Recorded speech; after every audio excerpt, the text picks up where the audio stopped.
Alrighty, good morning, Middle Georgia. It has just crossed over to 2 a.m. and we're gonna go and get started. We did just get this severe thunderstorm warning crossed over into some of our counties. Now it's going to be in Upson and Taylor County. So we're just gonna go ahead, get started, and kind of track this throughout the rest of night. We have been watching this off to the west, and there have been some pretty dangerous tornadoes that have happened off in Alabama and Mississippi. So we're always going to pray and hope that that is not the case here. But it is a pretty serious system throughout today. It has been cyclical, so has been a little bit weaker, then has intensified, then has weakened, then it has intensified. So we're really just going to have to watch this and see how it plays out before we can really tell what's exactly going to happen with this. But yeah, so for right now, we've just got that severe thunderstorm warning right here in Upson and Taylor County, just a little bit into Crawford, and then right there as well. Looks like it's in Sly as well. But yeah, and then as far as a tornado watch goes, we're still, I think, just in the 2. I'm gonna load it right here and check. Yeah. So we're still just only going to be in the Upson and Lamar County for that tornado watch. We have been chatting with the National Weather Service, and they don't have any plans currently to extend the tornado watch. But of course, if this changes, we'll see that update right here. But for now, still just going to stay in the Upson and the Lamar counties. Now, of course, if something is to change and we do get a pop-up tornado watch and or a warning, of course, we want to know the difference between the difference between a watch and a warning. So when you have a watch, it's going to be something that you want to be prepared for. So conditions are favorable for tornadoes to develop, and you want to stay alert and have your phone next to you in case something does change into a warning. Now, a warning means that you need to take action, that there is either a tornado that has been radar indicated or is physically on the ground causing damage, and you're going to want to seek shelter right away. Now, you may be asking, well, where is the best place to seek shelter for a tornado? Well, it's going to be the most interior portion of wherever you live. You're going to want to stay away from windows. You're going to want to put as many walls between you and the outside as possible. So it's going to be either a bathroom with no windows or the middle of this hall right here as well.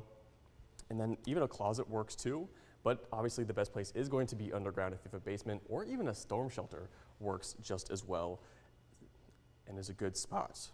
Again, you're not going to want to stand next to any windows, and when you go into those safe places, you're going to want to make sure you take some shoes with you, because in case there is going to be debris around you, you don't want to step on it as you're trying to get out of there. And also keep a helmet with you or something to protect your head in case, again, a wall falls down or something is to come into the house. You want to make sure you protect all the important parts of your body. So again, most interior parts of wherever you live, away from windows and as many walls as possible, and as low to the ground as you can get. I'll just flip back to the radar. I think it'll probably still just be, yeah. Okay, yeah, still just sitting with severe thunderstorm warnings in Upson and Taylor County. Again, it is just now 2:07 a.m. as we are sitting here. So I hope you guys are doing okay. Hope you're staying safe out there. Hope you guys are warm, have a drink with you as we head throughout the rest of this morning. And since things aren't too crazy right now, I'm actually going to take a look at our 10-day forecast just to see kind of what's up ahead with the rest of the weather this week here in Middle Georgia. As you all know, tomorrow is going to be St. Patrick's Day, and with the system we're experiencing right now, we're going to have a cold front move on through, and so we're only going to get up to a high of 69 degrees as we head into St. Patrick's Day. But again, once this system is out of here, it's going to be great weather in the next few days. Of course, Tuesday hitting a high of 76 degrees, heading off to Wednesday, possibly even reaching up to 80s in some portions of Middle Georgia. Could be some scattered showers as we head into Thursday. We're just going to have to check back in with that after we move through this system. And then as we head into Friday, Saturday, and even Sunday, looks like it's going to be great weather out there. So as we move on from today's event, it looks like it's going to be great weather here in the mid-state going forward. Hey, we're probably going to see the watch get extended eastward. SPC's talking about that. Okay, for the tornado watch? Yeah. Okay. All right, and then Ryan is over there in the Weather Center, and he just let me know that the tornado watch is probably going to be extended eastward. That is from the Storm Prediction Center, so we will keep an eye on that and see where that gets expanded to, probably here shortly. But again, right now, still only going to be in Upson and Taylor County right here. And we'll actually draw a line and see how far this will go out. Right here at that leading edge, let's go out just about an hour.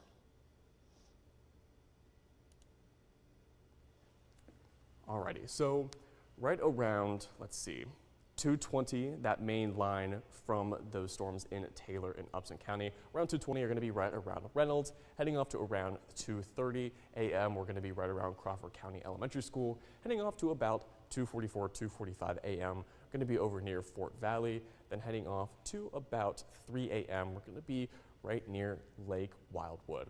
So that's kind of what we're expecting with this system as we go forward for the next hour. And again, it is still just a severe thunderstorm warning, but we will keep you updated in case something is to change.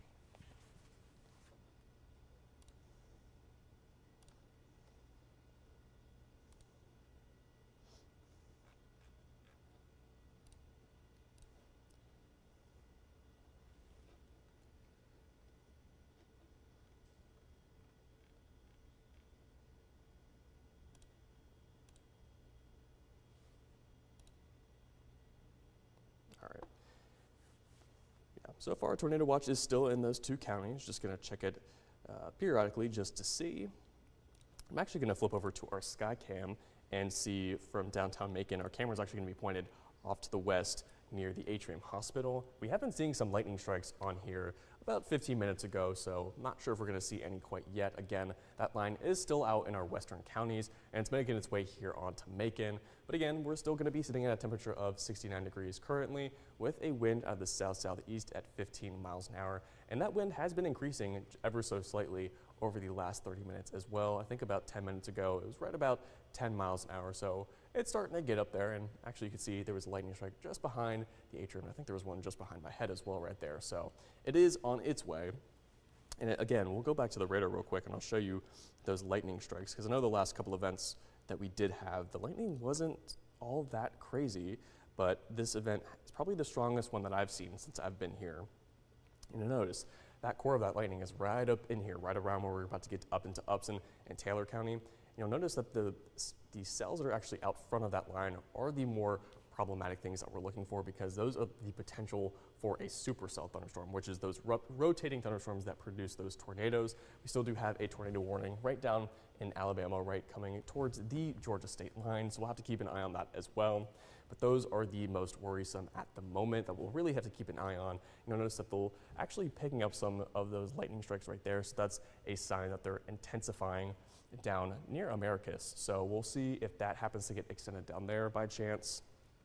But those are what we are focusing right now, because that's the direction they're heading. They're coming northwest, so down to our our northeast. So down in the southwest is what we're trying to pay attention to as they make their way here into middle Georgia.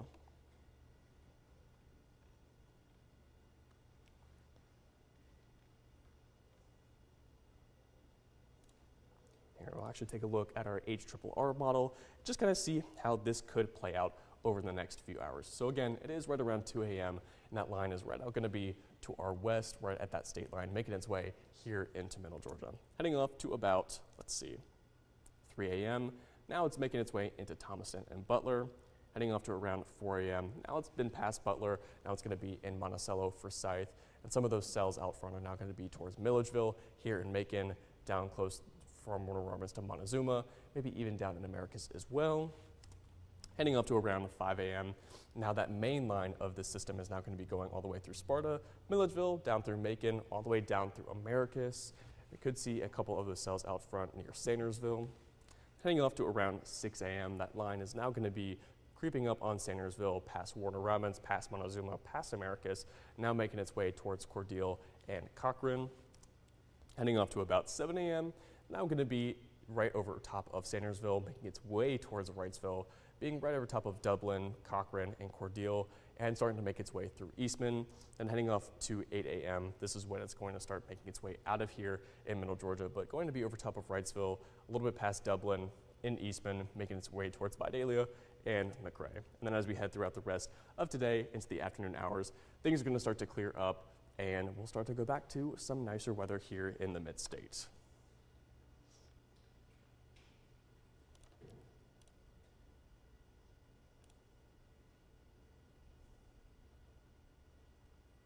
Just checking on that. It looks like that tornado warning did get extended now into Georgia. It's not quite here in middle Georgia per se, but it is now going to be in Georgia itself. So again, we'll have to keep an eye on that. It looks like it's heading towards Taylor County, maybe Upson as well.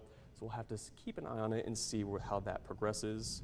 Actually can hear thunder outside our studio right now. So here, let's go flip to the sky cam and see if we can see anything out there.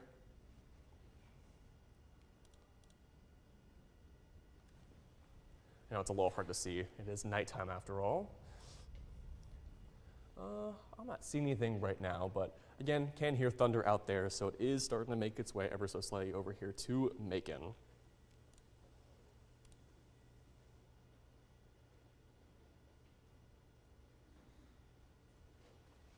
And as far as these severe thunderstorm warnings go, they're still going to be in Upson and Taylor County. We probably will see those expand eastward as we head throughout the night, but so far, still just going to be in those two counties for now. I'm actually going to see if we have any reported power outages so far in any of our counties. Doesn't look like it. Again, we'll probably see this update as we head throughout the rest of this, or not this evening, this morning, excuse me. But for now, looks like we don't have any reports, which is good, but I do expect that we'll probably see an increase in these as we head throughout night. But again, if you are going to be east of this system right now and you do have time to start charging your devices just in case you do have your power go out on you, I would advise you do that. And of course, if you're going to be using a generator, please don't put it indoors anywhere because the gas that it does emit can be toxic. So just make sure if you do have any sort of generator that you happen to run with gasoline or anything like that, you do keep it outside or somewhere where it's easily able to vent, just so you don't keep any of those toxic gases inside that could possibly cause harm. But again, you're going to want to charge any flashlights, keep any batteries by hand, charge your phone, charge a portable charger if you do have that, just to stay aware just in case things like this are to change and maybe your power does go out. So you do have ways to still access either this live stream or just notifications in general, so you do stay weather aware.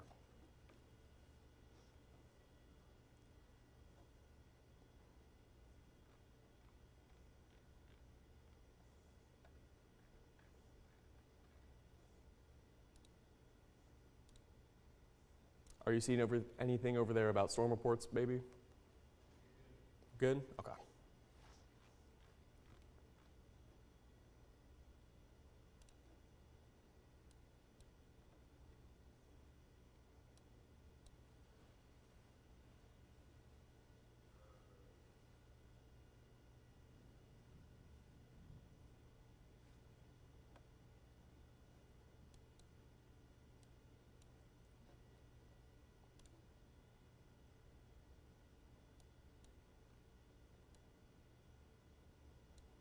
This is what I was wanting. Okay. So this is saying that the severe thunderstorm warning for this Upson and Taylor County is going to be until 2:45 this morning. So I was just wanting to see if that was going to tell me when this is expected to expire. But again, like I was mentioning, we do expect that this warning will probably be extended eastward as that line starts to make its way through middle Georgia.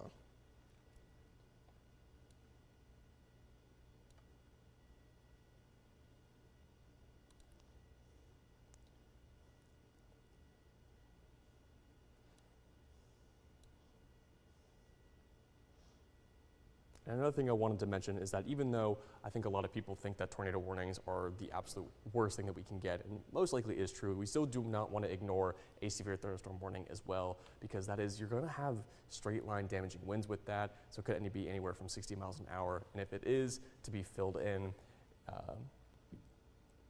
with, what color was it again, Ryan, for the 70 mile an hour? Pink. So if it gets filled in pink, we're going to notice that there's confirmed gusts or winds of 70 miles an hour and above. So again, if you have anything that's going to be outside that might not be anchored down, like you have a trash can out to be collected, if you have maybe a fire pit, if you have toys laying outside from your kids, just want to make sure that they are secured in some type of way, because those winds can push those into other cars, can push them down the street. And again, with those straight line winds, we're going to have those trees falling across the board. So that could cut out power, could hit a power line, could hit your car. So even though tornado warnings are the biggest concern, we still don't want to ignore the severe thunderstorm warnings, because those winds still can be powerful and cause just as much damage.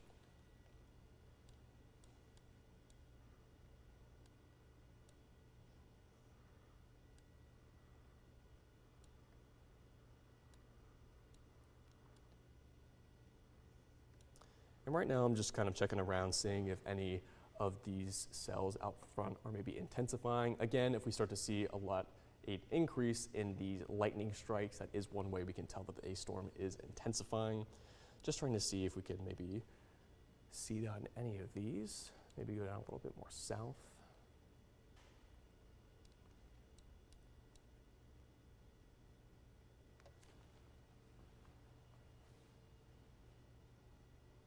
Looks like this one right here that's going into Sly County could be a few lightning strikes here and there, so we'll keep an eye on that as well. It's kind of on the border of that severe thunderstorm warning, so we'll see as that makes its way up towards Taylor and Macon County.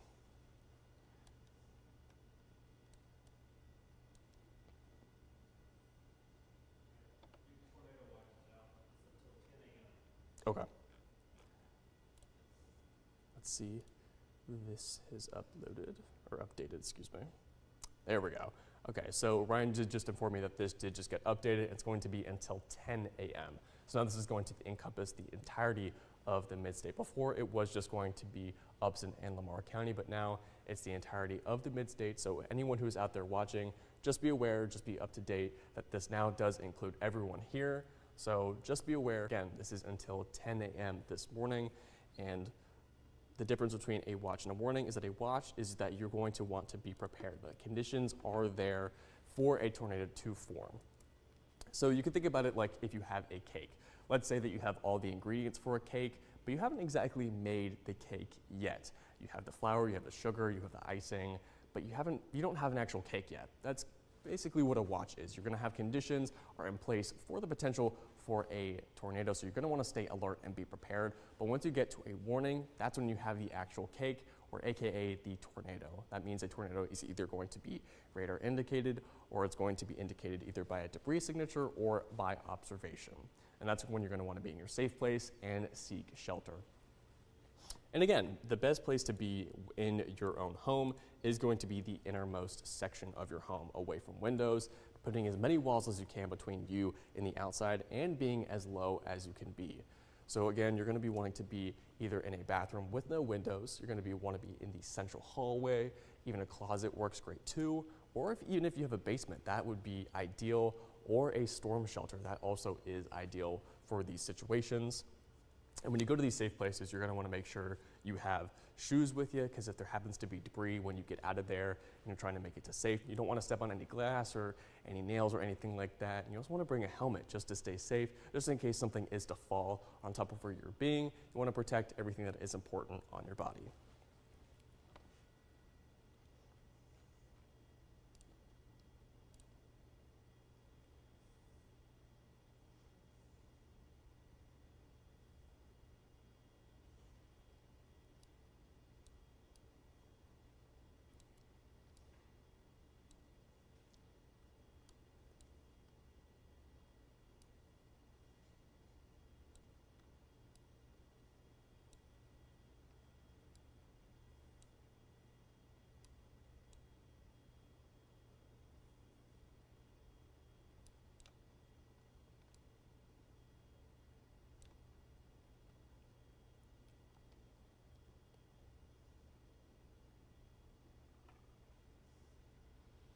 If you happen to be just joining us, we are watching a severe weather event this morning across Middle Georgia. We've been here over the last few hours just kind of watching what's going on in Alabama and Mississippi yesterday, I should say. And there were tornadoes out there, and some of them were deadly and destructive. So again, we do not want to downplay anything that is potentially going to happen tonight. Again, even though it is just a severe thunderstorm warning, anything can come from that. There could be a tornado warning that pops out of that. There could not be. We're just gonna have to watch it closely, especially with the Storm Prediction Center putting out a level 5 out of 5 for yesterday's event, which is a pretty rare thing to happen. So that indicates that this is a pretty big deal. So we do wanna keep a close eye on everything that is happening this morning. And again, we saw out to the west, there were multiple tornado warnings that happened yesterday into this morning. Again, it has been a little cyclical, so it had a lot of power to it and then kind of fizzled out a little bit, had a little bit of a lull, and then kind of regained its power. And we were in a little bit of a lull for a little bit as well before we got on here. So we'll see, you never know. Again, Mother Nature surprises you. So we'll just have to keep an eye on this and see how it does progress. But for the moment, still only going to be in a severe thunderstorm warning for Upson and Taylor County. We do have that tornado warning down across the Alabama-Georgia line. It looks like if it keeps progressing in that direction, it'll be going towards Taylor County. But again, it's not there yet, so we'll see if it is going to get extended or if it will fizzle out and expire.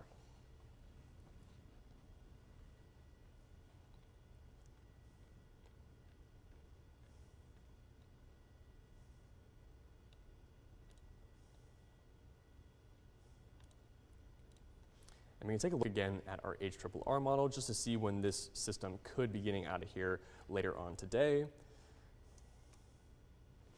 So again, by around 4 a.m., we're going to have a couple of those cells, like I was mentioning.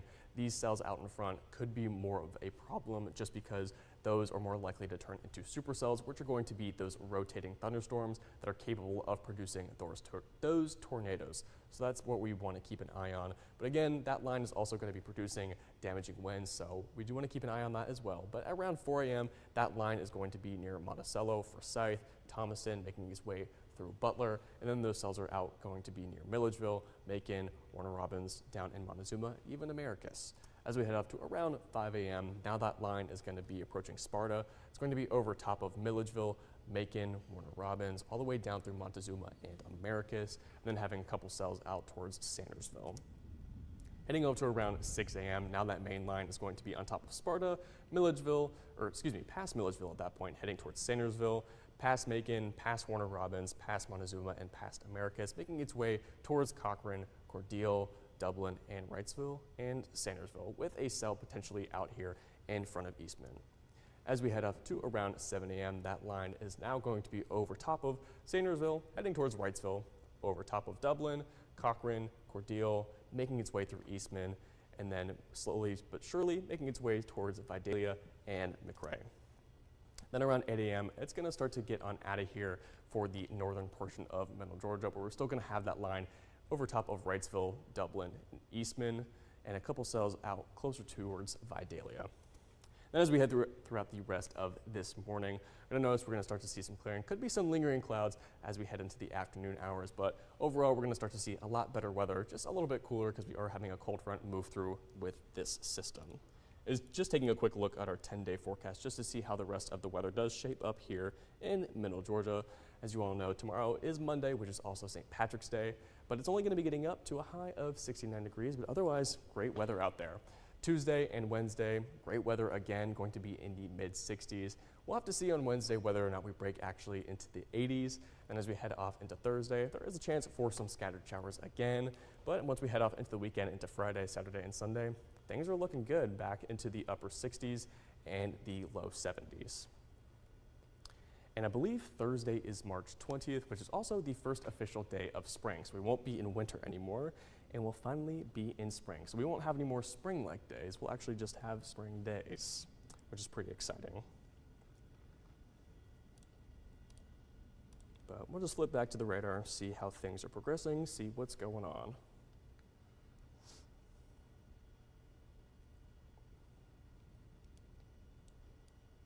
All right, so it looks like they clipped a little bit of that severe thunderstorm warning. So it looks like the northwestern part of Upson County has been excluded, or it's expired from there, and then parts of Taylor County have also been shaved just a little bit. But majority parts of Upson and Taylor are still going to be in that severe thunderstorm warning. It's just a couple of those sections have been trimmed a little bit. And again, I'm just checking for anything, see if there's been any intensification with the indication of more lightning, just to see if there's anything that we should be focusing on at the moment.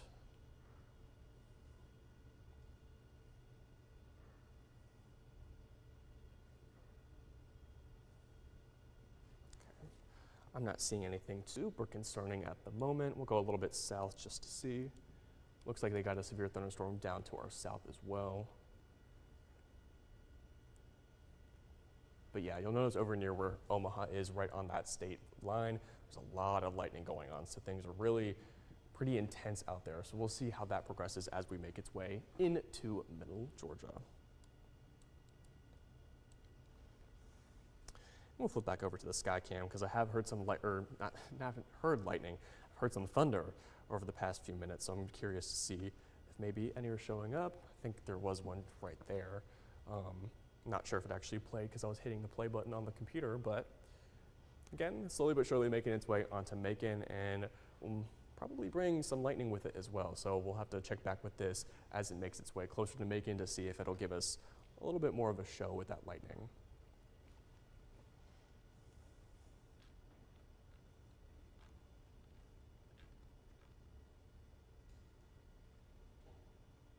Oh, there we go. That was a nice one. That was all the way across the sky there. And you can hear the thunder now too. So it's slowly but surely making its way on here to Macon. So, but we'll just head back to the radar, look at what's going on. Okay, things are still the same. Still have that severe thunderstorm warning going on for Upson and Taylor County. Still have that tornado warning down south of Columbus. Doesn't look like it's been extended, which is good. And then we've got a flash flood watch, I believe, over here on top of Columbus. So that's what we're watching right now. We're going to be watching to the southwest of us because the direction of flow is going northeast, so we want to watch what's coming from the southwest to see what's coming our way.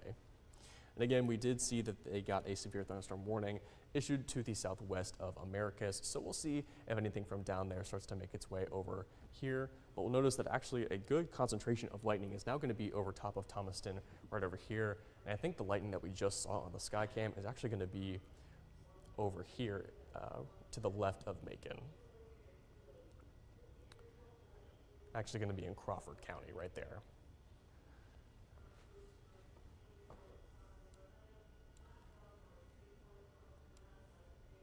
But again, the cells out front are going to be the most problematic for this morning just because those are the ones that are capable of becoming supercells, which are those rotating thunderstorms that can produce those tornadoes. And again, even with this line, it is a little bit broken and has a potential for some spin-ups to happen to cause tornadoes, but supercells are the most common and most likely at producing those tornadoes.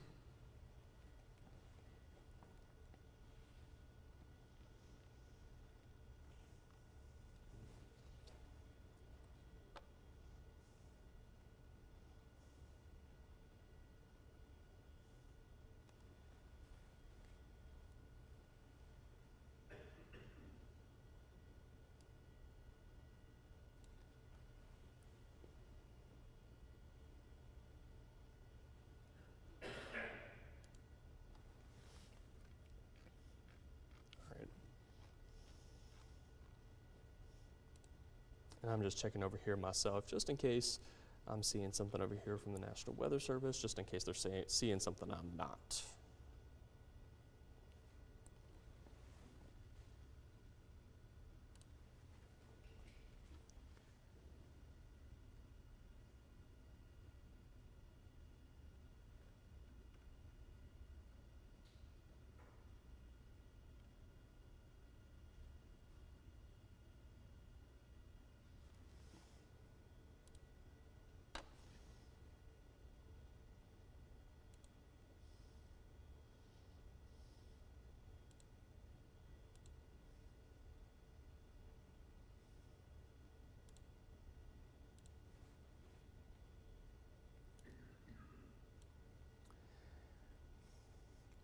It is now just past 2:30 in the morning. We do have that main line now crossing through Middle Georgia. It's now going to be over in Upson County, Taylor County, Lamar County, making its way over into Monroe and Crawford, slowly making its way towards Macon. It's also now going to start to see a couple of cells down near It's going to be in Sumter County, Slag County, and making its way towards Macon County as well. So again, we do still have that severe thunderstorm warning over here in Upson and Taylor County. So we'll see if that happens to get extended eastward since we are starting to see that line make its way eastward. But for now, still going to be just in those two counties. Just a sliver of Crawford County right there, but mainly just Upson and Taylor. Still do have that tornado warning down to our west.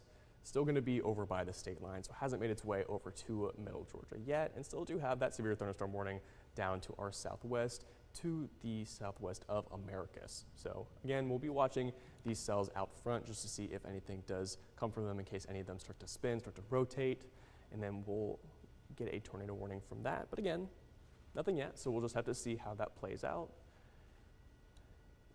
See if anything is starting to increase in lightning from our southwest. Maybe start to see something north of, I think, Cuthbert is maybe how you say it. Again, I've only been here for a few months, so I might not know exactly how everything is said, but I think it's pronounced Cuthbert. But we'll see a little bit of intensification with that lightning to the north of it. So could be something with that. Again, we'll just have to watch it, see how things progress, see how things come across.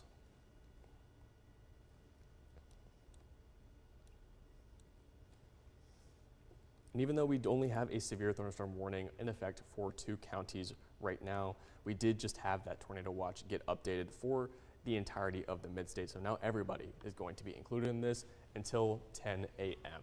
And again, even though it is a watch, still got to be alert out there, because the difference between a watch and a warning is that a watch is going to be where you have the conditions to possibly produce a tornado.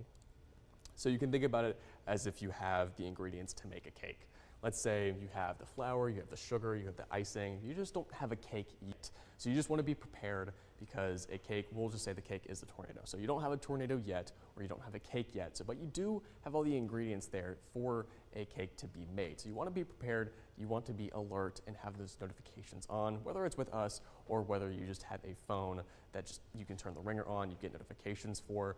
But once you get a warning, that's when you have your cake, aka your tornado. That means a tornado is either going to be radar indicated, or it's going to be indicated through a debris signature, or it is being indicated by an observation. So it's physically on the ground. That's when you're going to want to take shelter and be in your safe place. Now your safe place is going to be in the innermost and the lowest part of where you live. So that's going to be the middle of your house. It's going to be a bathroom with no windows. It's going to be even a closet potentially. But if you also have a basement, that is ideal, because it's going to be below typically. Or if you even have a storm shelter, that is also a great place to be. But again, this is if we get a tornado warning, you're going to want to get to these safe places where they're labeled in green, whether it be a hallway, whether it's a bathroom with no windows, whether it's a closet in the middle of your house, maybe it's a stairwell in the middle of your house, or a basement. Just anywhere that you can avoid windows or anything like that. You just really want to avoid those, because they can bust it in with debris or those winds. And when you do get to these safe places, you want to make sure that you're taking some shoes with you, because in case you need to get out of there and there is going to be debris around you, you don't want to step on any glass, you don't want to step on any nails, anything like that. Or you also want to take a helmet with you, or just something to cover your head in general, because in case something is to come down, whether it's a wall, it's a roof, you have debris that comes into your house, you're going to want to make sure you protect what's important for you.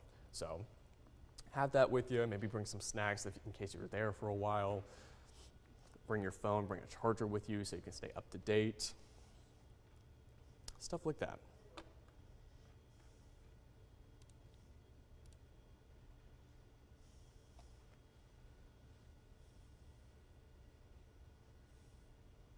All right, just now checking the radar again, still just have the 2 severe thunderstorm warnings out there.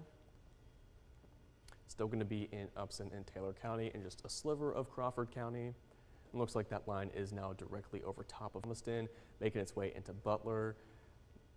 And then we have a couple cells out front that might be making their way into Montezuma here shortly. But again, primarily going to be on the western portion of Middle Georgia. Actually looks like places up in Forsyth could be getting some too, over in Lamar County and Monroe.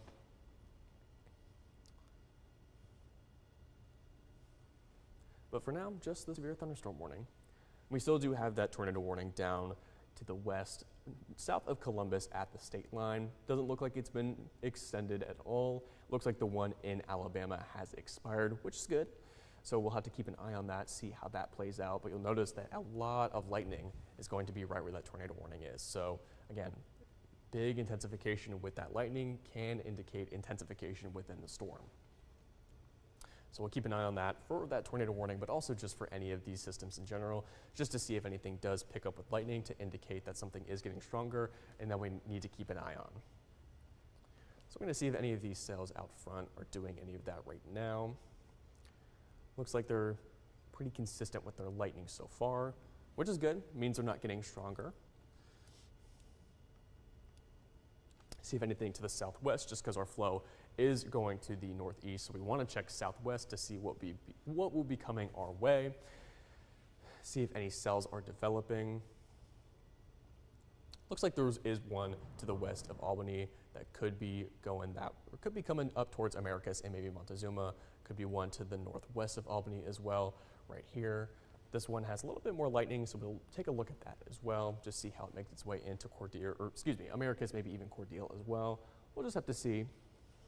But again, still just sitting with the two severe thunderstorm warnings as we head throughout this morning. We're just about to cross into 2:40 a.m.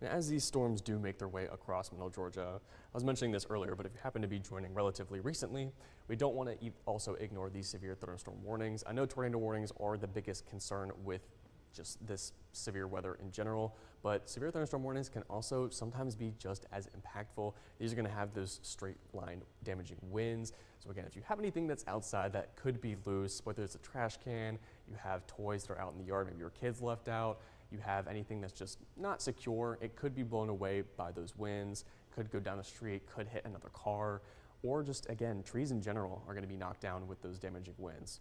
So you'll want to be on the lower part of for that as well, just on the off chance that something is to fall on top of your home, you are in the lower part to be as safe as possible.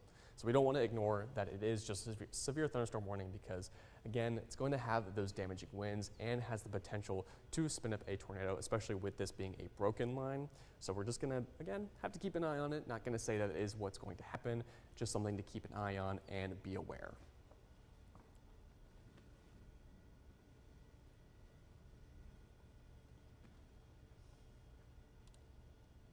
We'll flip back to our sky cam, see if anything else new is going on.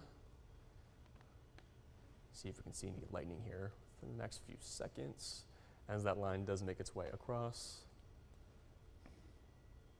And this is us looking directly west towards our Atrium Health Hospital here in downtown Macon. But right now, not seeing any lightning strikes, but I'm sure we will start to see some as that line makes its way closer and closer. So we will just head back to the radar for now. Just kind of check on things, see how things are going.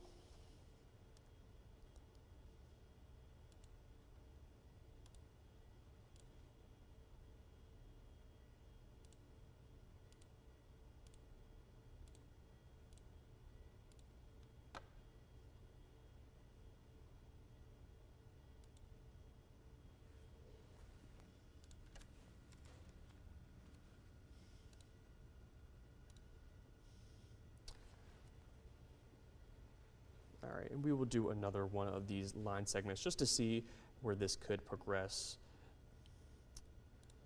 with that front edge of that line. So here, we'll just zoom in real quick. So again, it's now going to be crossing into Forsyth, Thomaston, Roberta, Butler. So you're going to see that deep red right here. That's where we're going to see the majority of that rain. We're going to see those lightning strikes in here.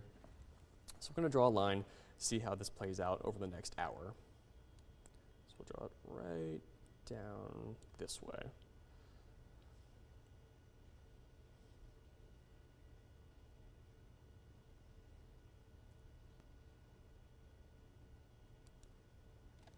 All right, so looking directly east, we can see right around 3 a.m. we're going to be near Bolingbroke, then and also near Lizella, heading off to around 3:15. It looks like it's going to start to make its way here into downtown Macon.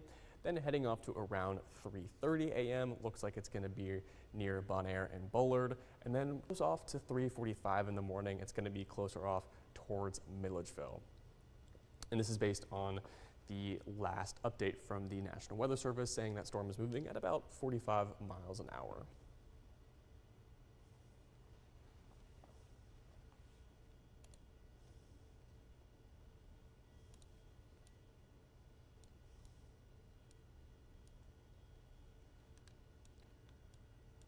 And again, just checking those cells down to the southwest, seeing if any more have propagated, any of more have been created, seeing if there's any lightning with them.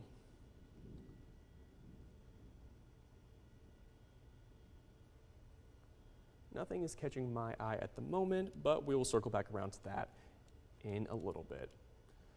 Still looks like we're still just having the severe thunderstorm warnings for those two counties being in Upson and Taylor. Again, just a little sliver of Crawford County. Still do have that tornado warning down at the state line in between Alabama. The one in Alabama did expire, and we still do have the one at the state line. Thankfully, it has not been extended so far, but we'll just keep an eye on it, see how that does progress. And we do have a severe thunderstorm warning to our southwest, closer off towards Sumter County. So we'll see if any of that happens to get extended eastward as well.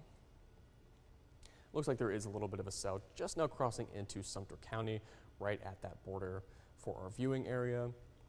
So we'll also keep an eye on that.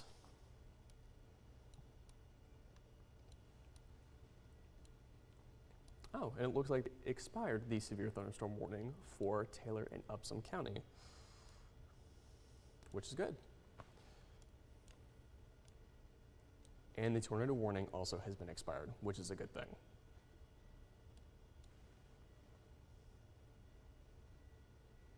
But okay. We'll just check in with our sky cam one more time. But if we don't have any active warnings, we're going to take just a little bit of a break. Keep it up. We're going to keep the live stream going just in case things do change, of course. If we start to get another warning, we'll come back on, keep you guys updated. But for now, if there's no active warnings, we're just kind of going to watch it, see how things play out. And again, here in Macon, don't really see any lightning strikes so far. So I think it's still off to our west, making its way on over here.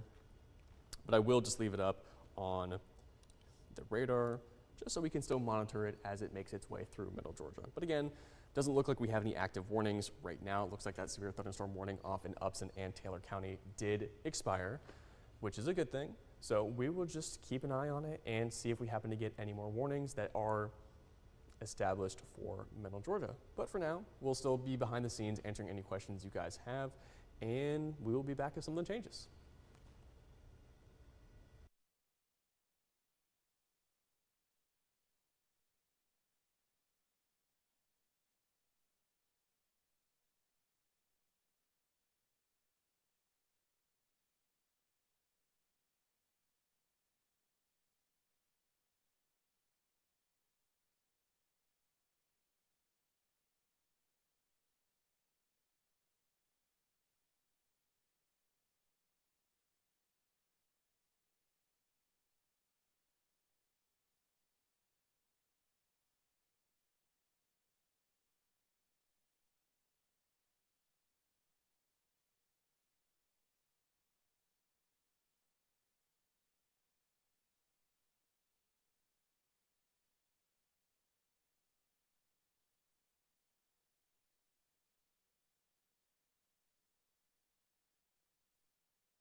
Hey, good morning, Middle Georgia. Again, we're watching severe storms work their way through Middle Georgia. Of course, I'm Chief Meteorologist Ryan Stinnett. Meteorologist Noah Hauck is in house with me, and we're going to be tag teaming these storms as they come through the mid-state. Now, we only have one severe thunderstorm warning currently in our viewing area, and that's in Taylor County. That's going to include the city of Butler.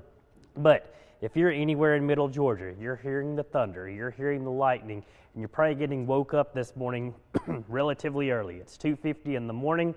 We're watching this line of strong to severe storms working their way through the mid-state. Again, tremendous amounts of lightning ongoing across much of Middle Georgia, and that's producing a lot of thunder as well. So this is what we're looking at right now. As we start in our northern counties, it's coming down. Heavy rainfall from Butts County over into Jasper, Putnam County, heading over into Hancock County. Again, we're watching where you're seeing these brighter shades of red. That's where those heavier winds are. That's where those heavier rains are as well. So we're watching that very carefully. Can't rule out some small hail within these storms as they're working their way through Middle Georgia. And again, we are watching some of these brighter shades of red. That's an intense thunderstorm. And again, we can hear the thunder here at the station in downtown Macon, and that's what we're going to be watching.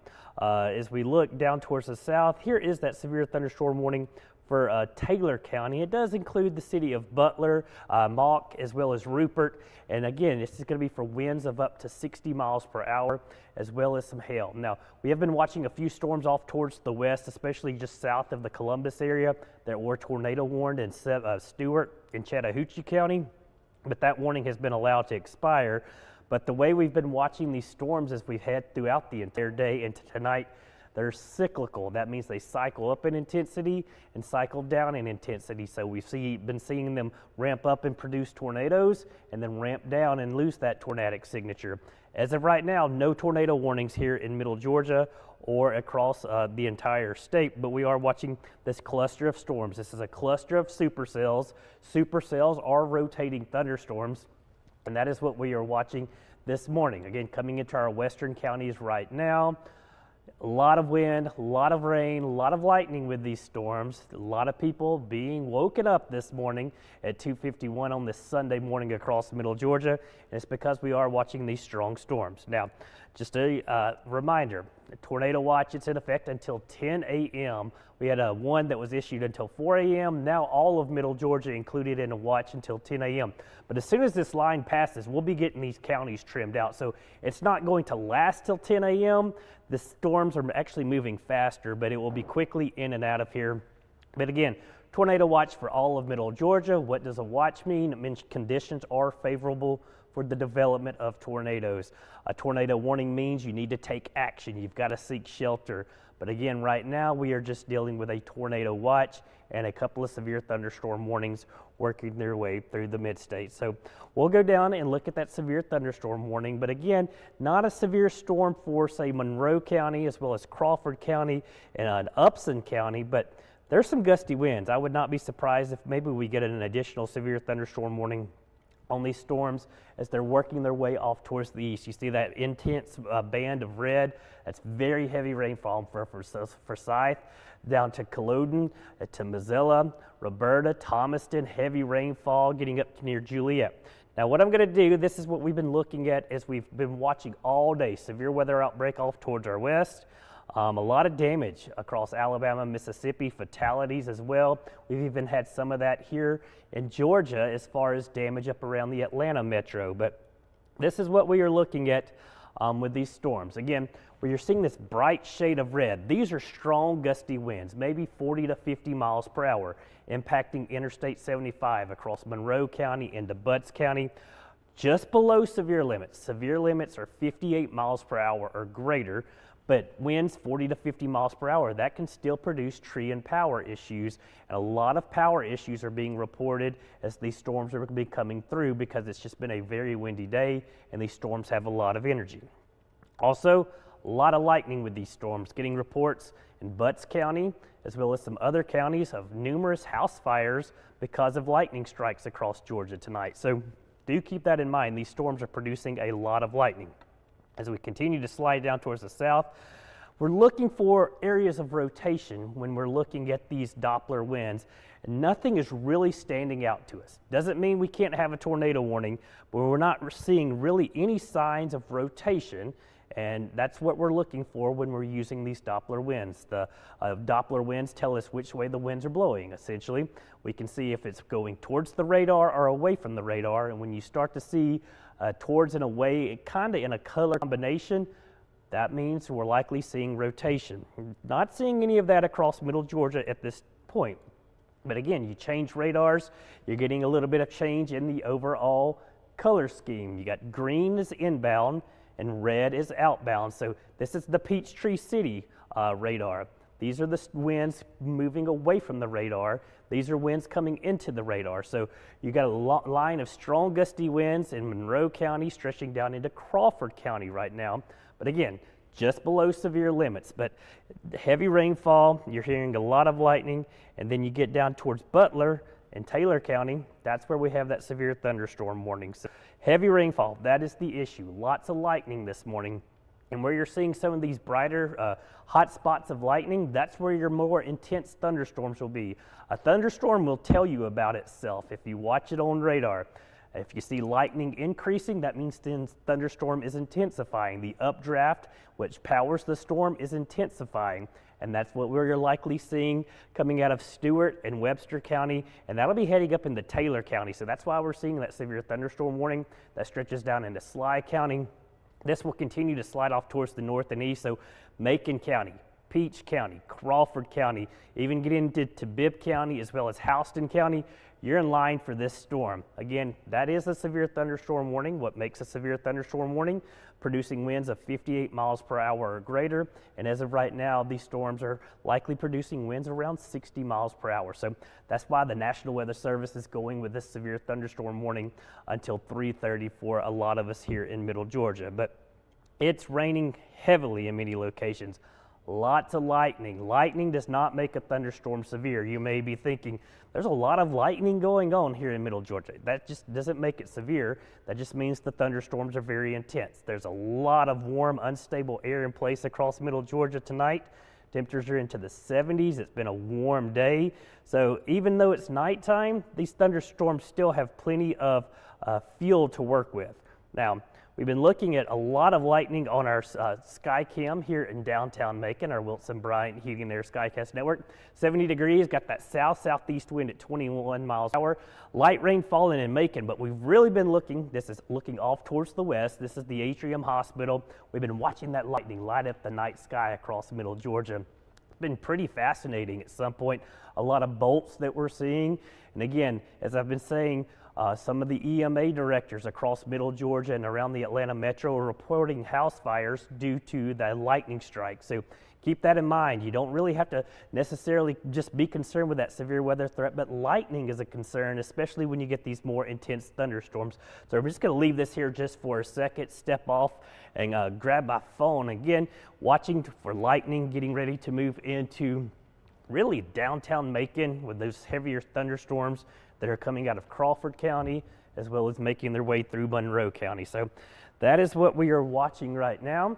It is coming up on 3 a.m. on this Sunday morning, and we are live streaming this on YouTube as well as Facebook. I'm Chief Meteorologist Ryan Stinnett, Fox 24 and ABC in downtown Macon. I'm here along with meteorologist Noah Hauck. All right, that's that original watch that just got canceled, so that's good. That gets rid of confusion. But again, we are dealing with a severe weather situation unfolding in Middle Georgia as we speak. A reminder that we have this tornado watch in effect until 10 a.m. But notice, already seeing counties trimmed out of it back towards the west. So as soon as this line of storms rolls through, you're going to be in the clear. That's certainly some great news. Off towards the east, it's going to be a little bit later. So if you're down in Dublin, if you're down in Pulaski County, Dodge County, Soperton, those areas, it's going to be later this morning. So that is what we are dealing with at this time. Again, here is the radar. This is just what we're watching. Thunderstorms have been pulsing up in intensity and pulsing down. And right now, it looks like we're getting a little bit of a pulse up in intensity because we are getting a lot of lightning with these storms, as they're rolling through middle Georgia, and we're going to continue to these as they make their way through the mid-state. We got heavy rainfall from Monroe County into Butts County and getting into Jasper County, down into Crawford County. Very heavy rainfall that extends into Butler and Taylor County, and then that continues all the way down towards really Eufaula, Lake Eufaula, down on the Alabama-Georgia state line. These storms will continue to slide off towards the east. They're moving at approximately 50 miles per hour, so it's a quick moving system. So what we'll do is we will zoom in and give you a closer look at some of these communities. We'll start off in our northern communities, and we'll focus on that front leading edge where you're seeing that brighter shade of red. That's likely where you're getting those more gusty winds with these storms coming through. And then we're going to put a tracker on this, or a storm track on this, and just let you know where these storms are going to be heading over the next 30 minutes or so.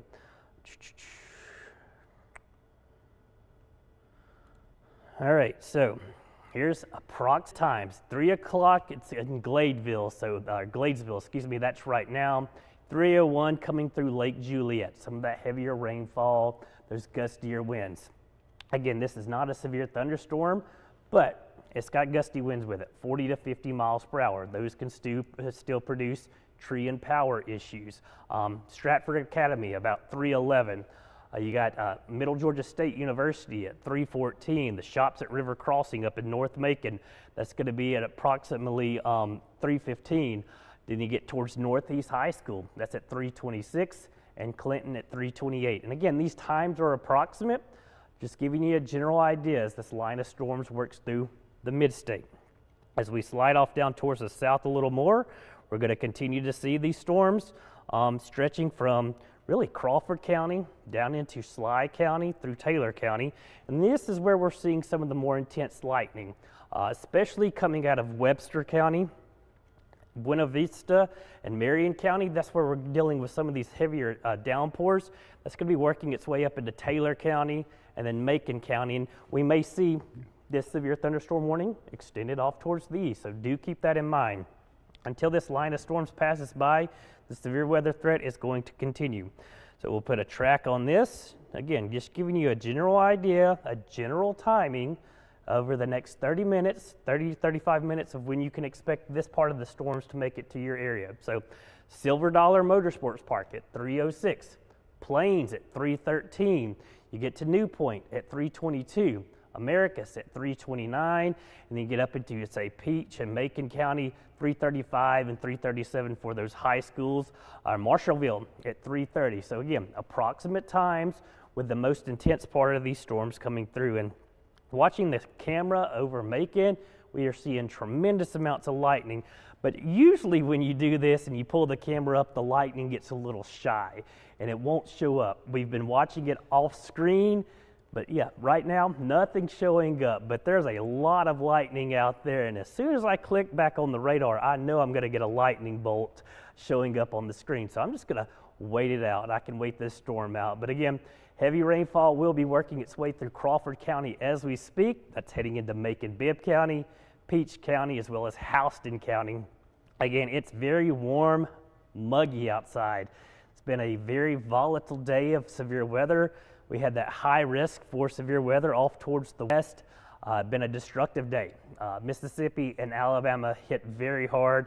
Large, violent tornadoes, reports of loss of life. I know even last night, tornadoes were occurring in Arkansas as well as Missouri.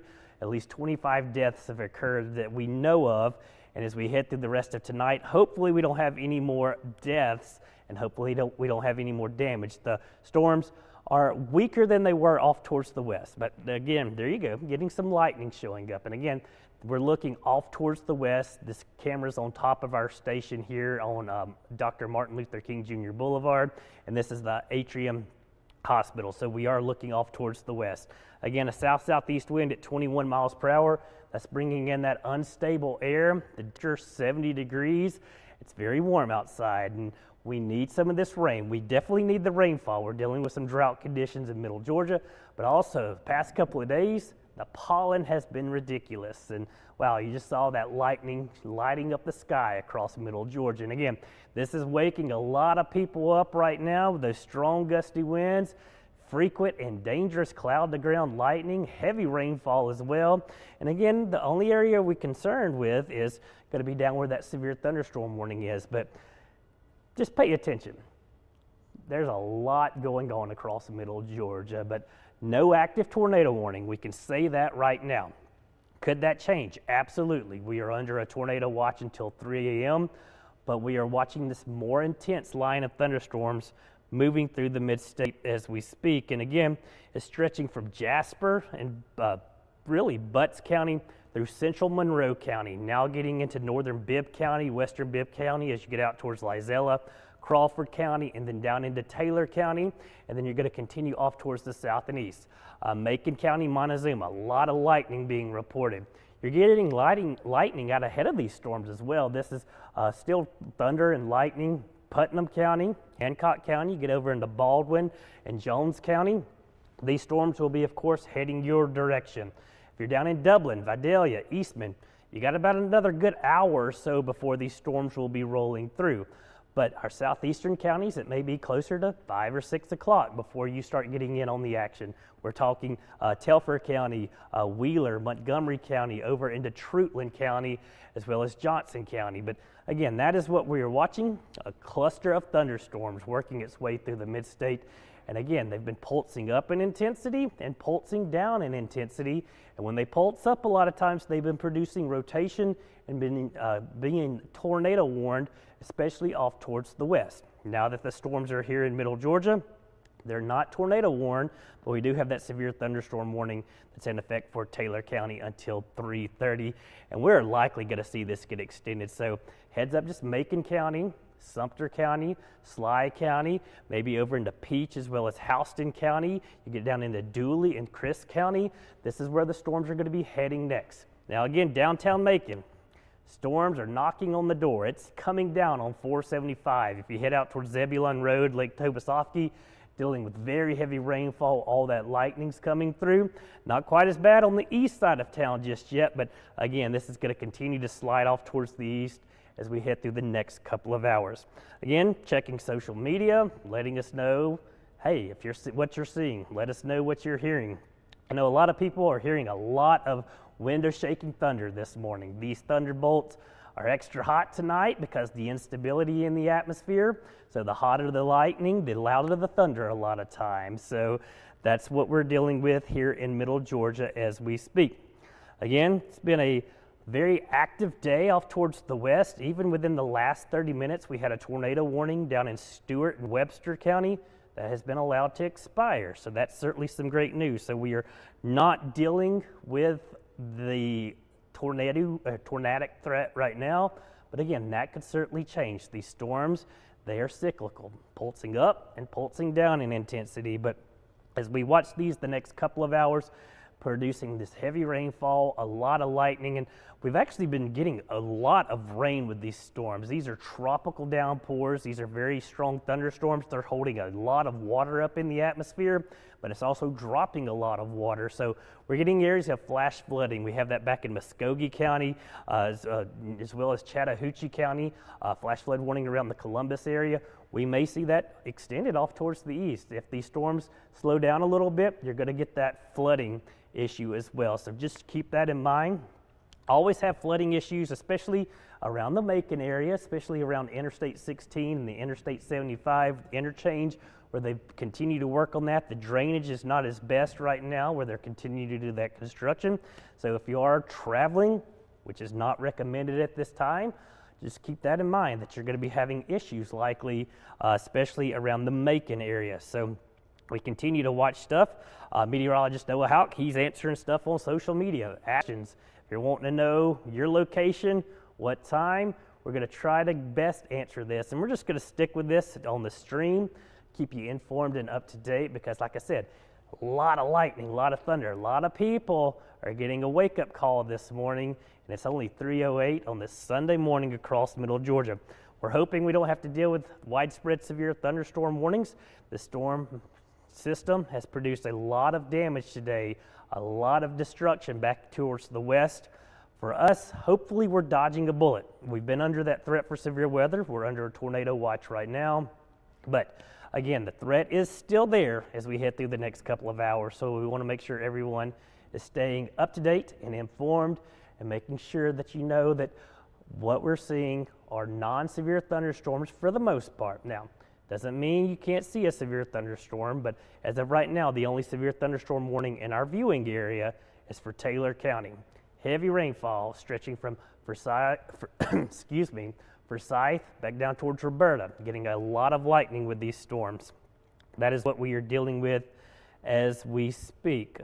Again, just looking at what the Weather Service is saying.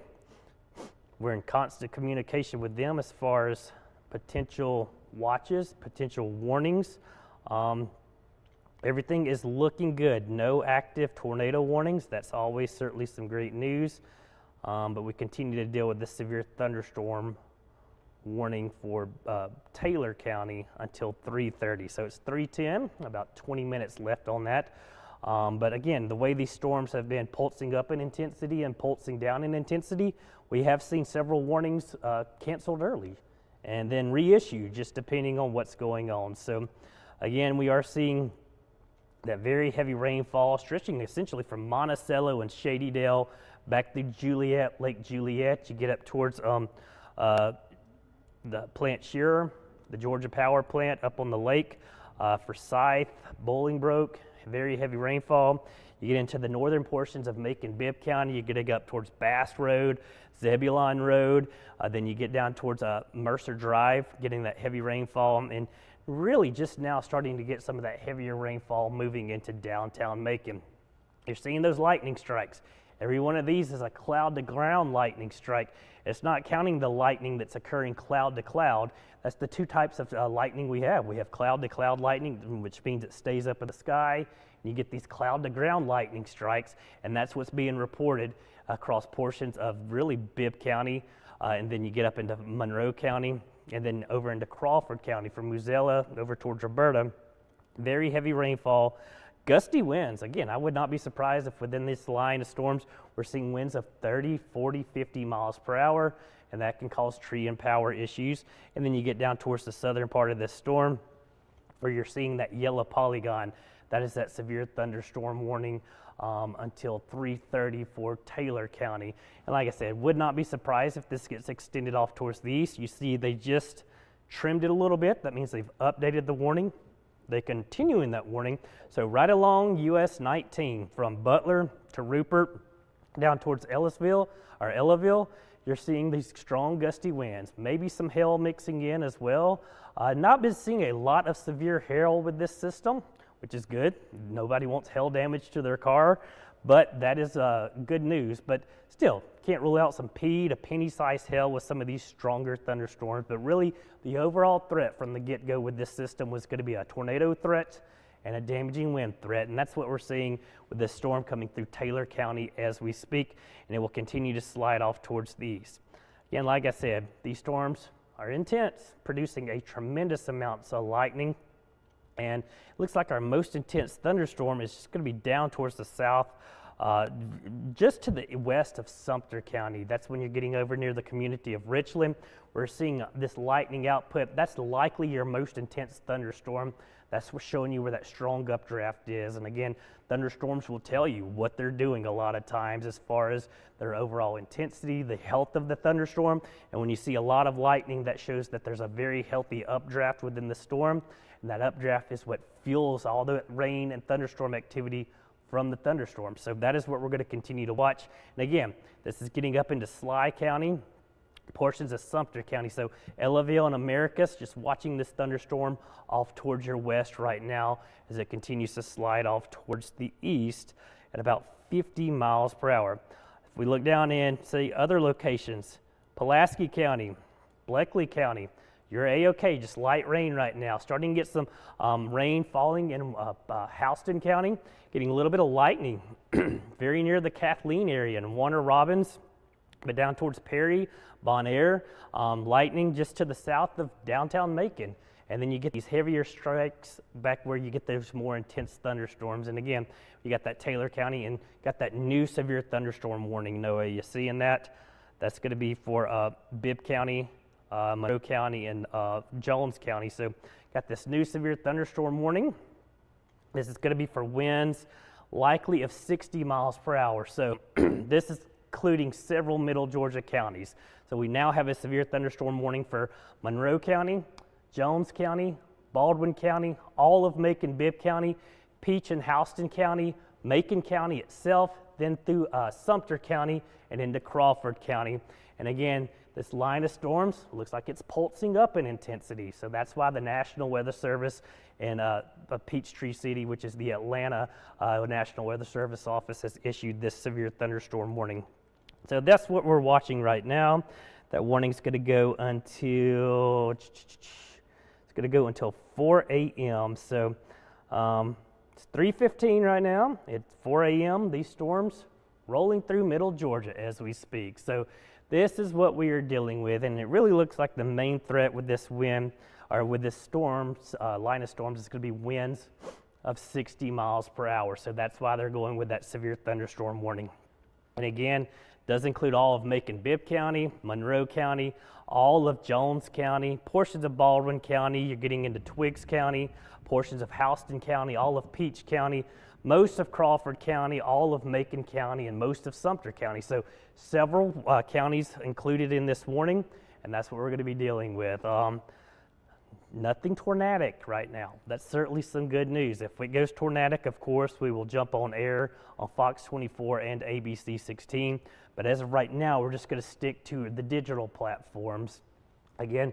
But we are watching these strong to severe storms working their way through middle Georgia as we speak.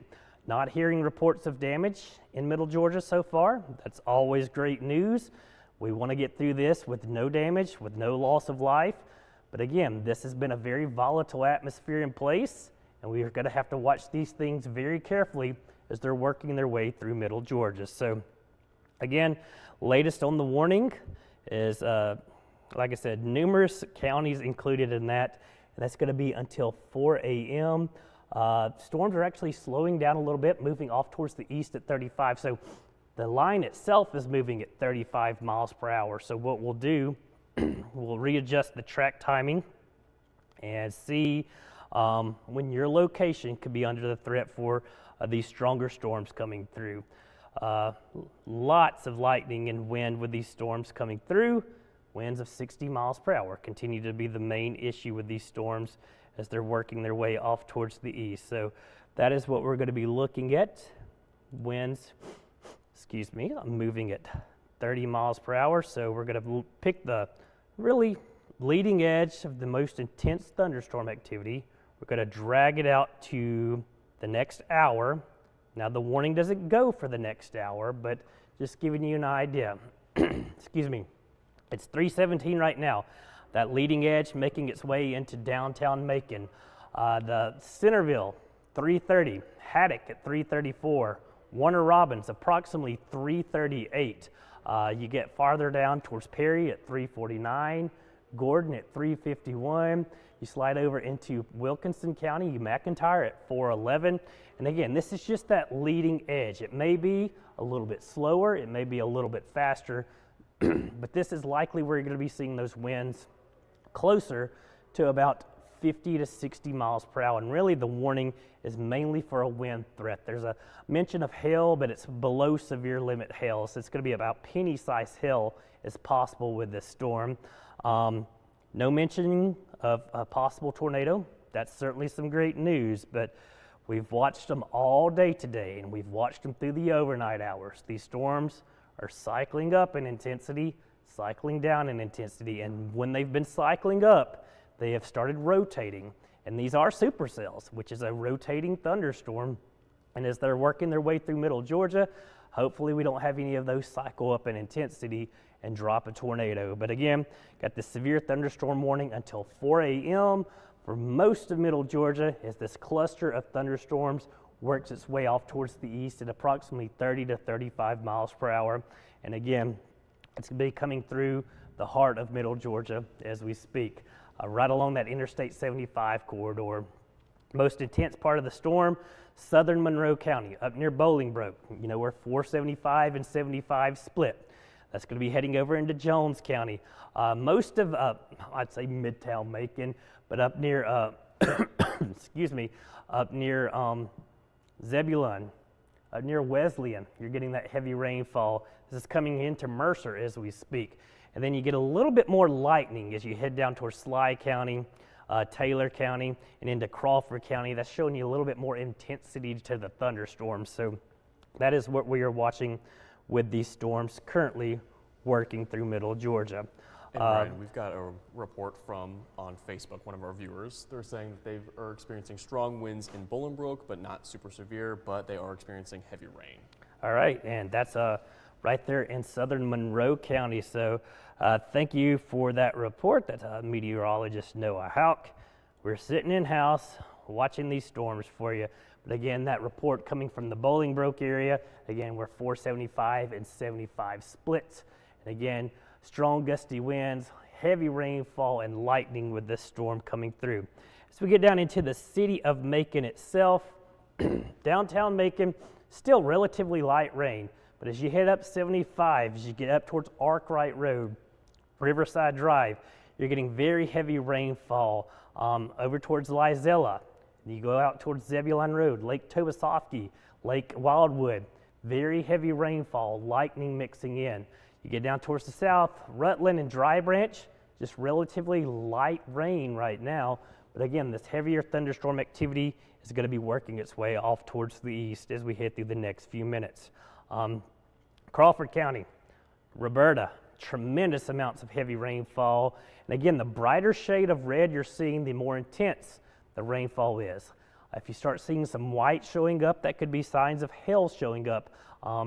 Hail tends to reflect higher back to the radar, so when you start seeing brighter shades of red and white and pink, a lot of times that signifies hail.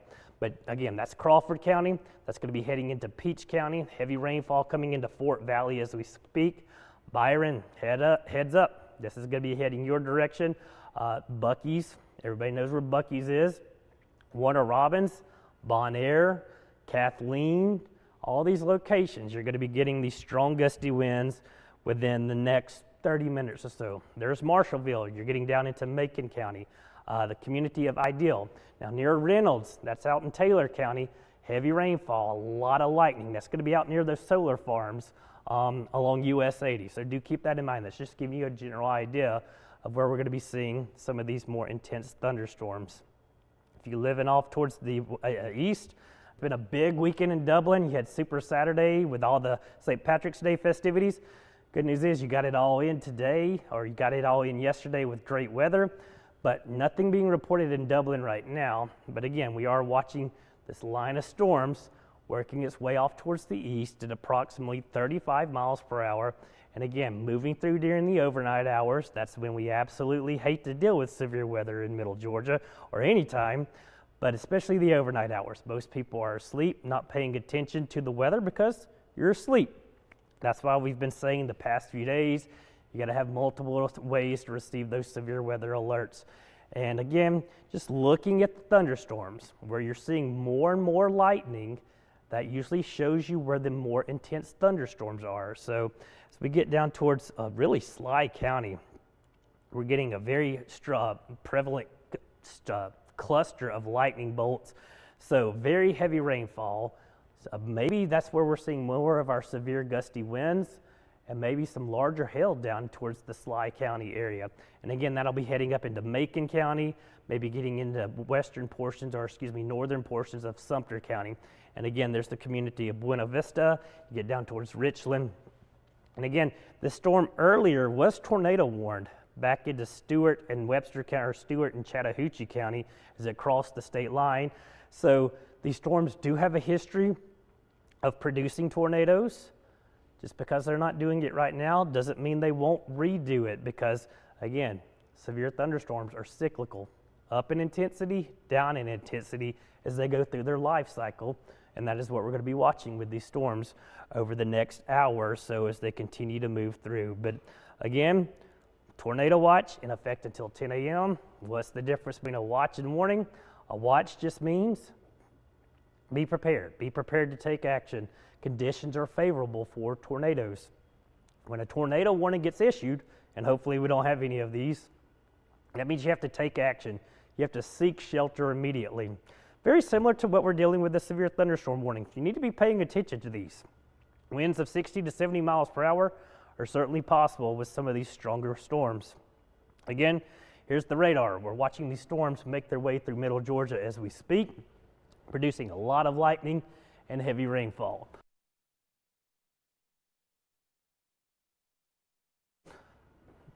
But again, excuse me, I'm battling a bit of a sinus infection as well, so not the best of times to get sick. So if my throat goes out or my voice goes out, we still got you covered because meteorologist Noah Hauck, he's ready to high-five it in, and I may let him tag in here in just a minute. But as we continue to watch these storms working their way through the mid-state, again, a lot of lightning with these storms. That's a tremendous amount of lightning with these storms as we continue to see those working through middle Georgia. Now, if you're back towards the west, essentially Upson County to Butts County, Lamar County, you're in the clear for severe weather threat. This is how quick this system is moving through. As soon as this line of storms moves through, the severe weather threat is over. However, within this line, you do have some rotation. And we're going to look at the velocity product here in a minute, and that's going to show you where we could be seeing some rotation. Doesn't mean we're going to see a tornado,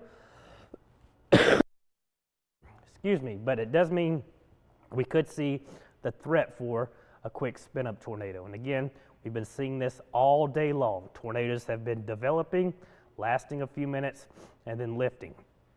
So that is what we are dealing with as we speak. I'll pull up the velocity product, and again, this is showing us the winds within the thunderstorm. This is all it's showing, just the winds and the wind direction. When you see green, that's winds going away from the radar. Red is winds going, green is towards the radar, red is away from the radar. So as we start off towards the north, this is getting up into Jasper, Jones County, where you're seeing this area of brighter shades of red. That strong gusty winds. That's likely why we're dealing with those severe thunderstorm warnings, because of these strong gusty winds are working their way through middle Georgia.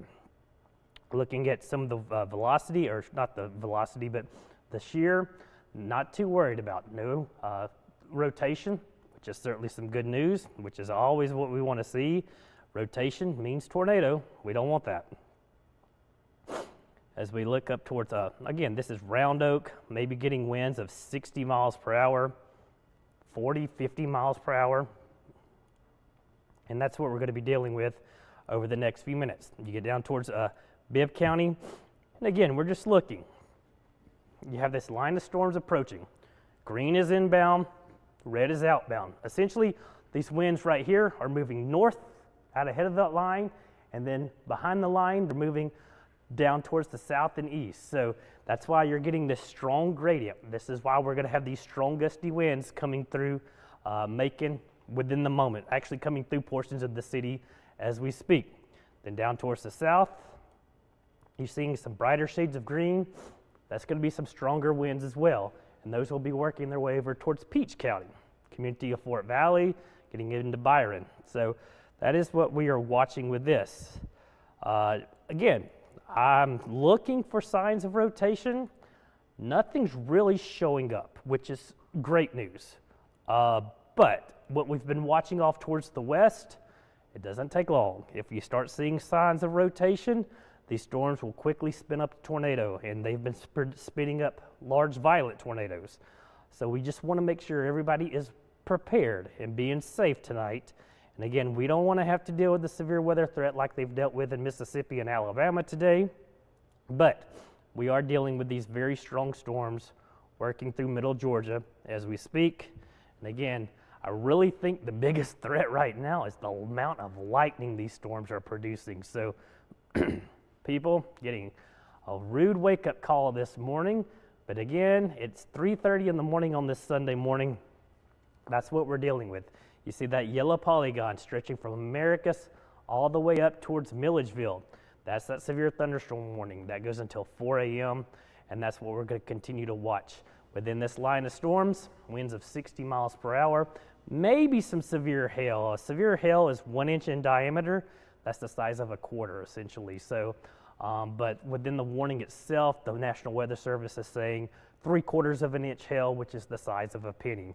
1 inch is when it becomes severe, and that's the size of a hail. So penny to pea, marble size hail, certainly possible with these storms, especially where you're seeing the higher amounts of lightning being output by these storms, because lightning will show you the intensity of the thunderstorm, and the more lightning it's producing, typically the more intense the thunderstorm is.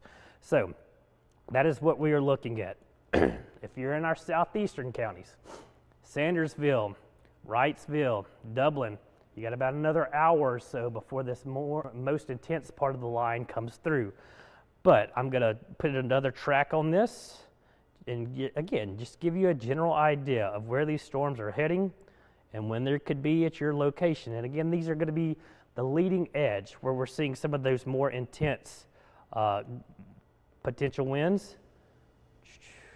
We've got another report from Facebook as well. Go ahead. So we are getting reports that there are lots of winds in Kathleen. All right, and that makes sense. Kathleen, and again, in northern Houston County, just south of Bibb County, that's where we're getting some very gusty winds, and that's the main culprit with these storms. So again, approximate times of seeing those most intense, strong gusty winds, which could be as high as 60 miles per hour. We're looking at Americus at 3:30, Macon County High School, that's at 3:33. Macon itself, which is up in Bibb County, that's at 3:36. So that's about 5 or 6 minutes away with us dealing with that more intense storms. You get over towards Mattie Wells Elementary School at 3:39. Perry High School, 3:51. Warner Robins at 3:53. And then if these storms do hold together, Irvington, 4:31. But again, Vienna at 4:18. Dooley County High School, approximately 4:16. So you got 30 to 40 minutes for some of these locations. But this is over the next hour when we could be seeing these more intense storms coming through.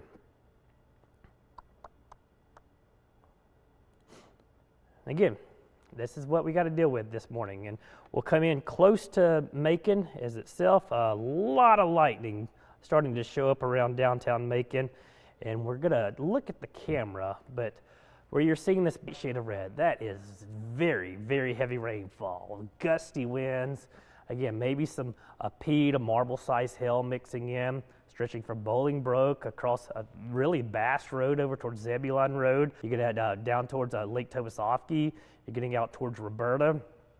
Some of these locations dealing with this very heavy rainfall. And again, if these storms slow down even more, we could be dealing with some flash flooding issues. So just keeping that in mind this morning. Again, I'm watching the camera off site, and again, there it is, 71 degrees, got a south-southeast wind. We've got a little bit of light rain falling over downtown Macon on our Wilson Bright Heating and Air Skycast network. But again, it's the lightning, it's the night sky.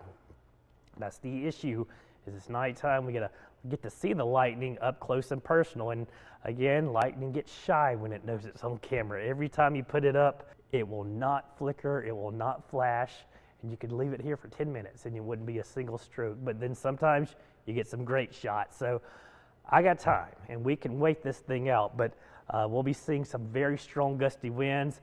I bet within the next few minutes, when that really gust front comes through, we're going to see tremendous amounts of rain. So we're just going to stick with this. Few people out and about. Looks like they've been enjoying downtown Macon.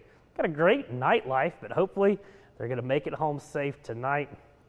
And again, heavy rainfall is what we're going to be watching. And again, lightning. You're seeing some bolts. And if we're looking off towards the you're starting to hear the rain here at the station. So that rain is coming through. These bolts, these are going to be over into Twigney, essentially, when we're looking off towards the north and east through downtown Macon. So we're hearing the rain falling. We're about to see likely some very gusty winds, and you're starting to see the lightning really pick up. But you'll probably see those sheets of rain with these winds coming through. So that's what we're going to be watching. And you can see the visibility starting to decrease some. That's showing you the intensity of that rain making its way into downtown Macon. And again, you can see the strong gusty winds, and it's coming out of the west. There's a jaywalker right now. I don't know what he's thinking to be out in this storm right now. Hopefully he gets to his car very safely and very quickly. But again, very strong winds working their way into middle Georgia right now. And you can see lights on some of the parking decks, all that very heavy rainfall. And you're seeing this is what we've been waiting for to come through middle Georgia. Now, these winds at 20 miles per hour, that's out at the airport. And that was recorded a few minutes ago. So that's going to be adjusting, but notice the difference. The camera readjusted, tremendous amounts of rainfall. And again, this is a severe thunderstorm warned thunderstorm making its way through downtown Macon and really most of middle Georgia. It's a very long thunderstorm warning that the National Weather Service has issued. But again, you are seeing heavy, heavy rainfall. And again, this is MLK Boulevard. This is, you get down towards Poplar Street. The next street up is Cherry Street. That's where you're getting into the nightlife. And again, it's 3:30. Most people should be home by now, but I know there's a few late night spots a lot of people like to hit. Hopefully they're staying in right now because you're going to be a wet go of it if you're trying to get to the car. But very heavy rainfall, 71 degrees, and we're seeing that lightning light up the night sky across middle Georgia as we speak. And we've got a couple more reports if you go ahead, Noah. Keep on waiting for that lightning. So we've got one saying that there is thundering pretty loud and lightning in Fort Valley. We've also got a report of wind, rain, and lightning in Hancock County, and someone else said in Byron as well. All right, and that checks out. That's kind of what we've been expecting.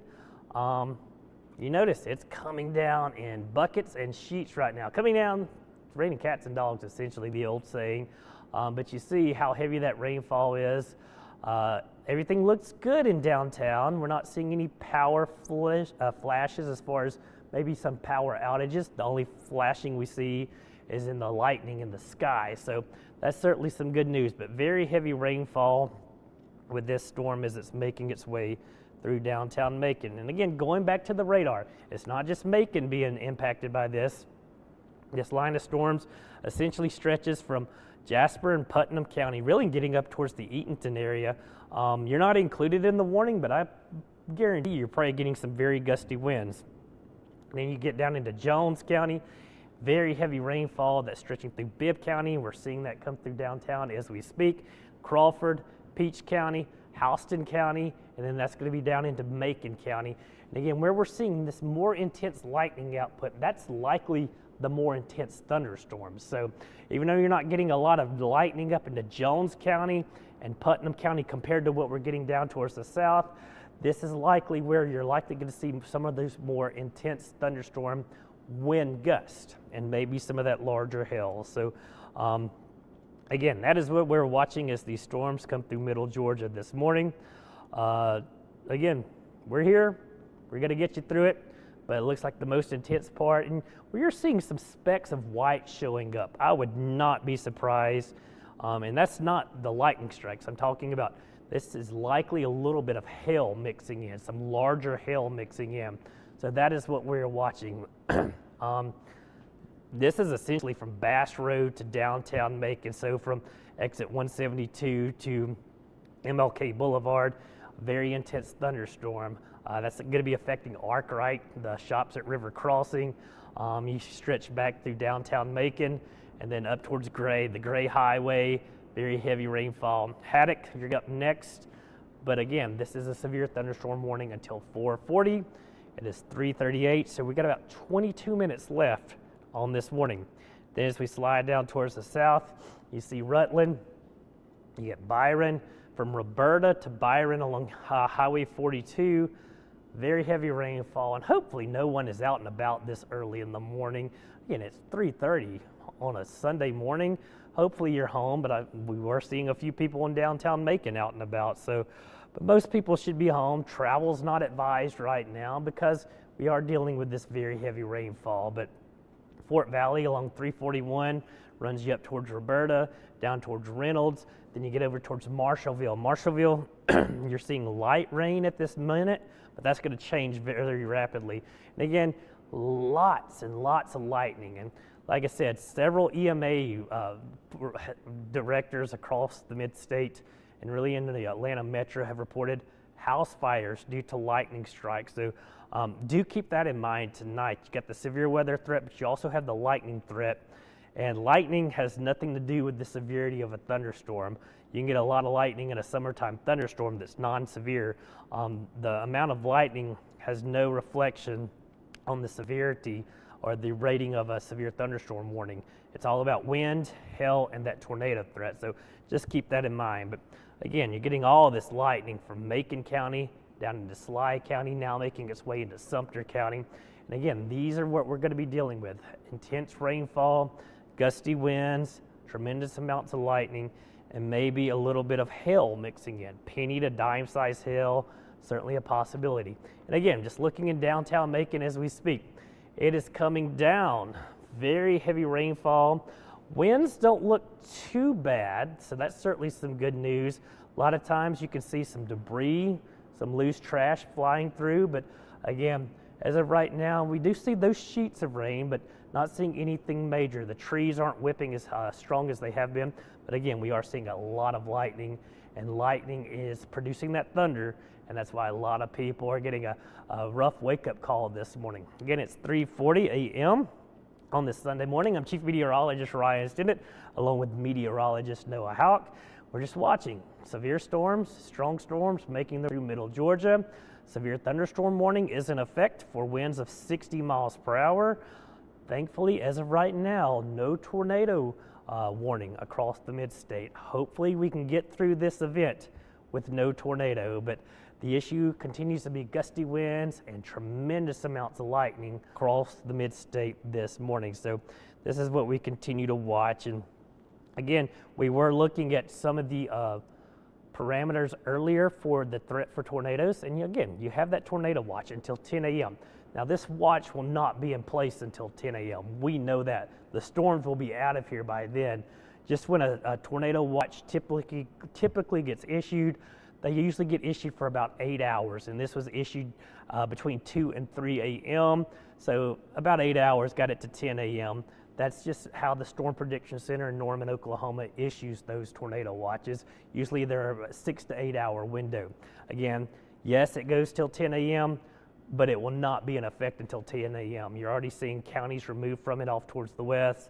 As I said, good news is for Upson County and Lamar County, there's no longer a threat for severe weather.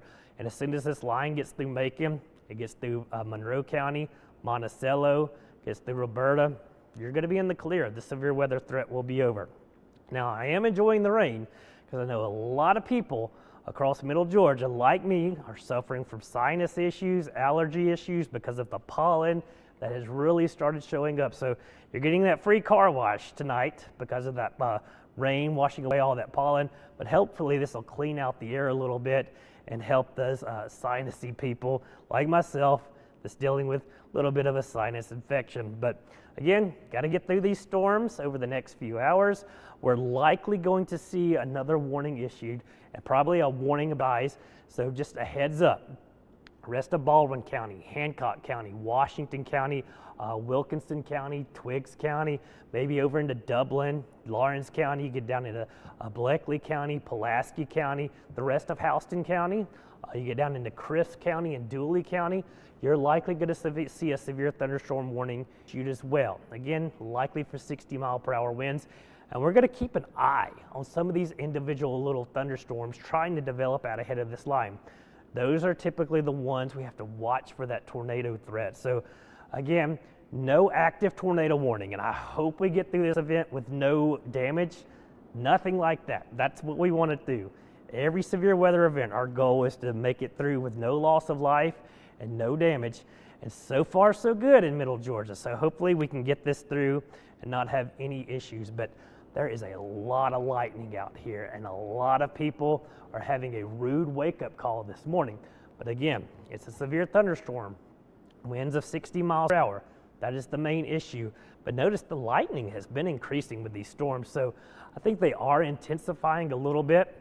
Hopefully, they do not become tornadic, but they are severe. And again, anytime you get a severe thunderstorm, you got to take that very seriously, because there's winds of 60 miles per hour can knock down a tree. And if it's a tree or a tornado that knocks a tree down on your house, it doesn't matter. There's a tree on your house. It was caused by severe weather. It doesn't matter if it's a straight line winds or a tornado. So just keep that in mind. Severe thunderstorm warning, It's just as dangerous as a tornado warning. I know a lot of people only focus on tornado warnings. You can't do that, especially in events like this. A very dynamic storm system. Winds have been 70 to 80 miles per hour off towards the west. Hopefully we don't have to deal with that, because once you get winds of 70 to 80 miles per hour, that's producing tremendous amounts of damage, widespread wind damage. So that is what we are watching this morning. Hopefully no issues. So Noah, any word on social media over there? Everything's pretty much the same, kind of going over what you've been talking about. Last reports I've gotten are from Warner Robins with lightning strikes, and then also very heavy rain and lightning in Houston County. So Warner Robins as well. But those are the latest. Other than that, people are just asking if they're in the clear, so I've just been giving them some updates. All right, and I will try to do that myself. Thanks for reminding me to do that. And that's what it's about. It's about tag teaming this and getting everybody through this. But again, it sounds like what everybody else is seeing. Gusty winds, lots of lightning with these storms. And I will tell you, if you're west of this line of storms, I would say for most of Taylor County, Upson County, Lamar County, Monroe County, Butts County, you're in the clear, all clear. Sure, a little bit of rain left, but it's this cluster of thunderstorms making its way through middle Georgia right now. As it continues to slide off towards the east, you still have a severe weather threat. Eastman, Wrightsville, Dublin, Dudley, get down into Hawkinsville, you're not done. It's going to be west of this line of storms where we are going to give you the all clear. But a lot of lightning with these storms. And again, we'll look back downtown, Macon, seeing very heavy rainfall. Again, a lot of lightning, and this rain is coming down very heavy. So look for isolated areas of flash flooding. That's certainly going to be an issue. Again, look at that lightning, a lot of lightning with these storms. And again, we're hearing thunder. We're hearing the rain on our roof here at the WGXA studio. And again, this is what we're dealing with right now. This is what a lot of people are dealing with in middle Georgia. So again, just one of those nights. We're watching things very carefully. As I said, it's been a very destructive and unfortunately looks to be a very deadly day off towards the west. Thankfully, we're not dealing with that here in Georgia. We knew the storms would not be as intense when they came into middle Georgia. That's great news. That's what we want to see. We don't want any severe weather, but we've got to deal with it at times. And it is springtime, and this is our severe weather season. So this is what we have to deal with. Again, this won't be our only severe weather event. We're in the heart of severe weather season, March and April. This is when we see the peak of our severe weather here in middle Georgia. This is what we're going to be dealing with the next couple of weeks. About every 6 or 7 days, you're likely going to see some sort of a storm system coming through. And again, the lightning, I think, is really the issue this evening, or this morning, excuse me. It is coming up on 4 o'clock. It's been a long day, but a lot of lightning, and that's what most people are reporting on social media, is that there's a lot of lightning and thunder, vivid lightning. You see how fast it's flashing? That's just showing you all kinds of lightning. And again, we look at lightning two ways. You get cloud-to-cloud lightning, which stays up in the clouds. You get cloud-to-ground lightning, which is going from the ground to the sky, and essentially the vice versa. So that is what we are looking at. A lot of lightning with these storms coming through the mid-state.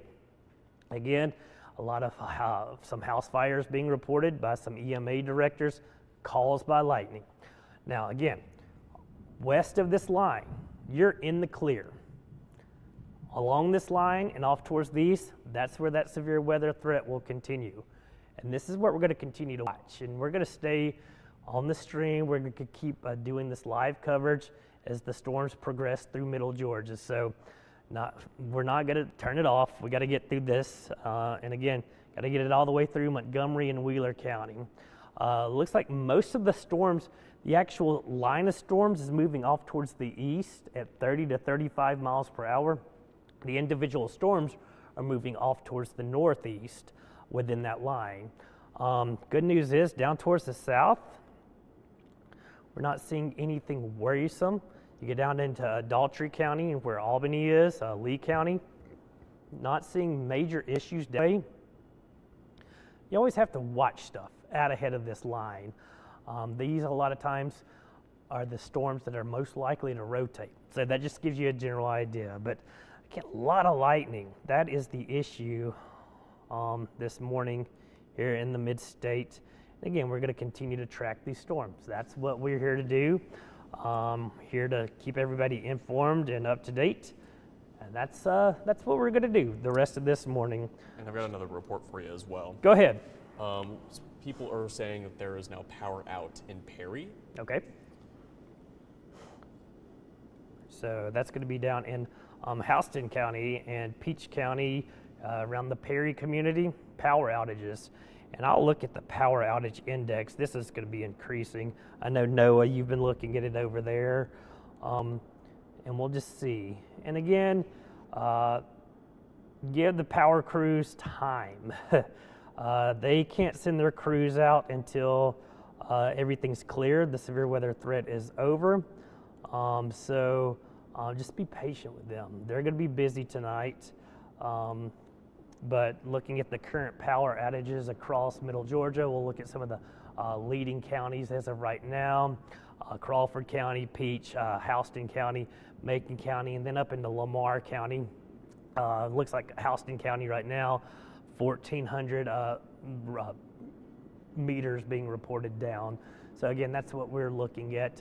Hopefully these numbers don't increase, but we'll just have to keep an eye on things as we head through the next few hours. I know a lot of people have been asking, what about the rest of the forecast? Always like to throw the 10-day out there just to show you after we get through today, the next several days look great. Now, probably going to have some rain with another storm system on Thursday, we'll watch, but next 7-8 days look great across the mid-state, so that is certainly some good news. And if you are one of those that partake in the green beer drinking tomorrow for St. Patrick's Day, you're going to be in great shape across Middle Georgia. The weather will be beautiful. Noah. Yeah, so I've got someone here who's asking if we can take a look into Macon County, specifically Ideal. They're saying that 13 is not really looking at it for them, so they're curious if we're able to look at it for them. Well, we'll do the best we can, but looking down into Macon County specifically, ask and you shall receive. We will do the best thing we can. Now, here's the community of Ideal. You're getting heavy rainfall and gusty winds, but the worst of the weather is now to the east of you. From Andersonville up towards Montezuma, Marshallville, we're seeing these darker shades of red, that lightning. That's where the worst of the system is, or worst of the thunderstorm is. We'll continue to zoom in, again, give you a better idea around Ideal. So again, here's the community of Bartlett off towards the south and east. Just heavy rainfall right now. There's the Gene Wilburn Road that takes you up towards 195. But again, this rain will be tapering off. I would say in Ideal, your severe weather threat is over. Sure, you're still included in the warning, but this warning's about to get adjusted off towards the south and east. So that is what we're going to be looking at for the next few minutes. And again, we'll go all the way up and down this line. You got Americus, Plains, of course, where the late President Jimmy Carter is buried. Heavy rainfall from Americus off towards the north and the northern part of Sumter County. That is what we are dealing with right now. Then you work up the line. You're getting out of Sly County off towards the east. Andersonville, a lot of heavy rainfall, those very gusty winds. And there's your new severe thunderstorm warning popping up to the east. And we knew we would get that one. And this one stretches from Hancock County all the way down towards Dooley County. So again, this is a new severe thunderstorm warning. This is going to be until 4:45 from Hancock and Putnam County, the rest of Baldwin County, now getting into Washington County, Wilkinson County, Twiggs County, Houston, portions of Bleckley County, Pulaski County, Dooley County. So again, this is still going to be for that leading edge of storms that's working its way through the mid-state. Heavy rainfall, gusty winds. Now the National Weather Service, and we figured they would issue a large polygon like this. That's just covering everything from Sparta and Milledgeville, Lake Sinclair, all the way down towards Dooley County.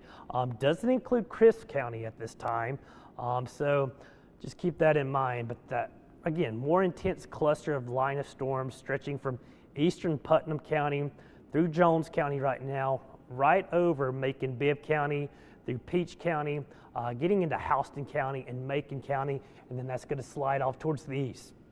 Heads up, we'll probably have another warning issued east of there. That's just how the National Weather Service is going to do this.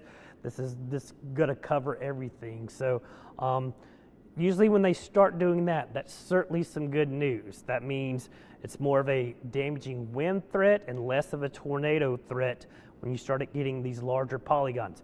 Doesn't mean we can't have a tornado, because we do have that tornado watch in effect until 10 a.m. That just means conditions are favorable, but this is what we are dealing with here in the mid-state as we speak. Again, I'll animate this map just to give you a general idea. There's a new tornado warning, Noah. So again, let's get on air. We're going to Fox 24 and ABC 16. Again, this is going to be a new tornado warning for, it's going to be for Hancock County and Putnam County. This is coming right across Lake Sinclair. So this is what we're looking at. If you can get Aaron, she can call Master Control. If you're not. So again, we're about to jump on Air Force on Fox 24 and ABC 16. I got a new tornado warning that's going to be until, excuse me, until 4:30 for actually portions of Baldwin County as well. So, Aaron, if you could just, I'm ready to go whenever you are, whenever Master Control can get me up. So, just let me know, and we are good to go. So, again, this is going to be a radar indicated tornado. Let's just see what the Weather Service is saying. Again, tornado warning for Putnam, Baldwin, and Hancock County, and that's going to be, yeah. All right, thank you. Talking to my director, it's all about communication. She's about to pull us up on air, so I'm going to step off real quick, let that occur, and again, we are going to be breaking into programming on Fox 24 and ABC 16, so we are good to go whenever you are, Aaron and Master Control. All right, good morning, Middle Georgia. I'm Chief Meteorologist Ryan Stinnett. We're on air now for a tornado warning for Baldwin, Hancock, and Putnam County. This is going to be up near Lake Sinclair as we speak, and this is going to be working off towards the east. Now, we've been dealing with these storms across most of Middle Georgia all night long, and if we could, make sure we're up on WGXA as well, back in the back, so on Fox 24 as well. So here's what we are looking at. Tornado, radar indicated tornado producing, or thunderstorm capable of producing a tornado. That's what we're dealing with this storm making its way through Middle Georgia. And again, a tornado warning means we're likely going to be seeing this. And this is showing signs of rotation. Here's Sinclair Marina. This is just north of Meriwether. So this is Putnam County. This is Hancock County, and this is northern Baldwin County. So kind of where all three of these come together right over Lake Sinclair, that is where we're dealing with this area of rotation. Now, that kind of sticks out to us. This is showing up pretty well on radar that this is likely some rotation. You got green, that's an inbound color towards the radar. This red is outbound, and where you get those, that's where you're likely to see that rotation. And again, this is radar indicated, and this is what we've been dealing with all day long. You've been dealing with strong storms off towards the west. They've been cycling up in intensity and cycling down in intensity, and that is what we are dealing with. And now we have a tornado warning in effect for extreme northern Baldwin County, eastern Putnam County, and really for Hancock County. This is where we're going to be watching this. This is right over Lake Sinclair. So this is going to be crossing across Lake Sinclair and heading really over into Hancock County. This is the area of concern, most notably very near the Sinclair Marina. Again, very broad rotation, but it's enough rotation that the National Weather Service does believe that there's enough of a threat that there could be a tornado. So that's where they're going ahead and issuing that tornado warning, and that's going to be until 4:30 a.m. for really, it's going to be for Hancock County, eastern Putnam County, and then the northern portions of Baldwin County. So area of rotation, again, storms have produced a lot of damage today. We've seen numerous tornadoes, a lot of destruction off towards the west, and now we're dealing with these storms coming through middle Georgia. So that is the initial warning right now. Big picture, we've got a lot of activity going on here in middle Georgia. This line of severe storms, severe thunderstorm warning stretching from Jones and Putnam County all the way down towards Sumter County. We now have a new severe thunderstorm warning for Dooley County, the rest of Houston County, Pulaski County, Bleckley County, Twiggs County, Wilkinson County, Washington County, Jones County, Baldwin County, and Hancock County. But also we have this tornado warning up on Lake Sinclair right now. Now along this line, winds of 60 miles per hour are entirely possible. Tremendous amounts of lightning coming through with this storm. But the main area of concern is going to be that area of rotation up in the portions of right over Lake Sinclair. So we've been watching storms all day long today. There's been a significant severe weather outbreak off towards our west. And this is what we are dealing with right now. Here is your area of rotation. That is Putnam County right here. This is Hancock County. This is the northern portion of Baldwin County. So you're at the triple point of these counties, essentially in Lake Sinclair. This is an area of rotation that we're going to be watching move off towards the north and east at approximately 35 to 40 miles per hour. It's a nice signature. This is what we look for when we're looking for that threat for severe weather and tornadoes, and this storm has that potential to be producing that. And again, here's the area of concern. This is 441. There's the community of Meriwether. This is just to the north and east of you, so that's great news. Now, as you head over towards Devereaux, you're included in this polygon, including the city of Sparta. So as the storm works off towards the north and east, it's going to be working mainly through Hancock County. Now, again, the warning is for Baldwin County as well as Putnam County, but that's because the storm is right over the triple point of those counties. I expect Baldwin County to be removed from this warning very shortly. But again, tornado warning means a tornado has been indicated by radar, and you need to be getting in your safe place. Safe place is a small interior room away from windows, away from doors. Put as many walls between you and the outside world that you can, as we've been dealing with storms that have been producing tornadoes today. And again, lots of damage back off towards the west. We had a tornado outbreak across Alabama today as well as Mississippi. Those storms have now moved into middle Georgia.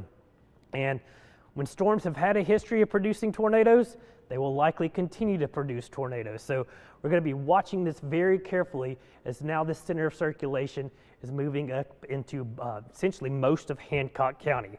We'll put a tracker on this, just giving you a general idea of what you can expect over the next 20 minutes. Looks like Sandy Run at 410, Sparta at 421. So this is moving through a fairly sparsely unpopulated part of middle Georgia. So keep that in mind. There's not a lot out here, but there are people out here. But again, this is now east of Highway 441, and it's going to continue to slide off towards the east. And again, we're talking with the Weather Service, and they're letting us know if they have any reports of damage or anything like that, and we'll relay that on to you. But again, this main area of concern is going to be for really portions of Hancock County now as the storm's moving off towards the north and east at approximately 35 miles per hour. Here is the entire polygon. Now, the polygon, if you're within this red polygon, that's where you got to be in your safe place. Now, that is going to include Sparta, Devereaux, Culverton, Lake Oconee. That gets you up just to the north, moving off towards the north. But Lake Oconee feeds into Lake Sinclair, so along the Oconee River.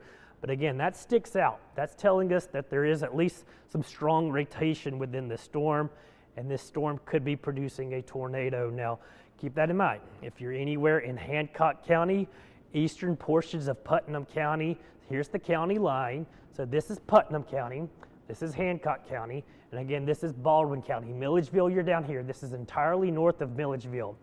This is really just along the Putnam and Hancock County line, and this is going to continue to lift off towards the north and east at approximately, how fast is that storm moving, Noah?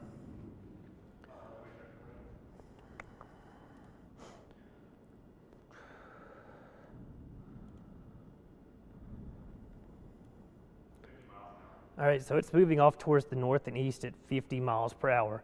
And again, every time you see the radar beam come through, you're getting an update. But again, that's decent rotation. That's what we're looking for when we're looking for a tornado within these rain. This is going to be a rain wrap tornado. You're not going to see it because there's so much heavy rainfall. But again, I got this tornado warning until 4:30 for. I would give Baldwin County the all clear because this is now completely into Hancock and Putnam County. So the warning sirens may be sounding in Baldwin County, Milledgeville. You're in the clear. This storm is now completely north of you. But again, that's pretty strong evidence of rotation within this storm. So that's why the National Weather Service has issued a tornado warning until 4:30. And again, this is going to continue to lift off towards the north and east at about 45 miles per hour. Now, a lot of other people are asking, what about all these other storms? Now, these are severe storms. They are rolling through Macon right now. They're rolling through Fort Valley. They are rolling through Perry, Warner Robins. These are severe, meaning winds of 60 miles per hour, maybe hail into 1-inch size. This will continue to slide off towards the east. We got the one tornado warning. Again, strictly in Hancock County and Putnam County now. Baldwin County, you're in the clear for this. Now, as far as being in the all clear with this severe weather system, if you're north and west of Macon, you're in the clear. Forsyth, Thomaston, Butler, sure, you still may be getting a little bit of thunder and lightning, but the severe weather threat is over. Now, big picture once again, I want to remind everyone that all of Middle Georgia under a tornado watch until 10 a.m. But if you notice, they are clearing counties out of the watch as soon as the line pushes through. So now Jasper County, Butts County, Lamar County, Monroe County, Crawford County, Taylor County, and Upson County, you're in the clear. Severe weather threat is over. Macon, Bibb County, as soon as this storm line gets through us, you're going to be in the clear as far as this threat for severe weather. So again, this is going to be a quick hitting system, but it is producing tremendous amounts of lightning, that heavy rainfall, and those gusty winds working through Middle Georgia as we speak. Getting a lot of reports on social media of these very strong gusty winds, heavy rainfall, and lightning, and that's what we've been seeing. But again, we are live on air on Fox 24 as well as ABC 16 because we have a tornado warning in our viewing area up into Hancock County. Now, you're not going to be able to see this storm. One, it's at nighttime. Two, these storms are going to be rain wrapped. So if there is a tornado, you're not going to be able to see it. And as of right now, it's coming across eastern portions of Lake Sinclair. There's Lake Oconee, there's Lake Sinclair. So Devereaux, Sparta, Culverton, got to be in your safe place. As we go in a little bit closer, and I'm actually going to turn the velocity back on, and velocity tells us which way the winds are moving. And we're looking for subtle changes in that. Now, this is the area of concern. It's not as prevalent as it was. It doesn't look as impressive, which is a good thing, as it did a few minutes ago when it was back near the Sinclair Marina. But again, the National Weather Service still believes that there is a tornado warning, or at least enough of rotation there for a tornado warning, and this is going to continue to track off towards the north and east. Now, what we've been dealing with all day, off towards the west, you've been dealing with severe thunderstorms. As I said, it's been a deadly and destructive day off towards the west. These storms are moving through Middle Georgia. These have all had a history of producing tornadoes. If they've had a history of producing tornadoes, there's no reason why they can't produce more tornadoes, especially when they cycle back up in intensity. And that is what we are watching with these storms coming through Middle Georgia right now. Here is the area of concern. Again, this is just off towards the south and west of Sparta. You got Shoulder Bone and Devereaux. If you're anywhere within Hancock County, you really need to be getting in your safe place. Small interior room, away from windows, away from doors. And again, we've seen better signatures as far as the threat for tornadoes on radar today, and we've seen weaker signatures, but they've been producing tornadoes off towards the west. But this is the area of concern right now. And again, this is just to the north of Devereaux. If we get in a little bit closer, let's see if we can get any of the smaller roads coming into play, and you don't have a lot of terrain, a lot of population up in this part of the state. But again, Sandy Run, heading over towards, you're getting closer to, again, here's the county line. This is Putnam County. This is Hancock County. There's Devereaux. There's Glen Ford Road. And then again, this is the area of circulation. It's going to be passing just toward the north of Sandy Run. If you're in Sandy Run, you need to be in your safe place. Even if you're in Devereaux, you need to be in your safe place. Then you got to be heading up towards State Highway 16, Hancock County High School, shoulder bones. So you're going to get into a more populated area as you get over towards the east. Oh, certainly some great news. They just canceled that warning. I was just about to tell you. Yeah. So again, that's good news. The warning has been canceled. The rotation has weakened, but we're actually going to stick on air. We're going to stay on air and continue to watch these storms rolling through middle Georgia. So again, it is 4:10 on this Sunday morning in middle Georgia. A lot of people getting a rude wake-up call from Mother Nature as we're dealing with these strong storms working their way through middle Georgia. Now, we just had a tornado warning that has been canceled. That storm that produced it has fallen below that tornadic category. But again, we do have the severe thunderstorm warning that does stretch from Lake Oconee all the way down towards Lake Blackshear. So you're covering multiple counties across middle Georgia. A lot of thunder, a lot of lightning with these storms. And again, anywhere within this line, you could be getting winds of 60 miles per hour, but also these storms are rotating. There could be some quick spin-up tornadoes. It looks like we just had one of those up in not Milledgeville, but up in the Baldwin and Putnam County. The Weather Service issued that warning, but they have quickly canceled it. So we're going to stick with this and continue to track this cluster of storms as it's working through middle Georgia, just to give you a better idea, because I know a lot of people are getting a wake-up call early this morning. We're going to start at the northern part of the line. Again, near the Devereaux community is where we were seeing that area of rotation that has since fallen apart. But from Lake Oconee, Sparta, Culverton, down towards Devereaux, Lake Sinclair, gusty winds, lots of lightning. You're getting into Baldwin County, down towards Milledgeville, Coopers. You get back towards Haddock, that gets you into Jones County. That severe thunderstorm warning continues to slide off towards the east. Linton heads up, deep step over in Washington County. These storms are going to be moving your direction. Again, we could be seeing winds of 60 miles per hour, which will be boosting tree and power issues. Penny-sized hail, certainly possible, but really the main issue with these storms this morning has been the amount of lightning they're producing. Now, as you get down into Wilkinson County, you got Ivy, you got Gordon, McIntyre, Irvington. These storms are heading your direction. Where you're seeing some specks of white in there that are not the lightning bolts, that's probably some larger hail showing up. So that gets you into Twiggs County, especially northern Twiggs County. Now, downtown Macon, off towards the east, that's where this storm is. Out near the Geico headquarters, Dry Branch, you're getting in Jeffersonville, down towards Kathleen, Warner Robins, Bucky's. It is a rough go of it this morning along Interstate 75. But again, you're getting into northern Houston County. Peach County, the worst of the weather is now east of you. Still raining, still getting some thunder and lightning. But again, it's within this polygon, this yellow polygon, where we're seeing this most intense thunderstorm activity. And again, these storms are stretching from Jeffersonville. Here's the city of Perry, Elko. You're included in that polygon, which is that severe thunderstorm warning. And Noah, how long does that severe thunderstorm warning go to?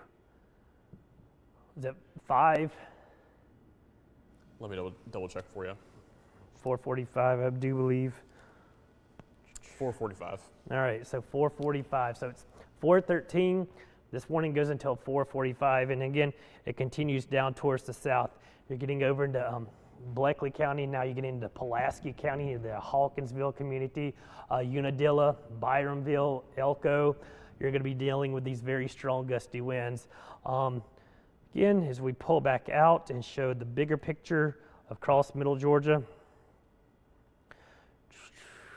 we've been dealing with this cluster of storms. Now, Dublin, Eastman, McRae, Vidalia, Wrightsville, these storms are heading your direction. If you're west of Macon and north of Macon, you're in the clear.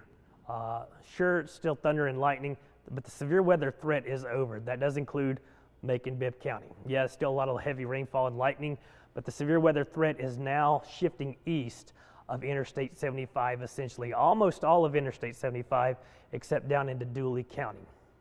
Again, these storms cycle up in intensity, cycle down in intensity, and that's what we have to deal with this time of year, especially with these overnight storms. You step outside, it's a warm, unstable air mass in place. That's why these thunderstorms have continued. A very dynamic storm system, widespread damage off towards our west. It was a tornado outbreak today across Alabama and Mississippi. Thankfully, the storms were weakening as they moved into middle Georgia, but still, we're dealing with strong to severe storms making their way through the mid-state. And again, the lightning has been a major issue. Several reports of house fires across the mid-state and the Atlanta metro because of lightning strikes. So that's causing an issue as well. Again, McRae, Vidalia, you're getting down towards Lumber City. Within the next hour, these line of storms will be making their way your direction. And you notice how large this polygon is. That's essentially what the National Weather Service is going to do. I think we'll see another warning for the rest of Washington County, Johnson County, Lawrence County, Dodge County, McRae County, or Telfair County, and Wilcox County. That'll be who gets the next warning. And that'll probably be issued within the next 30 minutes or so, because this initial warning goes until 4:45. Again, if you're west of Macon, north of Macon, you're in the clear. The severe weather threat is over. That's certainly some good news. It's going to be in and out of here. And I really think, even though the tornado watch goes until 10 a.m., it will not last that long. We're already seeing counties removed from it off towards the north. I really think the line of storms will actually be out of here by 6 or 7 o'clock for the most part. So that means a lot of people get up, you can go about your business today. It's Sunday in the south, of course. Most people will be heading to church. So there's no reason you can't make it to church this morning, because the threat for severe weather will essentially be over for us in middle Georgia. But again, we are watching this line of intense storms, and I really think the more intense storm is coming through Twiggs County right now, actually near Jeffersonville, where the Weather Service radar is. So do keep that in mind. Our transmitter towers out in Twiggs County probably getting hit by lightning quite a bit. But again, this is just what we are dealing with, these long, severe thunderstorm warnings. Again, this warning goes until 4:45. Again, why we prompted to go on air was because we had that tornado warning that was issued for Hancock County. So, Aaron, I know you're in the back. Let's stick with this on air on ABC 16 and Fox 24 till 4:30.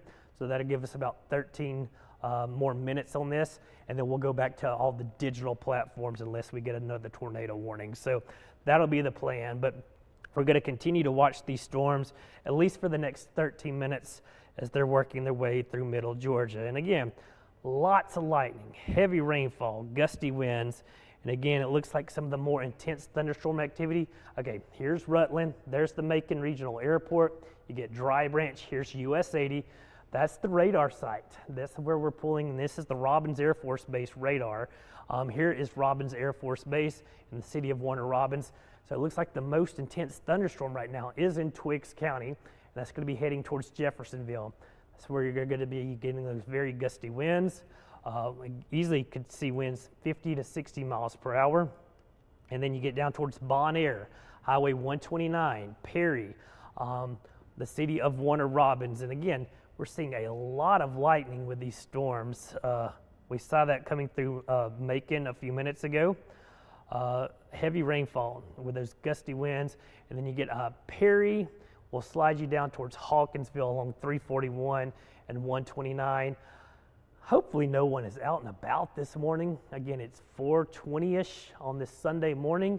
Hopefully most people are at home, but travel just not recommended across middle Georgia right now. Now in a couple of hours, everything will be a-okay. But if you're in Byron or Fort Valley or Marshallville, you're in the clear. Still raining, probably still thundering and lightning, but the severe weather threat is over for you. Montezuma, Ideal, Ellaville, Sumter County, you're in the clear. Rupert, Butler, Reynolds, you're in the clear. So that's certainly some great news. Other locations in the clear: Lamar County, Upson County, all of Monroe County. Sure, it's still raining, not travel recommended along 75 anywhere because of the storms and the wet roads, but you are in the clear. You're in the clear in Jasper County as well as Butts County. So we're just going to watch this as we continue the next 10 minutes or so. And again, big picture, nothing back off towards the west. Again, as I said, it was a very destructive day from Mississippi into Alabama, where they did have that tornado outbreak, that level 5 out of 5 levels. There's been significant tornadoes, and there were significant tornadoes up into the state line. So thankfully, not dealing with those in middle Georgia, but we're going to continue to deal with these strong thunderstorms as we head through the next hour or so, especially in our eastern communities. Very heavy rainfall falling across middle Georgia right now. We look outside. This is our camera in downtown Macon. The worst of the weather has moved off towards our south and east, but I can still hear the rain falling. Lights are on downtown. That's certainly some good news. That means we're not having any power outages in downtown Macon. But as we look at the power outage index, we have been getting reports of power outages across middle Georgia, and we'll look at that as well. And again, just be patient with the power crews. They can't send their linemen out until the severe weather threat is over. Severe weather threat and lightning threat is going to be a couple of more hours, so do keep that in mind. But a look at the power outage index.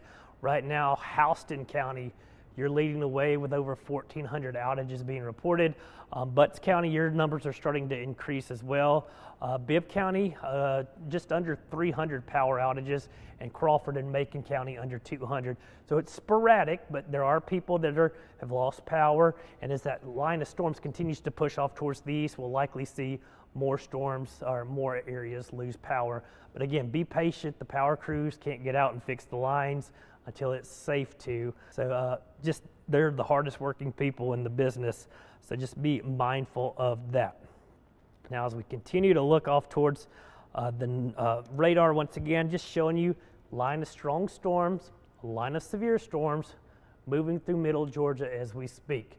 And again, stretching from Hancock County back through Baldwin County into Wilkinson County and Twiggs County. And the most intense part of this line of storms is in Wilkinson as well as Twiggs County as we speak, and then stretching down into northern portions of Houston County, or should I say eastern portions of Houston County. These storms will continue to slide off towards the east, and we'll put a track on that, just giving you a general idea of where over the next 30 minutes. We'll start at the northern end of this line. It's moving, the line itself is moving at approximately, approximately 30 to 40 miles per hour. So that is what we're going to be tracking. So stretching from Sparta back through McIntyre, getting into portions of Twiggs County. We're going to pull that off towards the south and east. This is over the next 40 minutes. Hancock State Prison. I know it's a landmark out there. So 424, Goat Town at 427, Deep Step at 428. You get over to Ennis at 433, Coney, the community of Coney, 443, Hamburg State Park, 447, Washington County High School at 451, and Sun Hill at approximately 5 o'clock. It's 423 right now, so it's going to be near the top of the hour. And then we'll remove that. We'll slide the radar off towards the south and east even more, giving you a better idea of where we could see these storms. I know Dublin, you're going to be up next with these storms. Cochrane, you're right there on the line where these storms are. So we're going to drag this down towards about Vienna. We'll pull this out for the next 45 minutes or so. And that'll give you some approximate times. At 424, the Taylor Regional Medical Center, so that's within the minute. Hawkinsville at 428. Giving you some other location. Lawrence Hill at 440. Dudley at 448. Dexter at 456.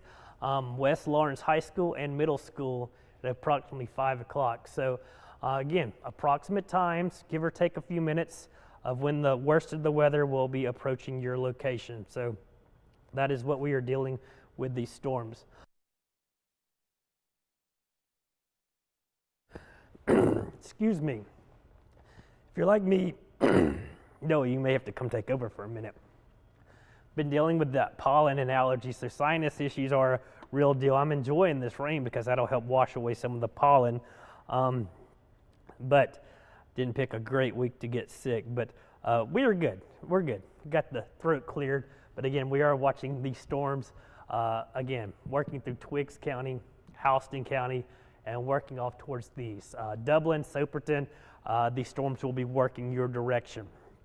Now again, I like to show you big picture of what we can give you an all clear. A lot of people want to know when they're in the clear.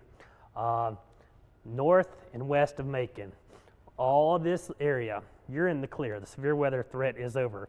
Sure, you still may be dealing with some rainfall and a little bit of lightning, but the only part of the storms we're worried about is going to be within this polygon, that leading edge of strong thunderstorms. And again, the lightning, that has been the issue. We've seen so much lightning this morning across middle Georgia, but that will continue to slide off towards the east. Again, gusty winds up to 60 miles per hour, certainly possible. And I just think we're going to get another warning, another severe thunderstorm warning that's going to be very similar in size and scope to this one. It's just going to be over. So that'll get you into Sandersville, Wrightsville, Dublin, Eastman, the rest of Hawkinsville, Bleckley, down towards Rochelle. You get down into Wilcox County. So again, just know that another warning will be issued within the next few minutes, because this warning currently goes until 4:45. It is 4:26 right now. So the storm's kind of outrunning this. And if you continue to track this out, I really think by 6 o'clock, these storms will be out of middle Georgia, and it will give you the all clear. So storms came in about midnight. They're going to be moving out quicker than the forecast models, which is what typically happens, because once the storms start developing and moving through, you start to see them moving a little bit faster, and the model data can't keep up with it. So that is what we're watching for right now. I'm not seeing any reports of damage so far. Are you, Noah? No? Nope, not so far.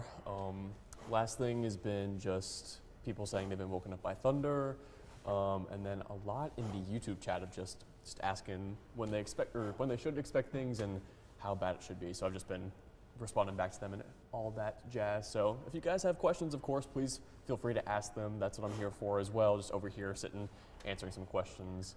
And yeah, but other than that, just waking up from thunder, heavy rain, stuff like that. And that's meteorologist Noah Hauck. He's a little mini-me. That's what I'm going to call him. Yeah. Again, he's over there on the social webs. Ask him questions. He's responding on YouTube, on Facebook, anywhere you can watch us. Again, we are streaming live on Facebook, on WGXA.tv, Facebook itself, our YouTube channel, and of course on our website, WGXA.tv. That's where you can watch us live. And again, we're going to stick with this warning for about 2 more minutes. Again, at the bottom of the hour, which is at 4:30, we can go back to programming on the channels, and we're going to keep our social media platforms and the digital platforms up. So we'll go ahead and do that. But you can continue to watch our severe weather coverage, again, on YouTube, Facebook, or on our website, WGXA.tv. But again, it's 4:28. We'll switch over to the digital platform again at 4:30. But again, we are watching this band of intense thunderstorms, severe storms, working through middle Georgia. Essentially, Warner Robins to Macon to Montezuma up towards Eatonton. You're in the clear, off towards the north and west. Again, as soon as this line passes your location, severe weather threat is over. You can go back to bed for a little while before you get up and go to church this morning. Still going to be dealing with showers and thunderstorms over the next couple of hours, but it's really going to slide off towards the east. And again, we're likely going to see another warning issued downstream of this one, and then probably one more that will get our southeastern counties. We're going to continue to watch off down towards the south. Always watch storms down towards the south. You got more severe thunderstorms across southwest Georgia. These could certainly go severe at any time. It's untapped air mass down here. There's been no rain down here, so the air mass remains unstable, and we can certainly see more severe thunderstorm warnings or tornado warnings issued down this way, and those could drift up into our southern counties as well. So if we do get another tornado warning, we will get back on air on Fox 24 and ABC 16. We're going to slide back to the digital platforms. Once again, if you want to keep watching our coverage on YouTube, Facebook, and of course WGXA.TV. But again, we're going to continue to watch these storms. And I do know the lightning output is decreasing some, and that shows that the storms may be weakening a little bit. So hopefully that's the story, and these storms will continue to weaken. But we're going to continue to watch this and stream this live on our social media platforms. But again, severe thunderstorm warning continues until 4:45 from Sparta all the way down towards Crisco or Dooley County. And again, we're likely going to see another warning issued. So, Aaron, you can take us off the TV if you want to, and let me know when we have the all clear. And again, we're going to continue to stream this.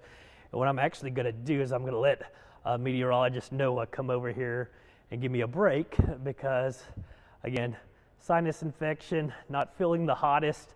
Voice is going to go out if I don't take a little bit of a break. But meteorologist Noah Hauck will take you for the next little while. Alrighty, so yeah, this is me. I'm meteorologist Noah Hauck. I've just been over there sitting with the computers, just kind of, answering the questions. Hopefully I've been helpful if any one of you watching have been able to comment anything. But yeah, like Ryan was saying, we did have that tornado warning earlier up in our northeastern counties, but thankfully that has expired, and now we're just left with this severe thunderstorm warning spreading across the north portion all the way down to the south. So now it's going to be in Hancock, it's going to be in Baldwin, and it looks like we just got a new severe thunderstorm warning that made it off into the east. So that's going to be in Washington, Johnson, Lawrence, and also down into Dodge County as well. So that has just been updated as I've just made my way up here. Oh, okay, I gotcha. Yeah, I'll just switch to mine. Yeah. I forget that we switched earlier. But yes, we did just get a new severe thunderstorm warning for those 4 new counties as well. And again, this has been a particularly dangerous system off to our west back in Alabama and Mississippi. So that's why we're still wanting to watch this closely, because even though there are only severe thunderstorm warnings out there, there could be a spin-up tornado within them. That's exactly what happened with that tornado warning up previously with something that did have a tornado earlier in the day and caused a warning up north. Thankfully, has been expired. So we don't want to take these we don't want to make light of these severe thunderstorm warnings either, because with these severe thunderstorms, you're going to have winds up to 60 miles an hour, possibly even higher than that as well. And these will change into a pink shade if that is to happen. But for now, it looks like we're still just with the around 60 mile an hour winds possibly. So those can still knock down trees, knock over power lines, anything like that. So if you are going to possibly lose power and you are still going to be over here to the east of that line right here, I would advise you start to charge your devices, charge your portable charger, get anything ready that in case the power is to go out, you're prepared for that scenario. Because again, power crews are going to go out when they are able to. It really just depends on what their company is comfortable with, especially with this weather being very widespread. But yeah, so right now, again, that new warning just got east, and so we're going to have that main line now being up in Sparta, making its way closer to Sandersville. It's going to be in Linton, Deep Step, as we head off towards the south a little bit. It's also going to be in McIntyre and Irwinton as we head a little bit more south as well. We're going to notice that lightning picks up right around where this radar is in Jefferson, so right around Highway 18 and US 80. We're going to start to see a little bit more of a concentration of that lightning than we did up north as we head a little bit more south as well. Now that red is going to be stretching down closer to Cochrane, going through, which road is that? So I'll make sure I say the right one. Looks like it is Route 23. So making its way through Cochrane around Route 23, heading a little bit more south as well. Now it's going to be approaching Hawkinsville, just past through Unadilla and Pinehurst. have a little bit more lightning to the west of Wallace, and then heading all the way down towards the end of that severe thunderstorm warning near Vienna. It looks like it just got through there as well, right around the intersection of 75 and Georgia Highway 27. So we'll just zoom out here. And again, if you happen to be west of this main line right here, you guys are good. You guys are able to go back to sleep. I know it is 4:30 in the morning, so you're only going to have probably a few more hours before you make it out the door if you happen to be going to church this morning or any other activities you may be doing. But again, if you're over here in Upson County, if you're in Taylor, in Thompson and Butler, Forsyth, even here in Macon, the rain has finally waned off. We do not hear it here in the station anymore. It was going for a little bit there, but we don't seem to hear it any longer, which is good, and there happens to not be any more lightning either. So it looks like the main threat of this has moved past Macon-Bibb County as well. But again, if you are to the west of this main line right here, you are good. If you want to go on to head to bed, you're good. Just keep your ringer on in case anything is changed. But again, the main concentration of this lightning is where that biggest threat is going to be. Now, like we were mentioning earlier, there was a tornado warning, and we still can't completely rule that out as we start looking through this system as a whole. So where is the best place for you to be in case a tornado warning is to come back? It is going to be in the innermost section of wherever you live, whether it is a bathroom with no windows, a inner hall, a closet, maybe a stairway. But preferably, if you have a basement, that is going to be the best place, or even a storm shelter as well. And that's going to be most likely because that basement is going to be underground, and it's going to be your safest place. And when you are going to these places as well, make sure that you are taking shoes with you, because if debris happens to be falling around you and you need to get out of there to a safer place, you want to make sure you're not going to be stepping on any glass, any nails, anything like that. And then also you're going to want to take something to protect your head, maybe even a helmet, maybe a pillow, or a bunch of blankets, anything like that, just to protect the vital organs of you, just because in case something is to fall, maybe a wall falls, maybe something comes through the roof, worst case scenario, you have something to help protect your noggin there. But those are going to be the best places for you to be in those scenarios.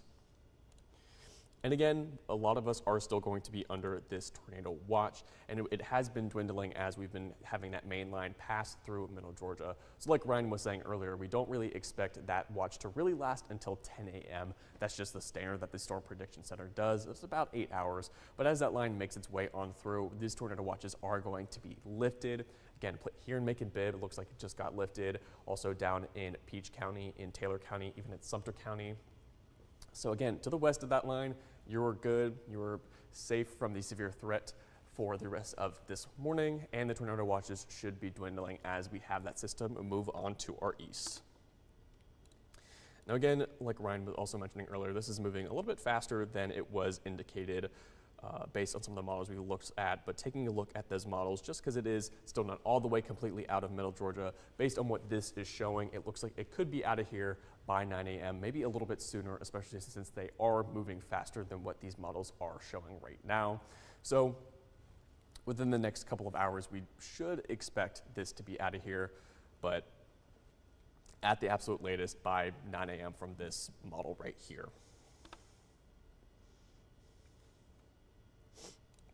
And also, I think a good differentiation to make is the difference between a watch and a warning when it comes to those tornado warnings.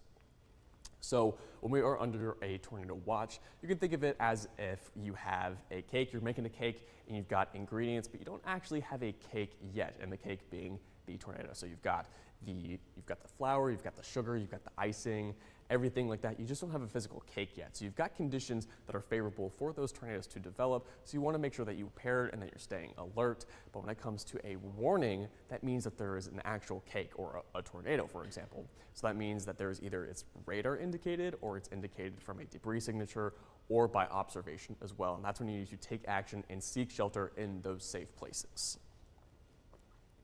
But just heading back to the radar as well, we'll see how that is progressing along, see if we can see any concentrations of those lightning to see where the strongest parts of this system are currently.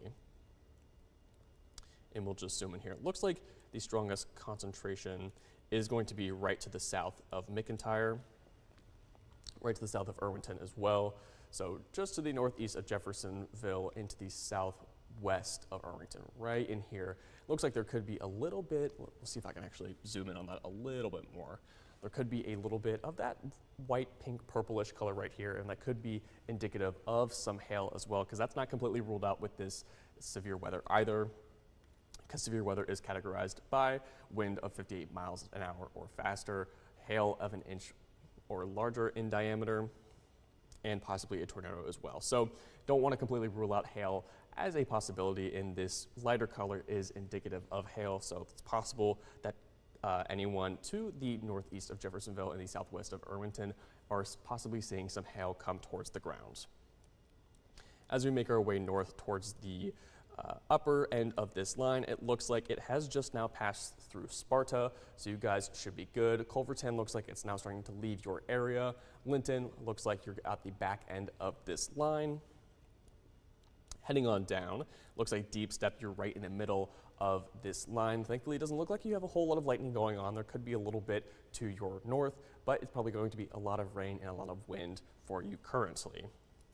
Again, looks like it's starting to get out of McIntyre and Irwinton. Irwinton might be a little bit more in the core just because you've got a little bit more lightning going on right there.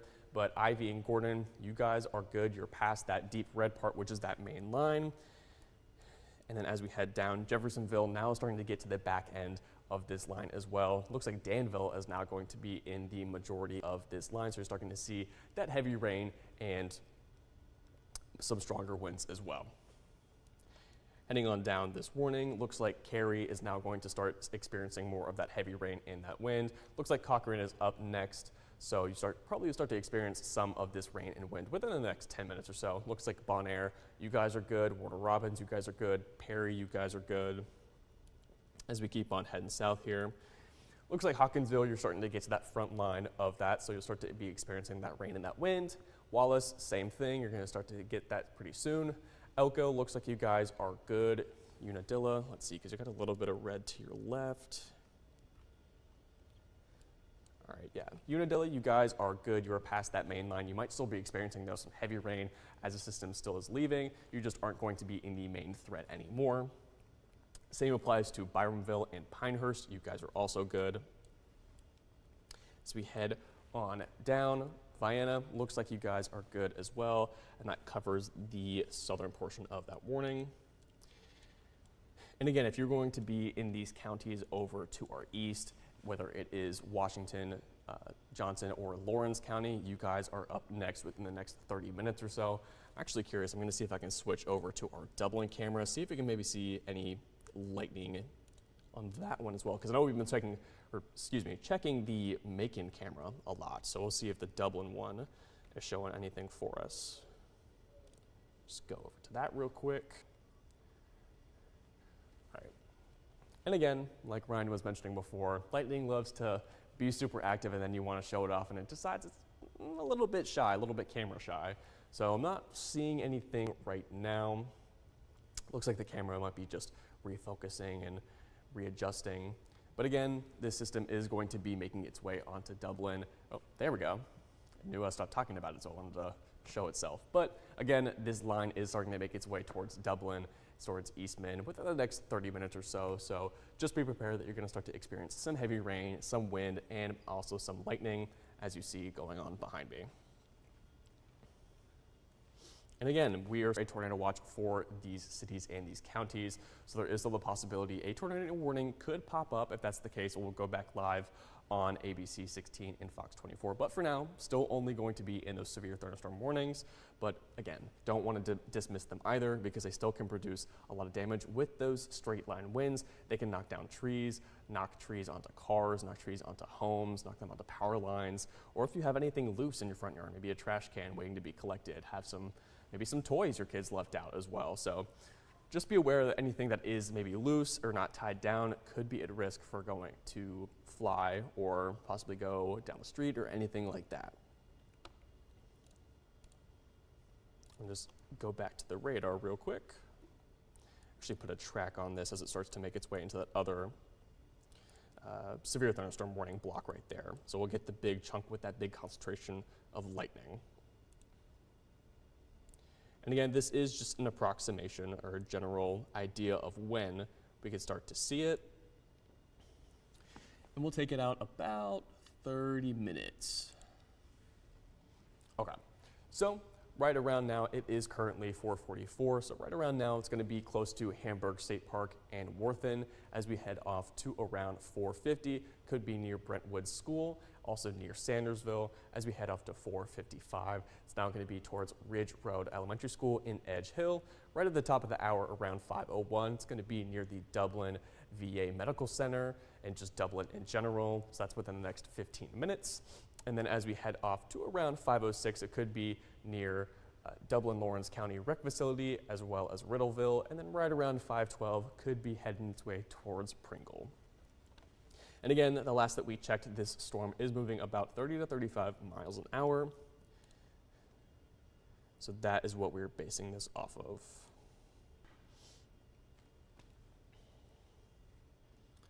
And another tool that we do use when it comes to severe weather, I know we still only have just those severe thunderstorm warnings, but this was important for when we had that tornado warning. This is called our velocity radar. Now this is going to show the inbound and the outbound winds to help show what is that rotation within these storms. So the screen color is going to be our inbound color, and then our red color is going to be our outbound color, or going away. So typically you'll notice that when you have a tornado warning, these are going to be coming together in a tight rotation. Sometimes not always super tight, and it sometimes is a little messy, but this is just one of those tools that we use to help show where that rotation is. And you can see right here, actually, we're gonna have that sharp gradient between this red and this green, and that's going to be showing that outflow of that strong wind from that system. So you'll be having these winds coming down this way from that system, and that's where those winds are going to be right along this gradient right here. And again, it's going to be making its way on towards Dublin within the next 15 minutes.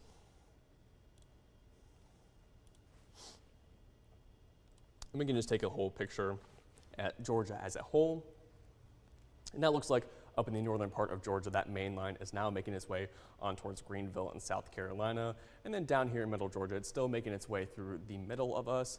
And then it looks like the tail end of this line is still going to be right now in Dothan or close to Albany. So it's pretty much stretching across the entirety of Georgia right now. But again, for here in middle Georgia, we start to expect this to leave within the next couple of hours.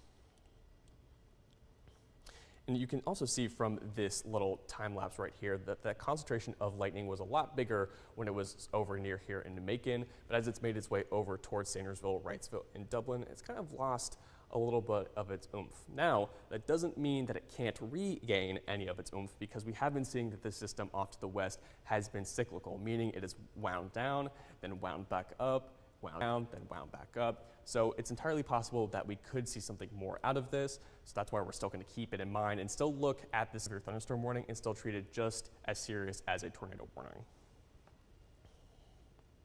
And it looks like actually the severe thunderstorm warning off in Baldwin County all the way down through Pulaski County has just expired. So now we're just left with this one for Hancock, Johnson, Lawrence, and Dodge County as well, maybe a little bit into Twiggs and Bleckley and Wilkinson as well. So we're just left with that one right now as we take a zoom out as well. Yep, it's just going to be that one severe thunderstorm warning that we do have left. Again, that main concentration right here in the middle, leaving Twiggs County, heading over towards Johnson County. That looks like that's going to be the most serious part of this line right now, because when you start to see a bigger concentration of that lightning, that's indicative of a stronger updraft, which means a stronger storm. So that's going to be the strongest part of this system currently, making its way towards Wrightville within the next 10 to 15 minutes. And again, it is almost 4:50 in the morning, so within the next couple of hours, we should start to see this leave, start to be able to resume your normal morning activities, and be able to still make it to church or any other activities you have planned for later this afternoon. Again, if we take a look at our 10-day forecast, we'll notice that the rest of this week is actually going to be a pretty nice week here in Middle Georgia after a pretty interesting last week here. So tomorrow is, of course, St. Patrick's Day, and with this system is bringing through a cold front, so we're only going to get up to a high of 69 degrees on a Monday. But as we head into Tuesday and Wednesday, we're going to be warming up to those mid-70s. Having those mostly sunny skies, it's going to feel a whole lot like spring, which on Thursday is March 20th, which is the official first day of spring. So we won't have to keep saying a spring-like day. It'll actually just be a spring day. As we head up to our weekend, again, going to be in the high 60s and the mid 70s, but besides the chance for some scattered showers on Thursday, it's going to be looking like it's a pretty good week here in Middle Georgia. We just have to get through the rest of the severe weather event today. And here we'll go back to the Dublin camera, see if we can see anything more that has transpired now that it is getting a little bit closer. Not seeing anything right now. Again, it's never shows up whenever you want to go and show it off, but this is pointing in the direction of west, so it should be facing the line as it's starting to make its way. Start to see a little bit of lightning behind my head here, but not seeing a whole lot, which is a good thing. That means that if that is the storm all the way out there, it means it's not as strong as it was when it was here in Macon and beforehand.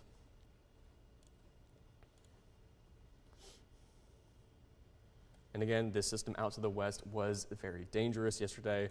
Yesterday we had, or I think it was even, well today, sorry, my time is getting so messed up. So today is Sunday morning, so yesterday we had that 5 out of 5 threat from the Storm Prediction Center, which is pretty rare to get. It's very uncommon for you to get all the way to a level 5.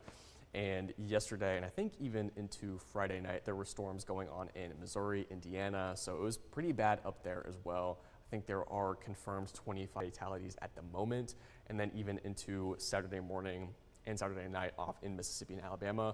There are also some pretty destructive tornadoes as well. Haven't heard too much about them yet, but I'm sure we will hear some more as we go on throughout today into early next week as the National Weather Service is going to do their storm surveys.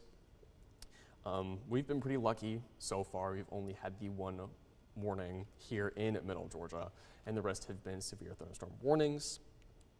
I'm going to keep our fingers crossed, hope that stays true throughout the rest of this morning. But again, still just sitting with the severe thunderstorm warning for these counties on the eastern portions of Middle Georgia. And I'll see when this is actually going to get out of here, if this will tell me a time.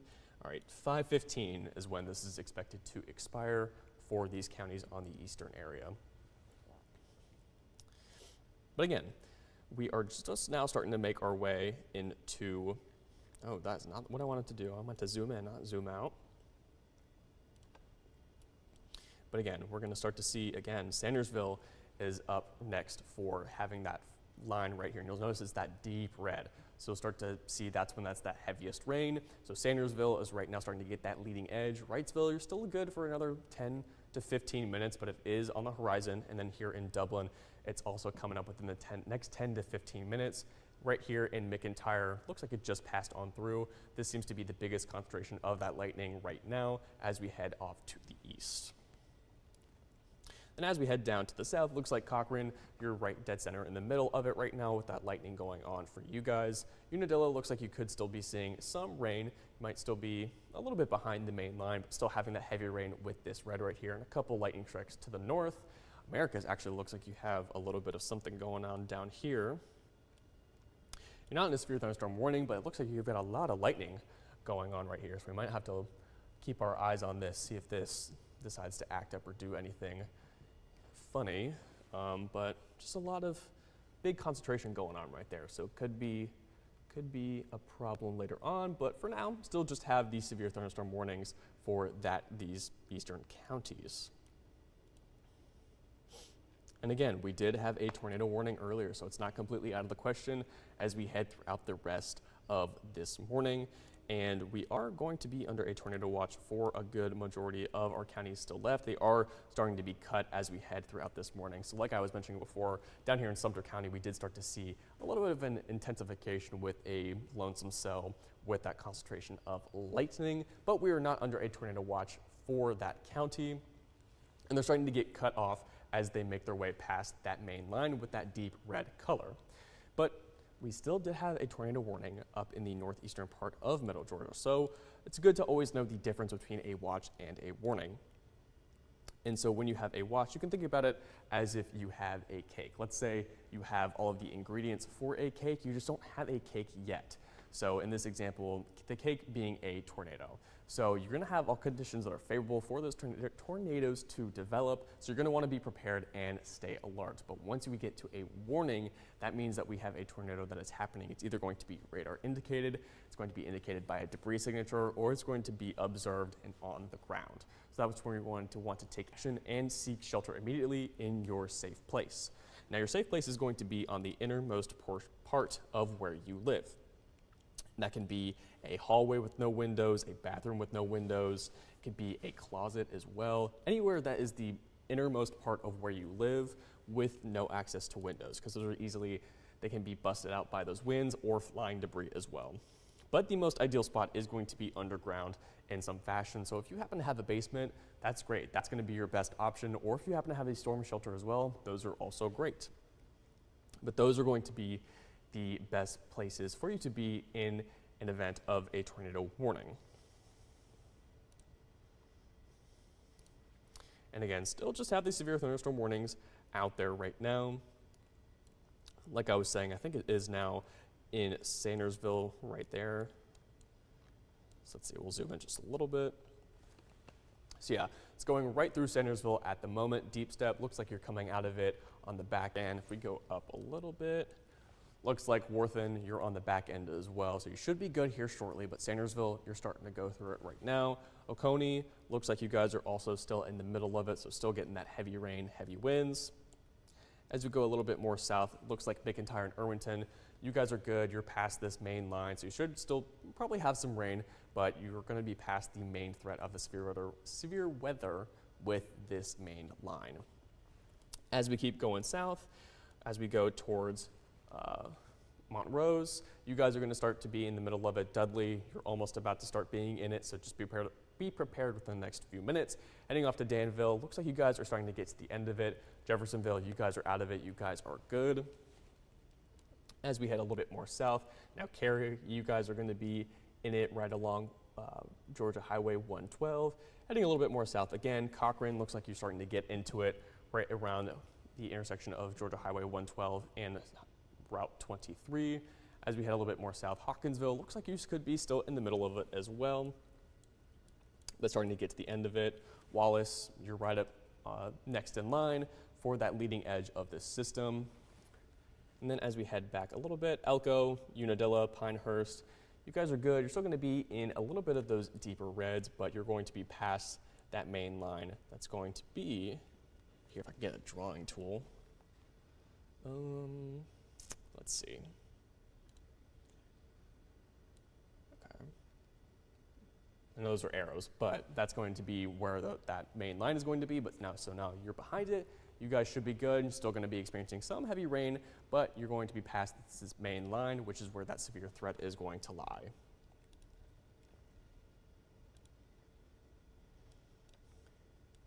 And looks like, let's see.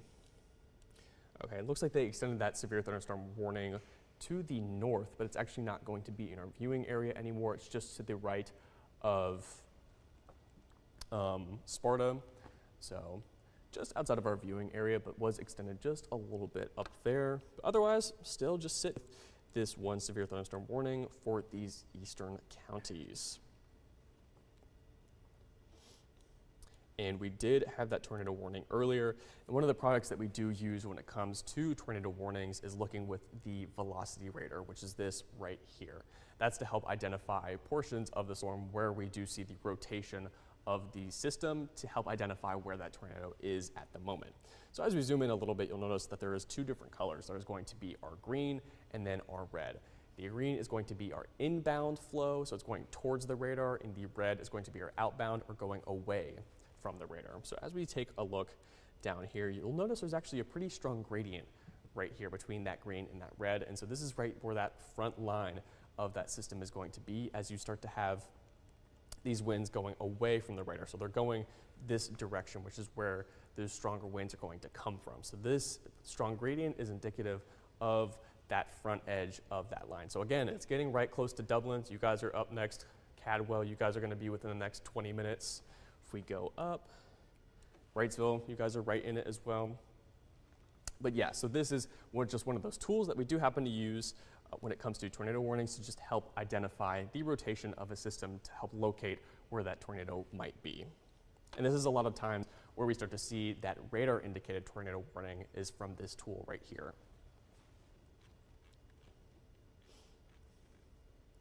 And other people were also mentioning on social media about power outages, so I'm going to take a look at our counter just to see if it's updated at all. Looks like Houston County is going to be our top one with about 1,500 outages, and it's going to be Bibb at 250, Macon at 180, Butts at 146, and Peach at 111. So I do think that this will probably expand as we get that line to keep on moving through the eastern portions of the mid-state. But for now, looks like some of the counties we had earlier have lightened up, have gone back to going to gray, which is good. Hopefully that means that there are power companies out there working hard, doing hard work, and we're not sure when they're gonna get out there and start restoring things. They have to decide as a company what's safe for them to do, but hopefully sooner rather than later. Let's take a look at the tornado watch to see if that has been cut at all. All right, I think it still looks the same for now. So again, still going to be kind of split down the middle from the northeastern to the southwestern portions of Middle Georgia. And again, it's just a watch, so we do have conditions that are favorable for a tornado, but we don't actively have a tornado on the ground at all. And it does say until 10 a.m., but typically these have been getting cut away once the main line has moved on through our area. So we don't expect these to completely last until 10 a.m. It just happens to be the format the Storm Prediction Center likes to follow, which is about 8 hours when this was issued at 2 a.m. So that's why it's all the way out to 10 a.m. But again, once those systems start to make it out of here, we should start to see these watches get cut back down.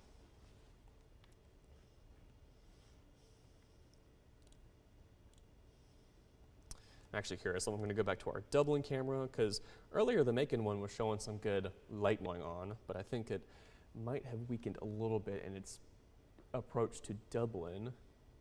So we'll just sit with it for a second, see, oh, there we go, there was one right there. So we'll kind of just sit with it, see for a little bit, see if we can get any cool lightning strikes. I might actually tilt the camera up a little bit more, get a little bit more of the sky. Just got to do that real quick. But again, we just crossed the top of the hour. It is now 5 a.m. So, yeah, I hope you guys are doing well. Hope you guys are not awake, or this isn't too early for you. I know me, I'm not very much a morning person, but you know, I actually feel okay right now, which is good. There we go, that was a bright one. But yeah, hope everyone's doing good out there, staying safe. And again, still just have the severe thunderstorm warning in effect for just those portions of eastern and middle Georgia, Dublin being one of them.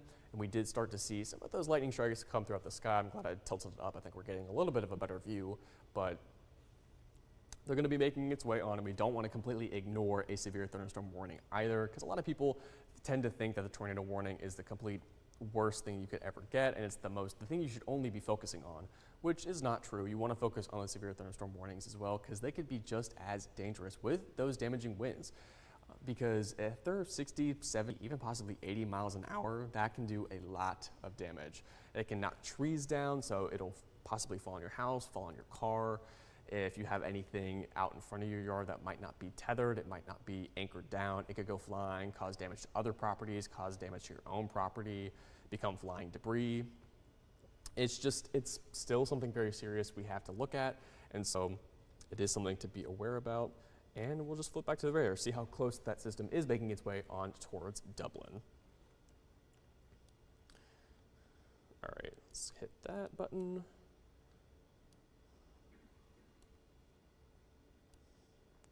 All right, so it looks like it's just now getting into Dudley, so it's very much creeping right up into Dublin itself within the next few minutes. Wrightsville also is in the same predicament. You guys are also going to be within the next 5 to 10 minutes. Harrison, looks like you guys are also within that line within the next 5 minutes. Sandersville, looks like you're now still within it. You've just made it past that front edge, but now still experiencing that heavy rain and those winds. Looks like Worthen, you guys are starting to get to the back end of that line, so you guys should be good here soon. If we go a little bit more north, up in Gibson, it looks like you guys are going to be a little bit in that heavy rain still for now, but should be good within the next 10 to 15 minutes. As we head a little bit more south, Oconee, now you're getting to the back end of this leading edge. Should be good within the next 10 to 15 minutes. A few lightning strikes out to your north and a couple right in Oconee, but not too many. As we head south, Danville, you're starting to get to the back end of that leading edge. Dudley, you're right at the front of that leading edge, so you're going to start to experience that heavy rain and that heavy wind. As we go towards 3, it's going to be still in the thick of it right there. Have a few lightning strikes out in front of it, but still experiencing that heavy wind and heavy rain. Excuse me, I try to combine those words. As we go a little bit more south, though, Cochrane, you're still going to be in that good deep red right there. So still heavy rain and those heavy winds. Hawkinsville, looks like you could be towards the back of it. Wallace, right near the front of it, so you'll start to see more of that rain and wind. I think that, yeah, okay, gotcha. Vienna, looks like you have some lightning going on towards you, but you are going to be past this main line of that severe threat. So looks like what you'll slowly experience is just some heavy rain, some of that lightning, and some wind. Now, we have been getting reports that these lightning strikes have been causing a couple house fires, so that is something else to keep in mind. Again, just another portion of these storms that you don't want to ignore just because there could be something more prevalent going on.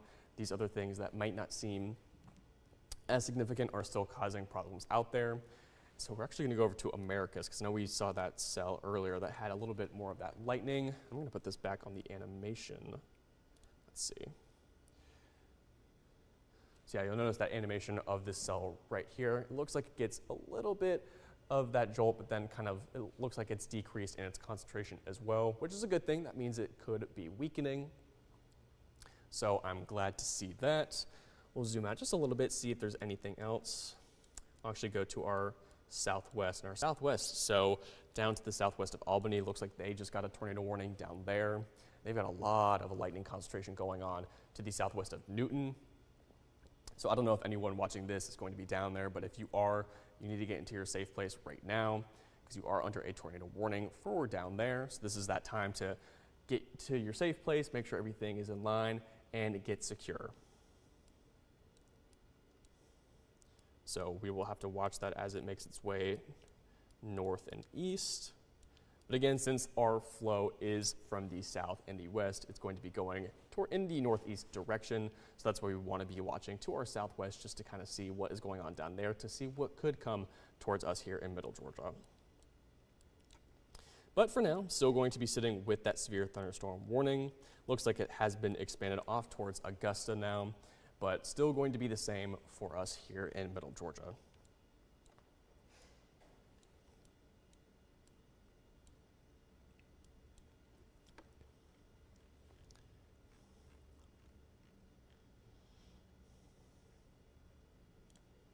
All right, we'll actually take a look at our forecast. The storm is moving a little bit faster than what the forecast is showing, because this is showing right around 5 a.m. It's still kind of right around Macon. It's not here anymore. It's closer off towards Dublin, so it's moving a little bit faster than what the models are showing. So we are expecting that this will be out of here within the next couple of hours, maybe even by 6:30. We'll just have to see how it plays out. It is moving at about 30 to 35 miles an hour. But just based on this model run right here, which is our HRRR, it'll be out of here by 9 a.m. But again, it's moving a little bit quicker than what this is showing, so we expect it to be before 9 a.m. So you'll be able to go back to your normal activities, like going to church later on today, because it is Sunday, or other activities you may have going on for the day. Let's check back in with our tornado watches, see if they've got cut back. No, I'm still looking the same. Again, a watch is that we've just got the favorable conditions for a tornado, but we don't actually have one going on right now. And that's why we're still watching these severe thunderstorms closely, just to see if they could possibly turn into a tornado warning, because that has been the trend throughout today, yesterday, and the day before. Just because this has been a relatively dangerous system as it's made its way across the south in general. We did have a 5 out of 5 threat level for yesterday, which is a pretty rare thing to get from the Storm Prediction Center. And there were a bunch of tornadoes off in Missouri on Friday night, up into Indiana, Illinois. and then yesterday in Mississippi and Alabama. So it's been a pretty serious system, pretty much a tornado outbreak. So it is something we still want to keep with those warnings, just because they could have a spin up anywhere within them. And again, the difference between a watch and a warning for those tornadoes is that a watch is you're going to have the conditions that are favorable for a tornado. So think about it like you have a cake. You've got the ingredients for a cake, but you don't actually have a cake yet. But then when you get to a warning, that means you're going to have that physical cake, or AKA that tornado. So a tornado is going to be happening. It's either going to be radar indicated, or it's going to be indicated by a debris signature, or it's going to be observed and on the ground. So that's when you're going to want to take shelter and take action. And those safe places for a tornado warning are going to be the innermost portions of your home. You're going to want to be away from windows as much as possible. Put as many walls between you and outside as you can. So a bathroom with no windows is great. A hallway in the middle of your home is good. A closet is also good. Maybe even a stairway if that happens to be what you have. But ideally, below the ground in a basement or a storm shelter is going to be the best place because it is underground. And when you are going to these safe places, just make sure that you are taking things with you to also stay safe. So you just take a pair of shoes with you in case you happen to need to get out of there and you might be walking on debris. You don't want to walk on glass, rusty nails, any other debris that might have been flown over to where you are. And then you also want to take something to protect your head as well. So like a helmet, maybe some pillows, maybe a lot of blankets, just something to help protect your noggin, because we want to make sure that worst case scenario, if a wall or a roof is to fall down, that you are protected and keeping yourself safe in the best way possible.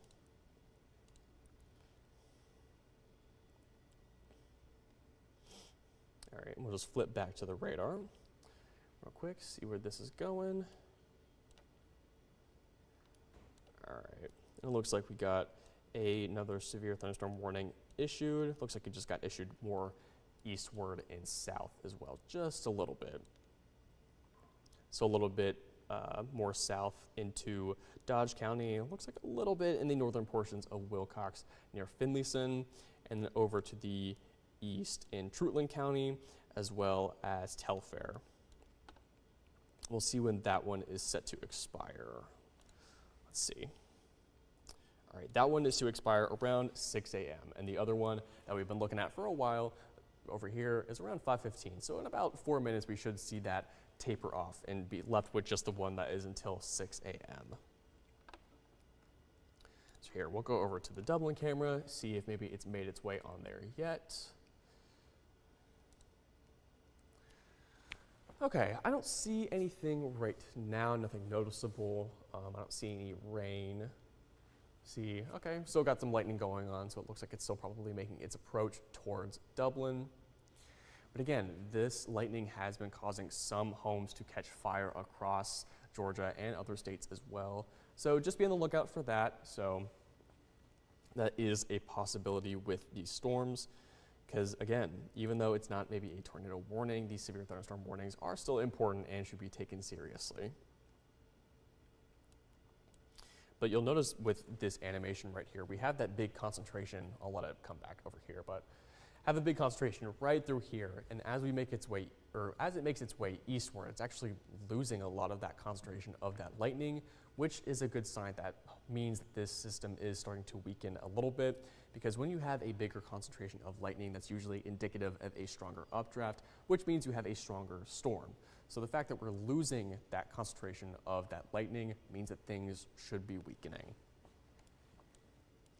Again, we're making our way to the south. Still have a tornado warning to our southwest of us down near Albany. So again, we're still keeping our eye on that, see how that progresses, see if that could potentially make its way into middle Georgia. Hopefully not, but again, there is a possibility, so we'll still keep our eye on that. We'll go back to Americas, where we had that cell with a little bit of concentration of that lightning. All right, and it looks like it's making its way over into Dooley County right here. Looks like it's at about the same concentration for that lightning, which is good, means it hasn't intensified or weakened. So, but nothing has come from that. No warning has been issued with that, which is also a good thing.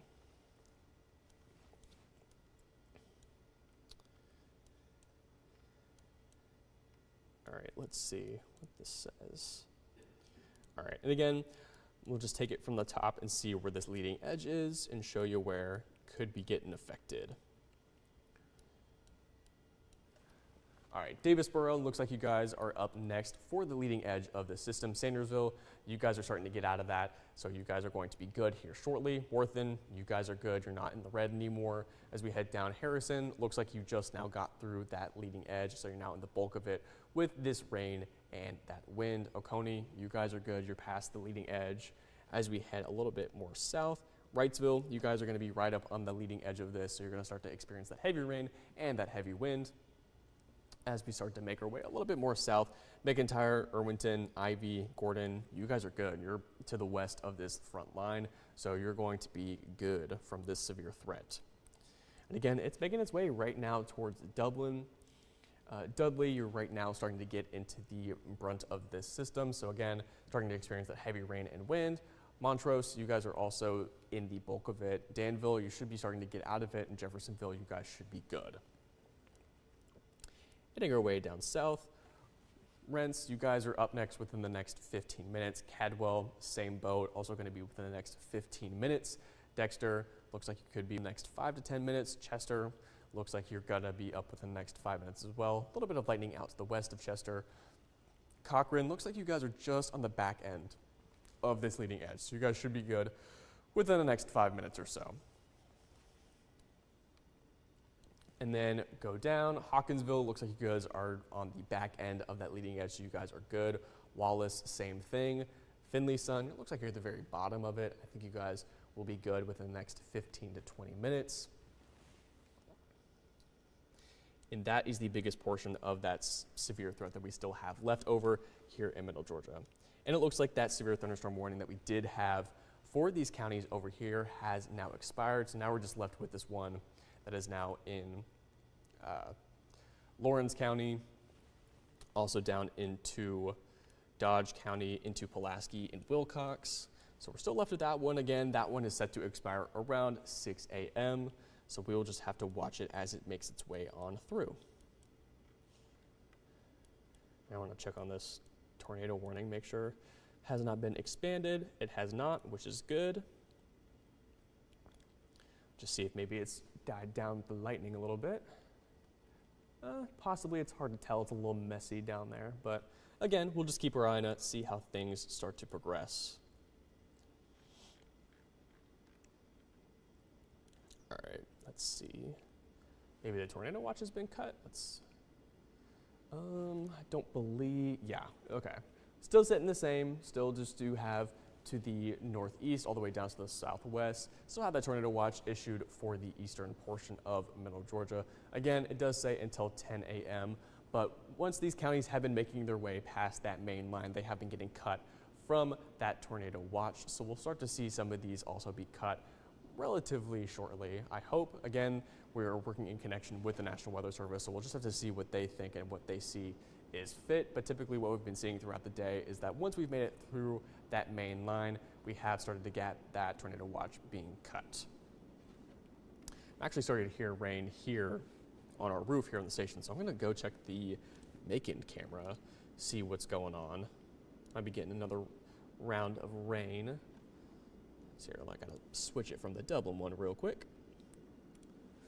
Let's see, just gonna take a couple seconds. And there we go.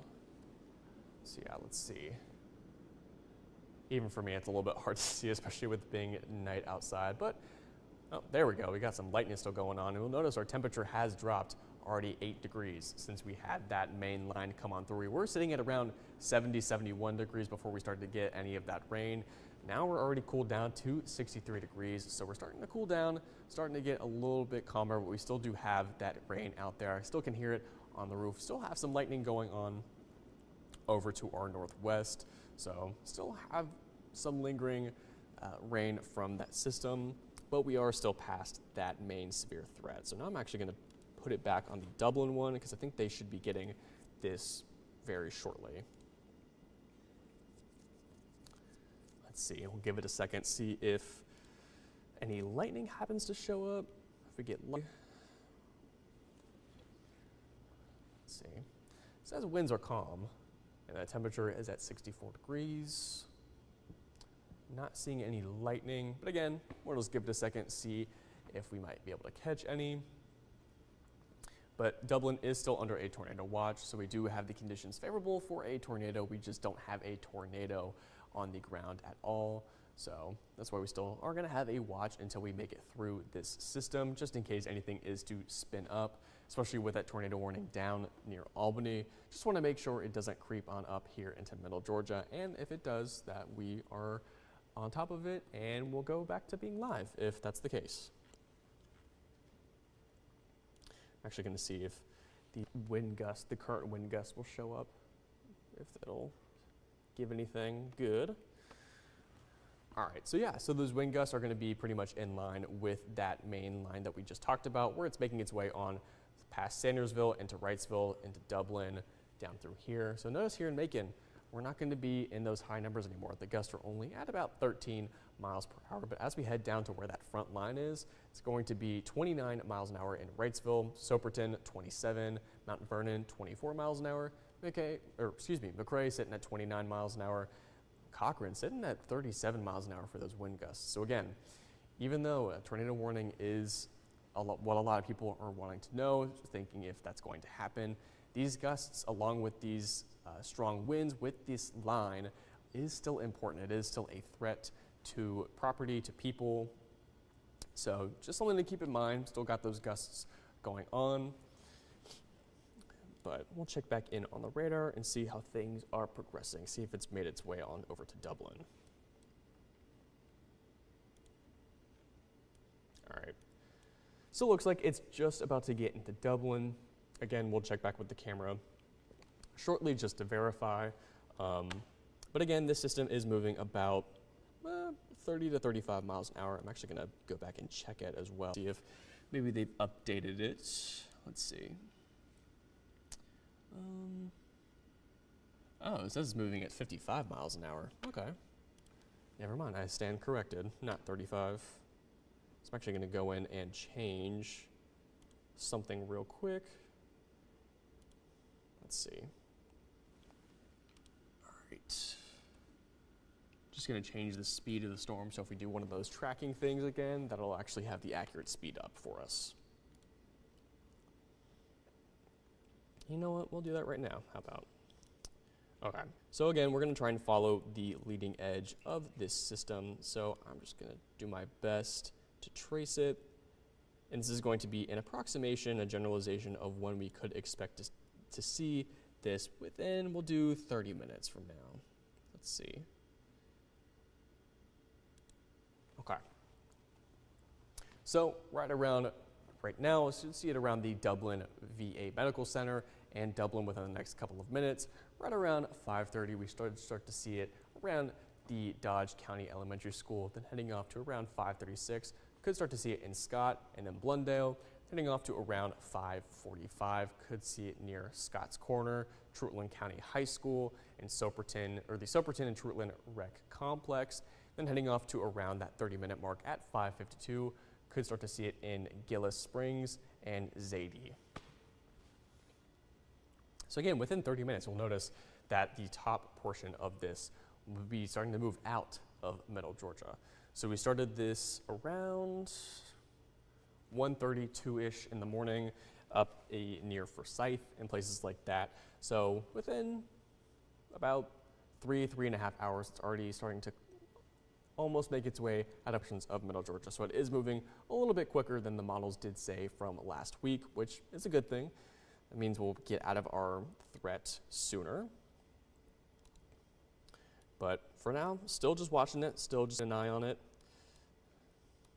See if anything down here Americus has picked back up. I know we were watching something. There's still a little bit something making its way towards Americus, but it doesn't look super concerning, just a little bit more lightning. So it's probably just another one of those storms in there with some lightning, some heavy rain. But again, we'll keep our eye on it, see how things progress.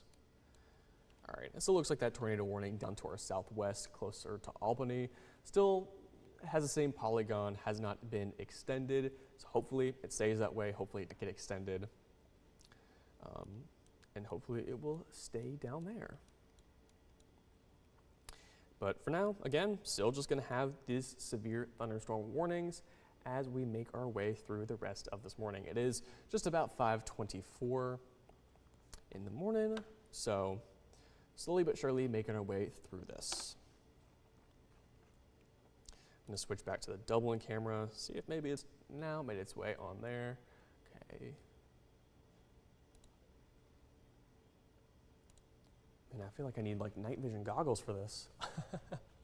But could be a little bit of rain going on right there. It's a little hard to see. Maybe we'll get a flash of lightning here and help lighten things up a little bit. But again, still in Dublin, since that leading edge is making its way on into Dublin, we are still going to be under a tornado watch. So that means that we do have conditions that are favorable for a tornado to form, but doesn't mean that we have a tornado. And that is the main difference between the two, is that when you have a watch, you're going to have those conditions favorable for a tornado to form. But when you have a warning, that means you actually have a tornado that has been formed, and it's either going to be radar indicated or on the ground and has been observed. So again, if you have a watch, let's think about it as if you're making a cake. Let's say you have the ingredients for a cake. You've got your flour, your sugar, your icing. You just don't have a cake yet, and we'll just say the cake is a tornado. So you've got all the ingredients, all the conditions, but you don't actually have that tornado yet. Once we head over to our warning, though, that's when you're going to want to take action, because you're going to finally have that cake or a tornado. So again, it's either going to be radar indicated, which is a lot of them, but you're also going to have those that are indicated by a debris signature or by actual observations. But regardless of what type of warning it is, and when it's tornado warning, you want to take action and you want to take shelter and be in your safe place. And that safe place is going to be the most interior part of wherever you live. So it's going to be the most walls between you and the outside, preferably away from any windows. So a good spot to start are going to be a bathroom with no windows, an inner closet with no windows, a hall, and maybe even stairs if that's what you got. But the best place is going to be ideally underground if possible. So if you've got a basement, or if you also have a storm shelter, that is also going to be a great place for you to go and the best place for you to go as well.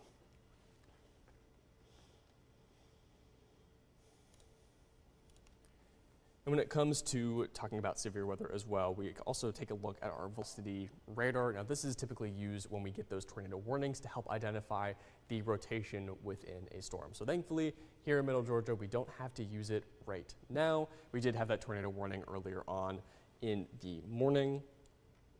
But you'll notice that there are two different colors when it comes to this radar. You're going to have this green right here, which is your inflow or towards this radar right there, or you're going to have your red, which is your outflow or away from this radar. And you'll notice right here, there's going to be a sharp gradient between these two colors. And this is actually indicative of that leading edge from this system, because you'll have those winds going in this direction, which is showing that that's where that storm direction is coming from, which is showing the leading edge right up into Dublin as well. But if we still do have that tornado warning, we might be able to go and see if there's anything down here. All right. The area of concern that I think they're looking at is right in here. We're going to have a gap in that coloring right here, so that's indicative of a change in those winds, which could be, again, indicative of rotation for a tornado. So I think that's what they're probably looking at down there. So it looks okay to me. Definitely something you'd want to keep your eye on, but it doesn't look doesn't stand out super much for me. But still enough to still warrant that warning, just in case anything is to spin up, because the ones that have been forming have been spinning up rather quickly. So regardless if it seems weak or not, you still want to tag it just in case, just because you'd rather be safe than sorry with these things.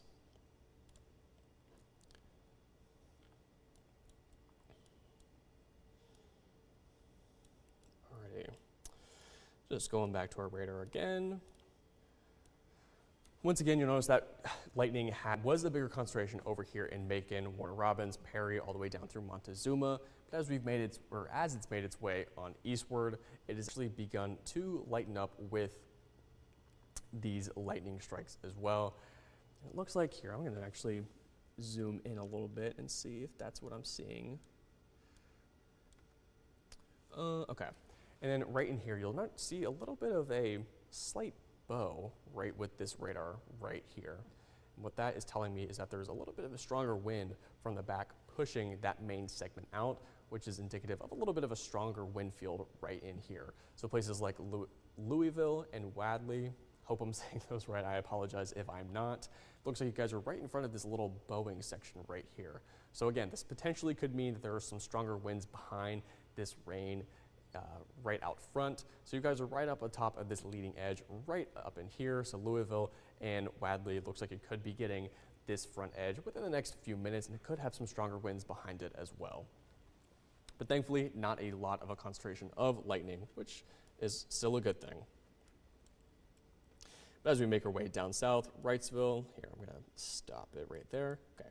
Wrightsville, looks like you guys are right in that leading edge right now. You're starting to experience that heavier rain and those heavier winds, or stronger winds, excuse me. Making your way towards Dublin, still just right on the edge of the leading edge. Looks like the Trinity Christian School is now starting to get into that rain and heavy wind in downtown Dublin. It's just right on the edge right there. West Lawrence Middle School, looks like you're right on the edge as well. Dudley, Kewanee, looks like you guys are right now in that leading edge with the stronger rain and the storms. Making your way on down Dexter, looks like you're up next with the next couple minutes here. Roland, looks like you're in the rain and the wind. Same with Chester, Yonkers, Bryant. A couple strikes of lightning out there. All right, Du Bois, looks like you guys are also in the bulk of that red, which is going to be that heavier rain. Moving past the east of this line, looks like the Cochrane Municipal Airport, you guys are good. The Cochrane Motorsports Park, you guys are good. Cochrane itself looks to be good. Fraser, looks like you guys are just now out of it as well. You guys are good. Looks like Bailey's Park, right on Georgia Highway. I think that's 257. I think that's what that number is. Yeah, 257, you guys are good. And yeah, again, still just looking at the severe thunderstorm warning, checking out how it's lasting. Again, it's going to be here until about 6 a.m. is when they issued that to expire. And thankfully, now that we look down to our set, tornado warning has actually expired, which is a good thing. That's great. It's good to hear, or good to see.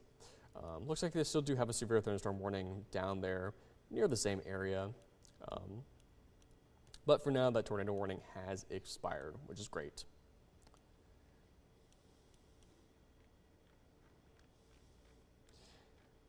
I know we've been talking a lot about everything that's incoming for you guys still in Wrightsville, Dublin, even Vidalia and McRae, all the way down there in our south eastern portions.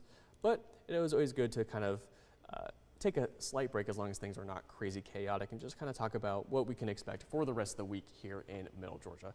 So again, tomorrow is going to be Monday, which is also St. Patrick's Day. And since the system is bringing some colder air to the area, only going to be hitting a high of 69 degrees, but we're going to have some great skies out there as we get a little bit of drier air to come into the area. As we head into Tuesday and Wednesday, getting back into the mid to upper 70s with those sunny skies out there. They're going to feel like spring-like days until we hit to Thursday, which we do have the chance for some scattered showers. But also Thursday is the first official day of spring, so we finally won't have to say spring-like days anymore. We can just say a spring day. But on Thursday, only getting up to a high of 68 degrees. Heading over to Friday, looks like a mostly sunny sky with almost into 70-degree territory. As we head into our weekend, partly cloudy skies with back into the low to mid-70s. So besides those chance for scattered showers on Thursday, it looks like it's going to be a great week here in Middle Georgia, which is great to hear, especially after this event that we're going through right now. I know people on social media have also been reporting some power outages, so I'm curious to check our little graphic to see if anything has updated. Looks like actually the numbers have gone down. Houston, I think the last time I checked was at 1,500, I want to say. I think that's what I last saw it at. So the fact that it's down to just about 469 is great. Hopefully means that people are getting their power back. Either just they're getting it back or those power companies are out and working, which is great. Props to them for going out in this weather. And then we'll also check in. No, Tornado Watch has not been cut back yet. It could just be their hands are full up at the National Weather Service, or they might just think that it's not quite time for that to be cut back yet. But again, as that system starts to move out of here within the next hour or two, we should start to see that these watches are going to be cut back. and should not last until 10 a.m. It's just more of a, not a formality, but a guide the Storm Prediction Center. There we go. A guide the Storm Prediction Center usually follows with these watches. This is if they issue them for about 8 hours. So this watch for the entirety of the mid-state got issued at around 2 a.m. So that's why it's all the way out until 10 a.m. But again, since this storm is starting to move on out of here within the next hour or so, should start to see these be cut off, or excuse me, expire as that system moves on out of here.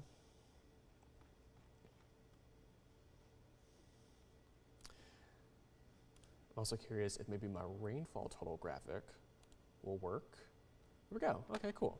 So right now it looks like Byron has taken the top spot for rain with this system. Off to the west, it has been a little bit of a soaker of a system. So Byron is at the top with 1.72 inches of rain. Here in Macon actually looks like we're the number 2 spot at just about 1.6 inches. Looks like Plains is going to take the number 3 spot at 1.5 inches.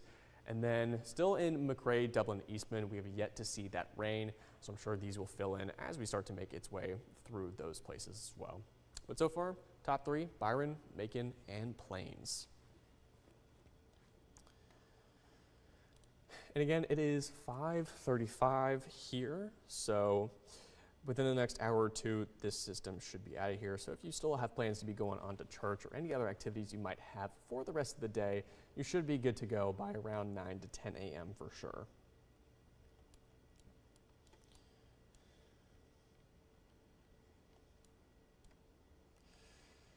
But yeah, so far just kind of checking the radar, just checking in on the severe thunderstorm warning. Again, this is going to be here until about 6 a.m. That's when this is set to expire. And then we'll see from there. We'll see if there's anything else that gets expanded, maybe into the southeastern portions near Vidalia, Soperton, McRae, because over the course of being through Middle Georgia, it has been expanded off to our east. So we'll see if that happens for Telfair County, or excuse me, not Telfair County, Montgomery County, Treutlen County, and Telfair County.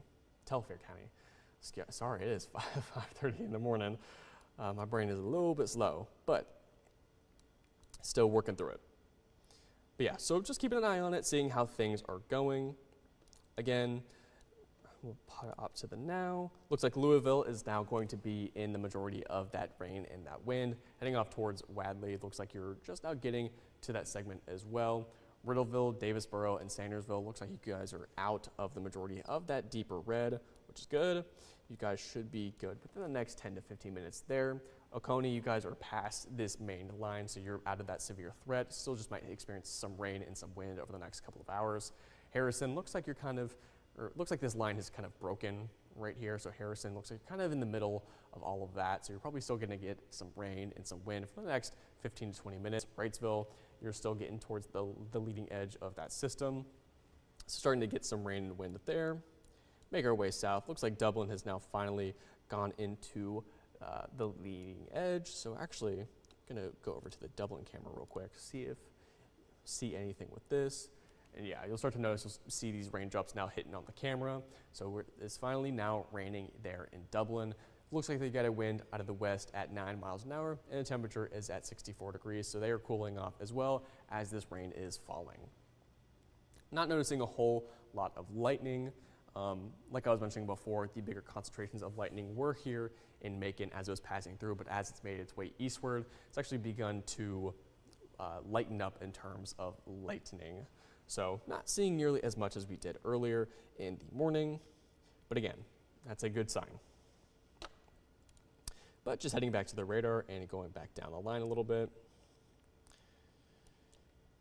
Let's see. All right, so again, we just checked in on Dublin. Dublin is now getting that rain. So it looks like Dudley and Montrose, you guys are still gonna be in some of that rain, but this leading line right here, you guys are gonna be past it. So you should just be getting some heavy rain, some winds. You should be good within the next 10 to 15 minutes. Dexter, looks like you guys are right in the middle of it. Getting that heavy rain. And you'll actually notice that some of these lighter colors right here, it's like almost a white pinkish color. That's going to be indicative of hail. Now again, this is a severe thunderstorm warning, so hail is a possibility, especially with this coloring right here. So don't want to completely rule it out. It is possible that there is hail falling close to Dublin and close to Dexter as well. Still have some lightning strikes out there, so still means that we've still got some strong updrafts going on, just not nearly as strong as they were before. So still could see some hail out there with those lighter colors like that white and that pink. As we head off to Chester, looks like you guys are also kind of nearing the back end of that leading edge, so you should be good within the next 10 to 15 minutes as well. Then heading over towards Rents, you guys are up next within the next 10 to 15 minutes to get towards that leading for that rain and that wind. Cadwell, you guys are the same boat, right around the intersection of Georgia Highway 126 and 117. All right, and then Eastman, you guys are also coming up here within the next 20 to 30 minutes, right along Route 23. And Hawkinsville over here, looks like you guys are starting to get out of that main threat as well, just leaving behind that rain and some wind. But it looks like the line is beginning to break up just a little bit as it's making its way eastward.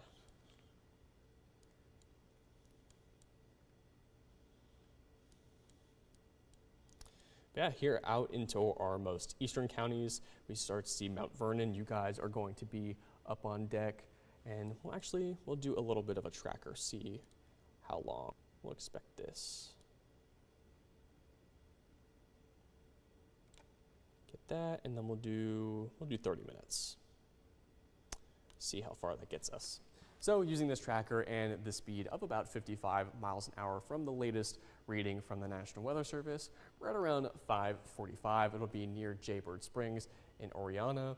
Then we go off to about 5:50, it'll be near Little Okmulgee State Park, and Milan. Heading off to around 5:55, it's now going to be towards Telfair County Elementary School and Montgomery County Elementary School. Right around the top of the hour at 6, looks like it's going to be near Workmore and Oak Grove, even Montgomery State Prison. And right over to that 30-minute mark at 6:08, looks like it'll start to be making its way into Vidalia.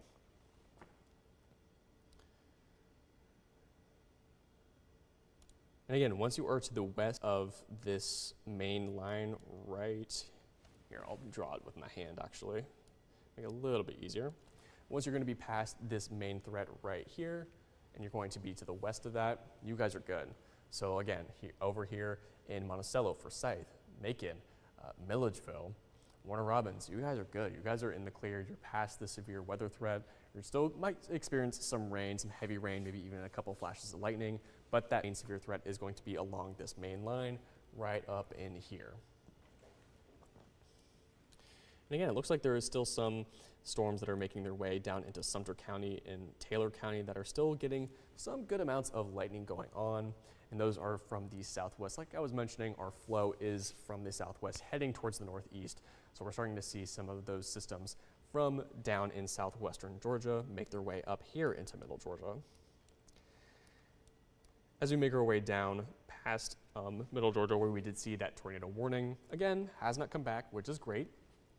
Still do have the severe thunderstorm warning in effect for portions of southwestern Georgia, and it does look like there's a lot of lightning going on within there, so that tells me it's a little bit stronger than what we're experiencing here. So again, we'll just have to watch it, see how it progresses over the next 30 minutes. But still just dealing with this severe thunderstorm warning for the eastern portions of middle Georgia.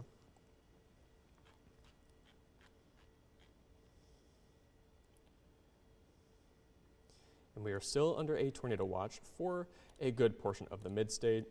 Again, these should be getting cut down as that main line is making its way on through. It hasn't been cut in a little bit, so it could just be the National Weather Service has a lot on their hands to deal with right now, or maybe they think that there is still warranted that we have this up. But as that main line has been making its way to the east, have been getting cut out. So like Upson and Lamar County counties were one of the first to get cut out of the tornado watch, and then here in Macon-Bibb, we've been cut out of it recently. So once the main leading edge of that severe threat has made its way on through, it has been known to get rid of that tornado watch. And again, a tornado watch is going to be when we have the conditions favorable for a tornado. So we'll go through the difference between a watch and a warning again, just as a quick refresher, just in case, worst case scenario, something is to pop up again. So a watch is going to be when you have conditions that are favorable for a tornado to develop. So again, you can think about making a cake, making a cupcake. You're going to have all the ingredients together. You're going to have sugar, you're going to have flour, you're going to have icing, but you're just not going to have a physical cupcake or cake, which is the tornado. Once we actually get to a warning, that's when you're going to have that physical cake and cupcake, i.e. being the tornado. So that's when you're going to want to take action, because a tornado is going to be either radar indicated, it's going to be observed on the ground, or observed by a debris signature. So you're going to want to take action and seek shelter immediately. And that's where you're going to want to go to your safe space. And your safe space within your home is going to be the innermost portion of wherever you happen to live. So try to put as many between you and the outside as possible, and especially try to avoid windows, because these are easy to break due to those high winds and flying debris as well. So being in the hallway, a bathroom with no windows, a closet, even a stairway, if that is the innermost portion for you, works great. But the best place to be would be in the underground. So in the basement, or even a storm shelter if you happen to have one, that would be great. But those are going to be your best bets for if a tornado warning is to come back. Because again, even though a tornado warning could only be radar indicated, that means it could easily spin up and start to come onto the ground and start to cause damage. So it's pertinent that you do take action and are serious with that warning. So here, we'll go back to our Dublin sky cam. Yeah, still the rain is coming down. Again, still haven't noticed any lightning. We'll kind of just sit on it for a second, see how things, maybe we'll see a flash of lightning or not. You know, lightning is a little shy. So we'll just see, but the rain is coming down now.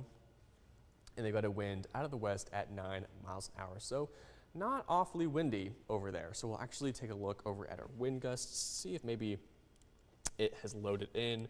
Sometimes you just get bad data, so it might not load in all the way. All right, looks like Dublin does not have one, but you'll see the surrounding places like Wrightsville and Soperton are going to be in those upper 20s to 30s. So it's possible Dublin could be there, possible it's not. It's just this data is not showing up for Dublin specifically, but across the board, you're still going to see those upper 20s to lower 30s for the wind gusts in surrounding cities and counties.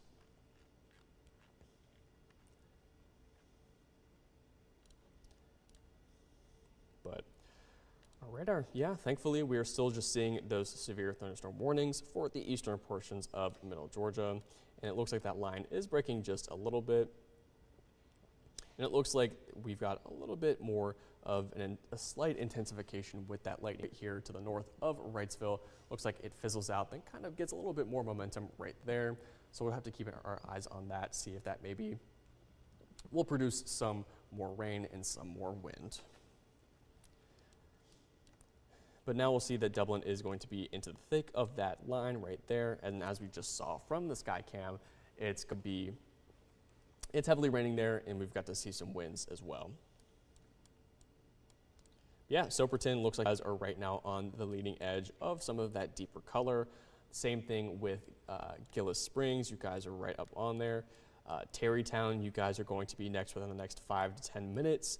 As we head down Mount Vernon, you guys will probably be within the next 20, 30 minutes just about. And then as we make our way across, Eastman, you guys are also going to experience something within the next 20 to 30 minutes. Wallace, you could see some rain and maybe some winds as well. Again, looks like we could see a little bit more active rain and wind back towards Montezuma and Americus. But nothing that has been warned right now, so it's probably just going to be some storms over there just causing some rain and some wind, but nothing severe. It looks like Cadwell is also up next, as well as Rents. You guys are right up next to that leading edge with that deeper red color. Bruton looks like you guys are right up in the storm. Wrightsville, you're right up in the storm, and we'll actually see, again, here is that, that lighter pink and white color, which is where we saw, again, this is where we see a little bit more of a cluster of that lightning, and right here is where we could also possibly see hail as well with these lighter colors. That's what this white and that pink is showing. So we'll just have to see if we get any reports of hail from the Harrison area or the Wrightsville area. because it's possible you could be seeing some hail right now.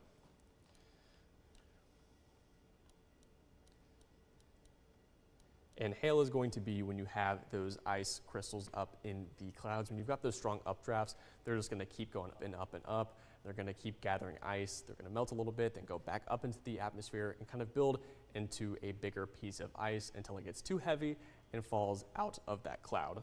So that's why when we see these bigger concentrations of that lightning, that means you're going to have a stronger updraft, which is going to be able to support those ice crystals to go up into the atmosphere and build with that ice and get bigger to make hail.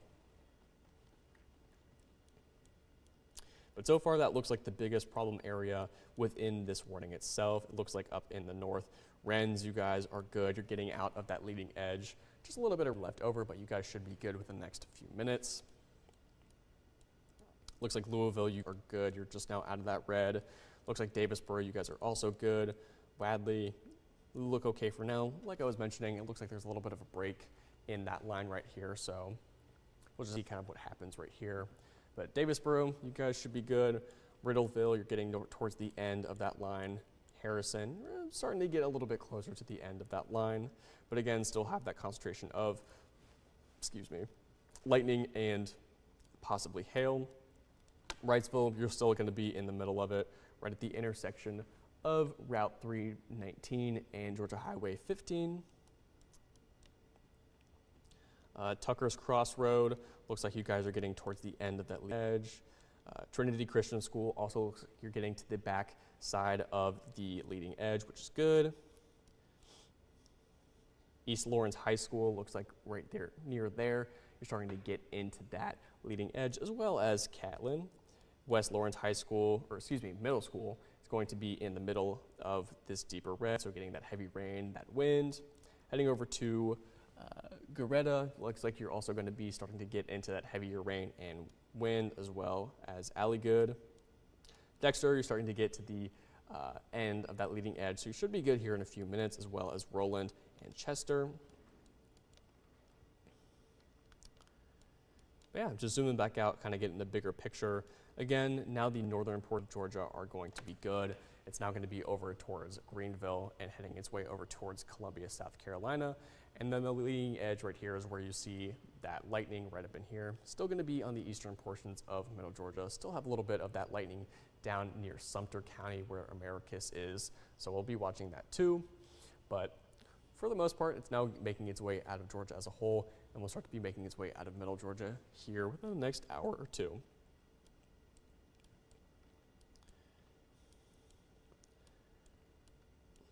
All right, and it looks like the another tornado warning, or not a tornado warning, a severe thunderstorm warning, has been issued for down near Sylvester, which is again still going to be to the south of us, south of Crisp County, but it is looking like it is making its way closer towards Wilcox County and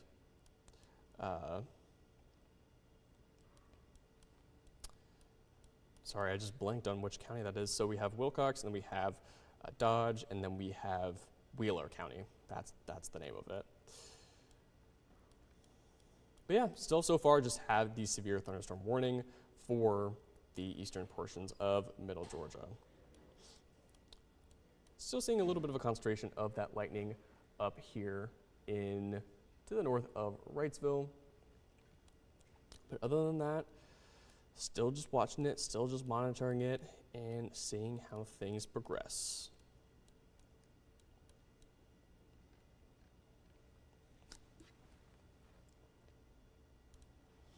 And then again, when it comes to severe weather, there's another tool that we typically use, and it's only going to be for those tornado situations. Sometimes we can use them for severe thunderstorms as well, but this is going to be our velocity radar.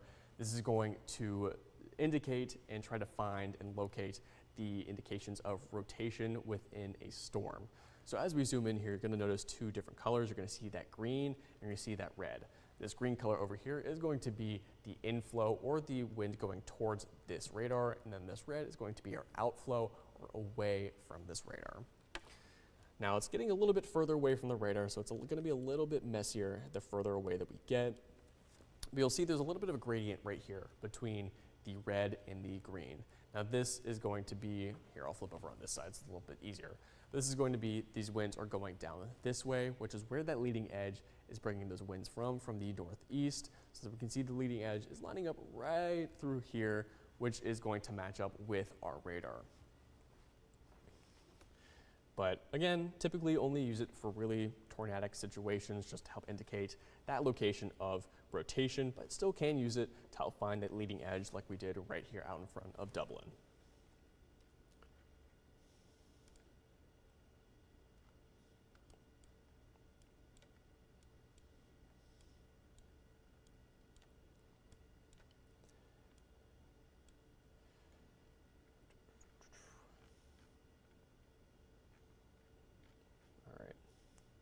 And then Ryan, I'll ask, do you mind if I get some water?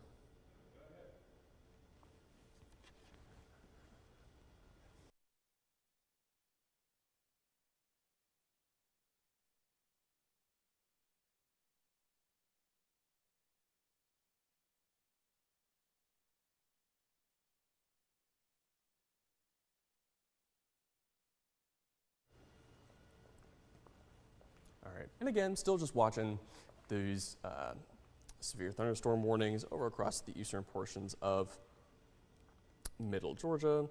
Again, to the north of Wrightsville, that's where we're going to see the biggest concentration of this lightning right here. And then as we head south, looks like it's, again, lost its momentum just a little bit. And then we still have these, looks like these storms off towards Americus, Montezuma, just with a little bit of that lightning indication there. So we'll just watch them. Right now, still no warning has been issued for those, so we will just have to see. It looks like they've just issued another severe thunderstorm warning.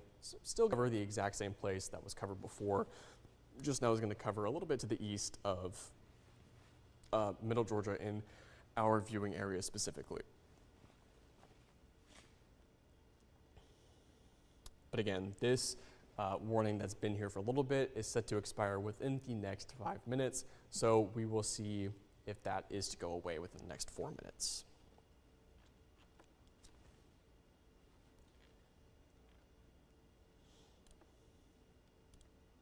I believe our tornado watches are still going to be in the same area.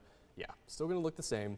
And again, we're going to have these tornado watches still in effect for a good portion of the mid-state. Now, it does say it's going to be until 10 a.m., but that is just a standard that the Storm Prediction Center does issue. So they issue it for about 8 hours. So this was issued for the entirety of the mid-state at about 2 a.m. You'll notice that half of us have already gotten that cut out of our counties. And typically, once we get past the main line of that threat, these watches are going to be cut away. It could be that the National Weather Service just is a little bit busy right now, or it happens to be that some of the conditions in these counties, even though they're past the main line, still could warrant to have that watch in there. But again, that main line is over here in Wrightsville, Dublin, making its way onto Soperton, Mount Vernon, and McRae. So it should be out of middle Georgia in general within the next hour or so. So hopefully we'll start to see this get cut down a lot more within the next hour or so as well. We're going to take a look at our power outages too, just to see if that has updated again. Let's see. Looks about the same from last time I checked it. Houston is still going to be number 1 at about 469 outages.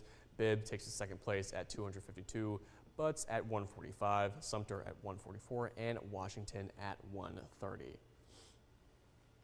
And it looks like Washington County has lit up just a little bit, so there might be some outages being reported over there right now as the system starts to make its way on out of that county.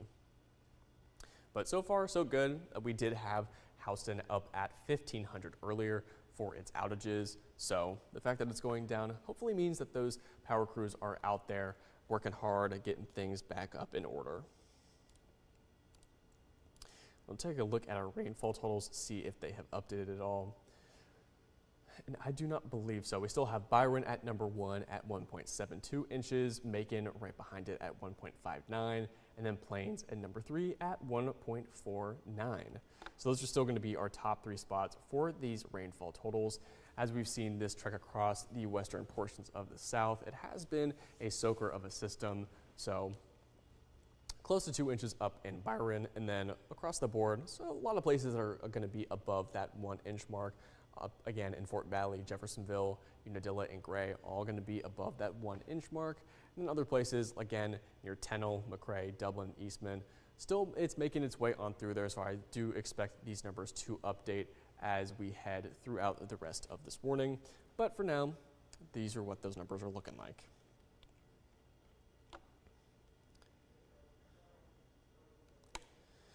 And we'll check back with our wind gusts, see if that has changed at all as well.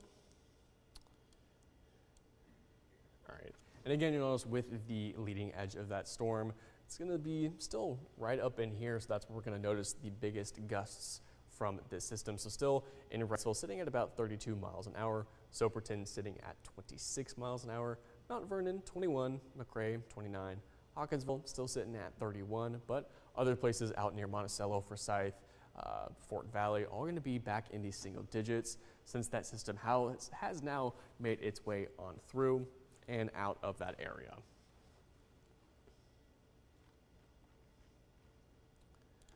We go back to our Dublin sky cam, see if we'll still see anything. So still getting some rain down there. Still not seeing a whole lot of lightning activity, which again is a good thing. That is meaning that we're starting to see a decrease in the intensity of the system at this location. But again, still starting to see that rain coming down here in Dublin. Probably it'll be here for another hour or so. I'm gonna flip us over actually to our Macon camera, see if we still got anything going on here.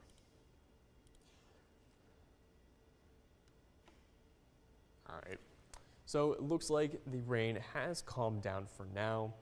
I don't see any rain out there currently. We did have a lot of sheets of rain coming through before, but you can definitely see the road is wet, so we definitely have gotten quite a bit of rain here, but thankfully it looks like the rain has passed for now. But I'm just going to switch it back to the Dublin one because that's the one we'll be wanting to focus on as we get through the rest of this. There we go. Cool. Okay.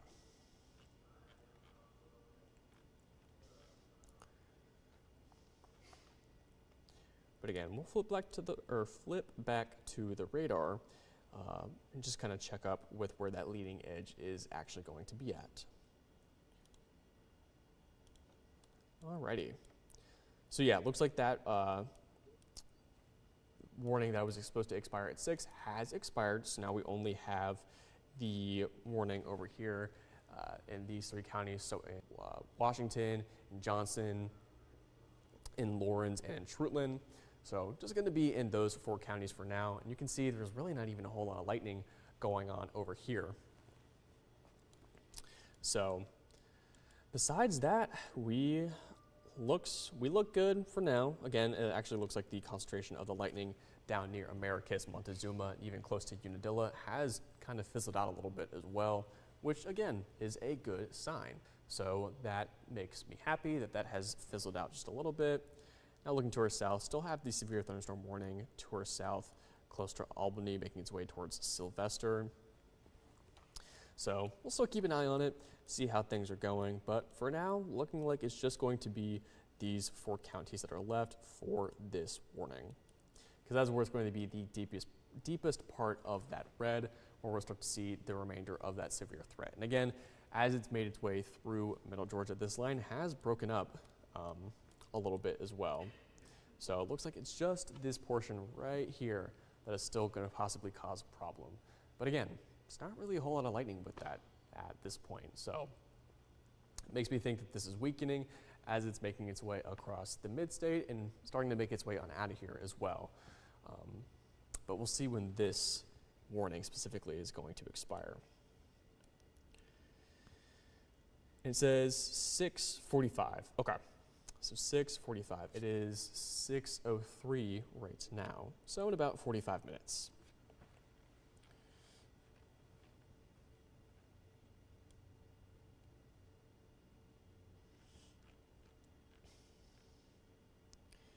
But again, even though things seem like they are winding down, don't want to completely think that everything is going to be fine for now. So again, even though that it is only a severe thunderstorm warning, there is still the potential for a spin-up tornado within these. So the best place to be when it comes to a tornado warning is going to be in the innermost part of your home. So whether or not that is a bathroom with no windows, whether it's an interior hallway, a closet, a stairway, just put as many walls between you and outside that is possible, and just stay away from those windows, because the winds can bust out your windows, or they can bring flying debris through them, or anything like that. And as you are going to your safe places, make sure that you are taking some shoes with you, just because in case you happen to need to get out of your safe space and there's debris around you, you don't want to be stepping on glass, you don't want to step on metal, anything like that. And also take something to protect your head as well. So maybe even a helmet, maybe some pillows, just to protect it. Make sure keeping everything safe. Just in the worst case scenario, a wall or a roof is to fall in on you. You do have some sort of protection to help keep everything as safe as possible. But again, you want to be in the most interior portions of your home, but the best place is going to be in a basement or even a storm shelter. Those are the best places for these kinds of events. And again, we're still going to be under a tornado watch for a good majority of middle Georgia. So a good thing to note is the difference between a watch and a warning. A watch is going to be when you're going to have conditions that are favorable for tornadoes to develop. So again, you can think about it in cooking terms. Let's say you're wanting to make a cake or a cupcake. You've got your flour, your sugar, your icing. You just don't have that cake or that cupcake yet, but you still got all the ingredients to make that cupcake or cake. And the cupcake or cake is going to be a tornado. As we head over to a warning though, that's where you're going to have that physical cake. So you're going to have a tornado, either it's going to be radar indicated, it's going to be indicated from a debris signature, or it's going to be indicated by an observation of someone seeing it on the ground. So that means there is a physical tornado. You need to take action and go to seek your safe space. But again, still just only under a watch for a good portion of the mid-state. We did have a warning earlier on. Didn't last for very long, which is good, but that one was also radar indicated. But again, regardless of what kind of a tornado warning it is or how it got formed, you still need to take them seriously and still need to get to your safe places as soon as possible. But again, still just having this severe thunderstorm warning for the eastern portions of middle Georgia. And that's really all that we're watching at this point. That's the only warning that we have for our viewing area currently. So that is what we are going to keep our eye on. So let's see, let's bring it to now. All right, so Sandersville, you guys are good. It is now past Sandersville, so you guys are clear. Oconee, you guys are also clear at this point. If you're in Harrison, you guys are also clear. Wrightsville, it's just now getting out of there, so you guys are clear as well. Still have some of that pinkish white color down here to the southeast of Wrightsville. So again, this could be indicative of some hail. So could see a little bit of that out there, especially with the lightning being right next to it. That tells me that this is the strongest part of the storm. And this is where we're going to see that biggest updraft to help keep those ice pellets going back up in storm, to help gain some of their size until they can fall to the ground, is what we know as hail. Looks like as you head towards Kite, could start to get the front edge of that system right around Georgia Highway 57 and US Route 221. Meeks, looks like you guys are kind of in between two different portions of that deep red. So it looks like you might have just gotten some rain, but you could still see some rain within the next few minutes. The Adrian Camp Conference Center, it looks like you guys are in the same boat, kind of in between these deep red. Same with Scott. You could be seeing that rain coming back here shortly if you're in Scott. East Lauren High School, looks like you guys just got to the back end of that line. So it looks like you guys are good. Same thing with Catlin, looks like you guys are also good. Dublin, you guys are also past the leading edge. So you guys are good. Still gonna have that lingering rain because even though you're past the red, still gonna be in this yellow and that green. So still indicative of rain, just not going to be where that severe threat is with this deeper red right here. As we go down Soperton, looks like you're going to get a little bit of rain down there. You might not get this leading edge since it is moving off towards the northeast. You might just get some rain, maybe not, because you're not even included in the severe thunderstorm warning. So we'll just have to keep an eye on it. It looks like you're just starting to get a little bit of rain right now. But again, the only places of real concern are going to be in this polygon right here for the severe thunderstorm warning. We don't want to completely ignore a severe thunderstorm warning either, because a lot of people tend to think we only want to focus on the tornado warnings, but these can be just as dangerous, if not more dangerous, than a tornado warning because they are straight line damaging winds. Again, with a severe thunderstorm warning, you're going to have winds right around 60 miles an hour that are possible. So that can easily knock over trees, that can hit power lines, can hit your home, hit your property, hit your cars. And if you have anything in the lawn that might be loose, like if you have a trash can out there that is waiting to be collected, if you happen to have toys in the yard that your kids might have left behind, anything like that, anything that's not tethered could go flying and be debris for anything, either go back towards your house, go to somebody else's property. So this is still a very serious situation. You don't want to take it lightly. But again, the biggest area of concern right now is still going to be where this area of that lightning is, because that is indicating the strongest portion of this storm right now. And it's going to be just to the right of Wrightsville, making its way towards Summertown and Midville and Wadley.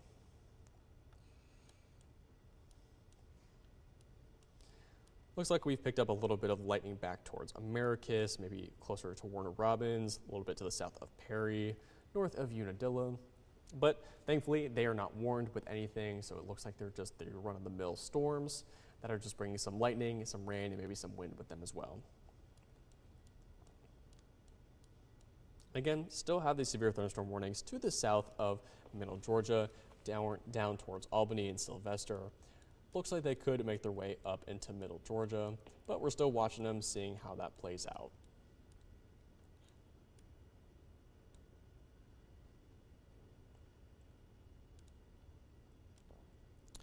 And another tool that we do use when it comes to severe weather, again, it's typically used for tornadic situations, not necessarily a severe thunderstorm warning, but can still be useful, is something called our velocity radar. And that's what this is right here. And you're going to notice two different colors. I'm actually going to zoom in here a little bit. So you're going to have your green right here, which is going to be your inflow wind, which is going towards your radar. They're going to have this red color right here, which is your outflow color, which is going away from the radar. Now again, as you get a little bit further away from the radar, it gets a little bit messier. You'll notice down here in Adrian, it's kind of a little bit of a mix of things. But we'll still work off the little bit of a gradient that we still do have. Right in here, you notice it's going to be the difference between the red and the green. So right in here is right where that front line, or the leading edge of that storm is going to be right in through here, because you're going to have these storm winds going down in this direction. And that's where we'll start. Well, that's where we're going to be noticing the winds from that leading edge are coming from the northwest down into the southeast. So it can be used to detect the leading edge like that, but again, typically it's used in tornadic situations to help identify the rotation within a system and to help locate it as well. But most of the time when it comes to radar indicated tornadoes, it comes from this data right here, which is the velocity radar.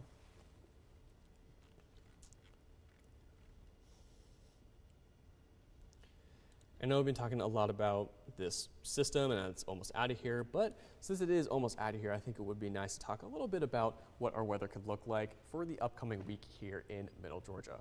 As you all know, tomorrow is going to be Monday, which is also St. Patrick's Day. Only going to be hitting a high of 69 degrees though, as we do have a cold front coming through with this system, so it is going to cool things off just a little bit as we head into our Tuesday and our Wednesday. Going to be back up into the mid to upper 70s, so we're going to have those sunny and mostly sunny skies. And then as we head into Thursday, could see the potential for some scattered showers. I don't think it looks severe at the moment. So just some showers as we head into our Thursday. Still hitting a high of 68 degrees though, heading off towards our Friday, Saturday, and Sunday, so into the weekend. Going to be in the upper 60s to those mid 70s, but again, it's going to be a sunny and partly sunny for Friday, and then a partly cloudy sky for Saturday and Sunday. So besides the chance for some scattered showers on Thursday, it's going to be a great week here in Middle Georgia. So something to look forward to after all of this has transpired this morning.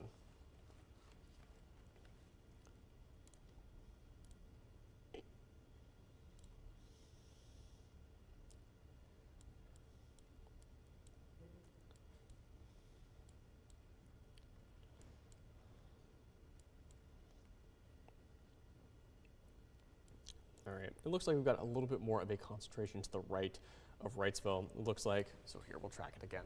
So over here we had a little bit of a concentration, lost it a little bit, and then got some more as we made our way to the east of Wrightsville. So it's probably picking up a little bit of steam again. With this system today, it has been pretty cyclical, so it's had its ups, it's had its downs, so it's kind of just been going back and forth between its intensity. So even though this line has started to break itself along the line, still can see some intensifications like we are seeing right here to the right of Wrightsville. So if you are in Somerton and Swainsboro, it's going to be making its way towards you with that more intense rain and wind. So if you're going to be in Kite right now, you're going to be starting to experience that more intense lightning and wind. You could, again, we'll put it on the now. You're going to start to see this white and that pink color. Again, this is more indicative of the potential for hail. So if you're in Kite right now, there is the potential you could be seeing some hail fall to the ground.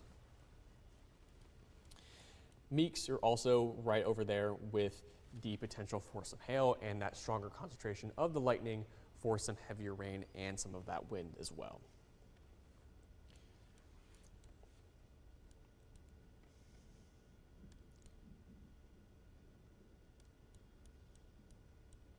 But again, just watching this one severe thunderstorm warning that we do have left here in the eastern portions of middle Georgia.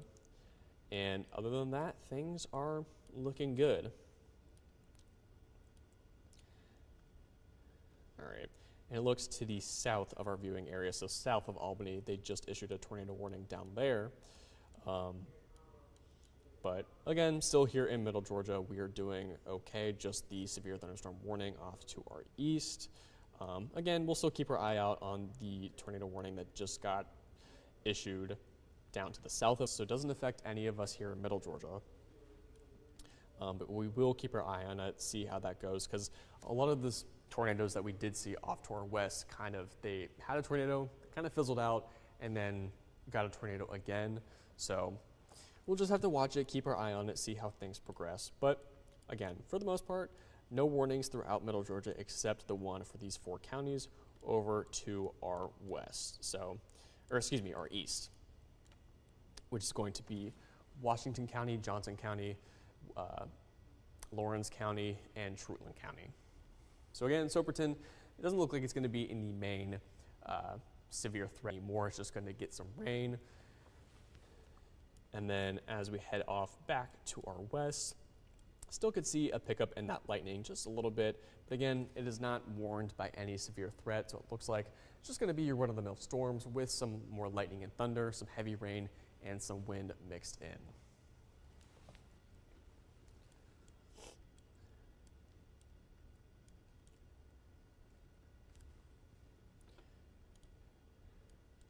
And here we'll use our velocity radar and go down there and see if we can see anything.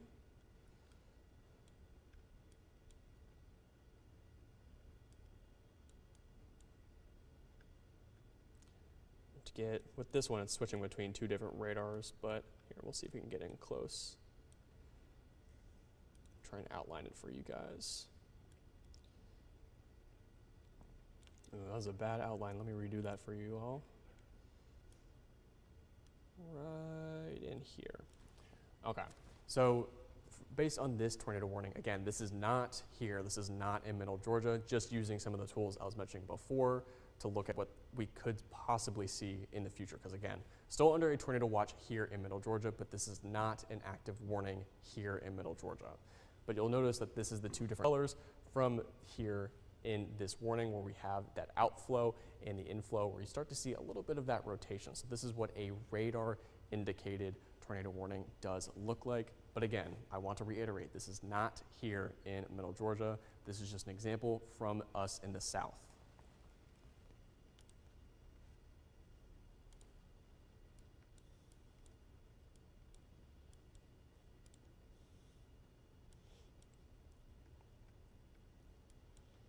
But still just looking at the severe thunderstorm warning, and it looks like it actually did just get trimmed, and it's only going to be in Johnson County now. So going to be to the right of Wrightsville. Again, if you're going to be in Kite right now, if you live in Kite, if you live along the Route 221 to the north of Kite, if you live to the left of Kite on Route or Georgia Highway 57, you're going to be right up in that concentration with that lightning and the potential for that hail with this pink-white color right here.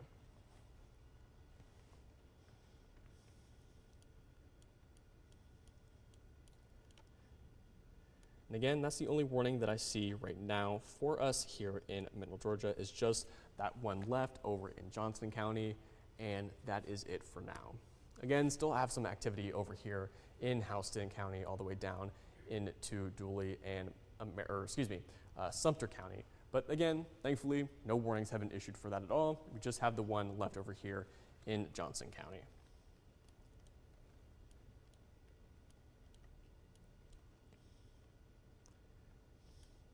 Which is starting to make its way out of Middle Georgia as a whole, and thankfully we'll hopefully have no more warnings for the time being.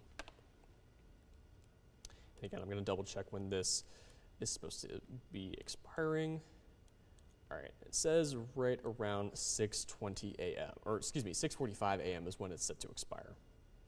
But again, that does also include some counties that are going to be to the east of our viewing area. So it could be getting out of here and could get cut out of Middle Georgia after this big speck of the lightning makes its way on out of here. So again, if you're in Kite right now, you're going to be experiencing the heavy rain, the winds, the lightning, possibly even some hail with this lighter pink and lighter white color. But if you're in Pringle, Donovan, Wrightsville, Harrison, Span, if you're in near East Lawrence High School, you guys are good. You guys have made it past the severe threats. You're no longer in a severe thunderstorm warning. You guys are good. Dublin, you guys are good. Dexter, Chester, Rents, Cadwell, you guys are good. And again, once you get to the east of this line right here, you are clear out of the severe weather threat. Because even though we do have some more activity down here in the southwestern portions of Middle Georgia, it is not warned at all with the severe thunderstorm warning. Doesn't mean it couldn't be, but at the moment, it's just the one over here in Johnston County, and that's it.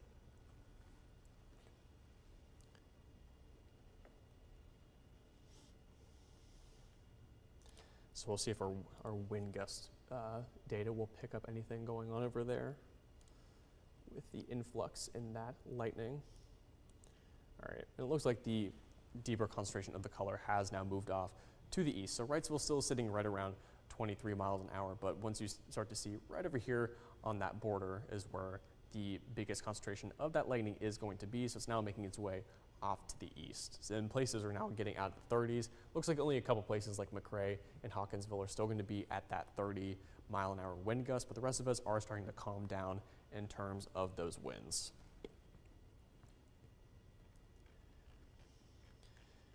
And I'll just check in with our tornado watches, see if they've been cut back at all. I don't think they have, but yeah, okay. So again, tornado watches are still going to sit for the eastern half of Middle Georgia. Again, this says until 10 a.m., and that's just the standard for the Storm Prediction Center to issue it for about 8 hours after it is issued. So for the entirety of Middle Georgia, it got issued around 2 a.m. And since then, we have had places over here in the western portions of Middle Georgia get cut out of this watch once that line has made its way on through. Now we still do have rain spread across the majority of this tornado watch still, so that may be the reason we do still have this watch in place, or the National Weather Service might just have a lot going on for them.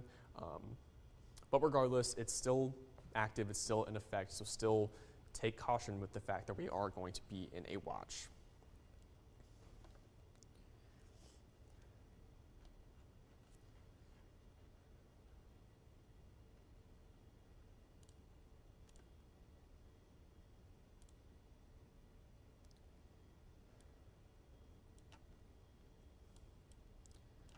And we're still going to be in the severe thunderstorm warning for the eastern portion of Johnson County still. So still have not been cut out, but it looks like the bigger concentration of that lightning has just made its way out of Middle Georgia, just over into the county over. So now honing in on Blundale, Old Delwood, Somerton, Midville, Wadley. Looks like those are next up for this rain and this wind.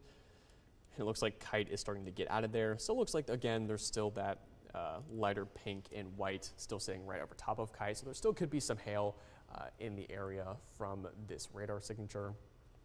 And still some lightning going on, but you were starting to get towards the end of it, so it shouldn't be much longer, probably the next 10 to 15 minutes, and you guys should be good. And that is really the last area here in Middle Georgia that's still experiencing anything that is warned.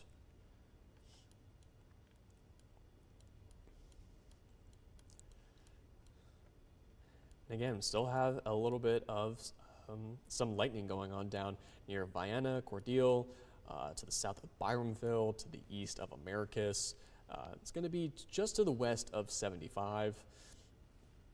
So it's going to be on top of Lake Blackshear, to the west of Richwood, getting right in towards Vienna, right to the south of Lilly, directly to the east of Drayton. So right in that area, you're going to still see a little bit of a storm going on right there. But again, not warned. So probably just your run-of-the-mill storm with some lightning, thunder, heavy rain, and some wind included.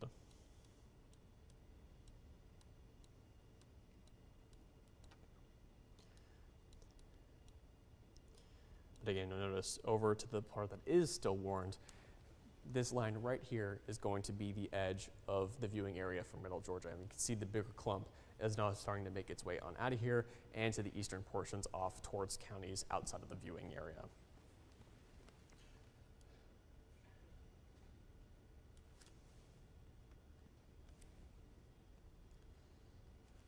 All right, well, it looks like we just got a new one for that storm down near Americus, Unadilla, and Cordele. So let's see when that is supposed to expire. All right, just got that one, and it's set to expire at about 7:15 this morning. Again, like we were mentioning, this is a system where we've seen a lull of things, and then things start to ramp back up. So it's not surprising that we start to see another warning go out down here, especially in Americus and Cordele, where we've seen a bunch of areas try to get those lightning strikes to initiate, but it looks like we finally got one with this one down here in Americus. So I'll zoom in on this as well. Let's see. Again, it's going to be over top of Vienna, Richwood, heading into Crisp Motorsports Park, getting close to Cordele, making its way towards Finlay, Fullington Academy, and that is directly what is overhead right now. And here, I'm going to check the speed of it real quick. Let's see. It's moving at 60 miles an hour, so this one's moving quite quickly. So here, we'll do a little bit of tracking with it. Just got to update the speed so it's accurate, or as accurate as possible, I should say. But here, just do the front line. And again, this is an approximation, a generalization as to what we could see over the next 30 minutes. So with this thunderstorm right here, around 6:28, it was currently 6:28, so right around now it's going to be right at the Crisp County Youth Ball Complex. Right around 6:30, it could be near South Georgia Technical College. Around 6:35 could be near Tippetville, and then right around 6:45, 6:42, it's going to be near Finlayson. And yeah, so we will just track this as it goes across. Going to check in with our other one over here. Okay. Looks like we still do have the warned area for that eastern portion of Johnson County, but it looks like Kite is finally out of that deep red color and is now going to be settling into the yellow, heading towards that greener color as well. So still going to have some rain over there, but it's not going to be nearly as intense with this deeper red off to that the east of Kite.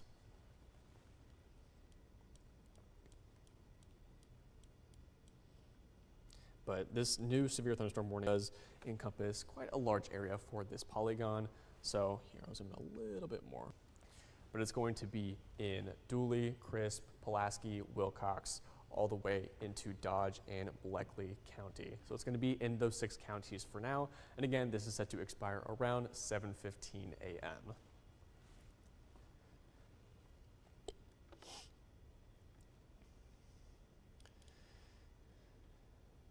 And I'm just going to check the velocity radar because, again, these storms have been known to spin up at any moment. So, again, it is not a tornado warning at this moment. It doesn't mean that it will become one, but has been a pretty active day out to the west yesterday and the day before. So, just want to check it, see if I'm seeing anything. At the moment, not seeing anything that really catches the eye, which is good. But might check back on it periodically since it did intensify a little quickly.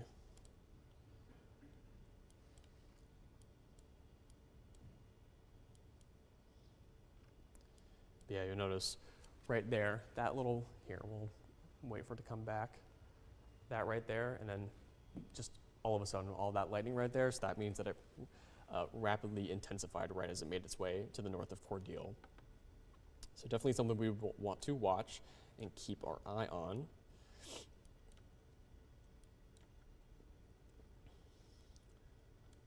All right, and it looks like the severe thunderstorm warning on Johnson County has finally expired and now is out. So we now just have the one that was just issued now down in Dooley, Crisp, Pulaski, Wilcox, Dodge, and Bleckley County. So that is the only severe thunderstorm warning that we have left in Middle Georgia.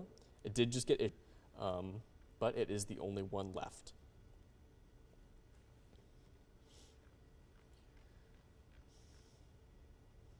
And we'll see if this actually caused any additional power outages since it has intensified rather quickly. We'll see. You'll now notice that Sumter County has lit up again as yellow, as well as Macon County, Peach, and Houston County. These have all lit back up with their yellow color. Not seeing any numbers over here. Looks like Houston has gone up just a little bit. I think 469 was the last number that I did see here. So now we're sitting at 515. So could see a couple more outages going on here. So we will see as this new severe thunderstorm warning progresses, if we'll start to see any in these counties down here, and if it will light up at all. But for now, still looks okay number-wise, but we'll check back in when we can. And again, because we are still going to be under tornado watch for a good majority of Middle Georgia, we still want to reiterate where the safest place to be during a tornado warning is going to be. Now, you're going to want to be in the innermost portion of wherever you live and put as many walls between you and the outside as possible. Now, a bathroom with no windows is great. A central hall is good.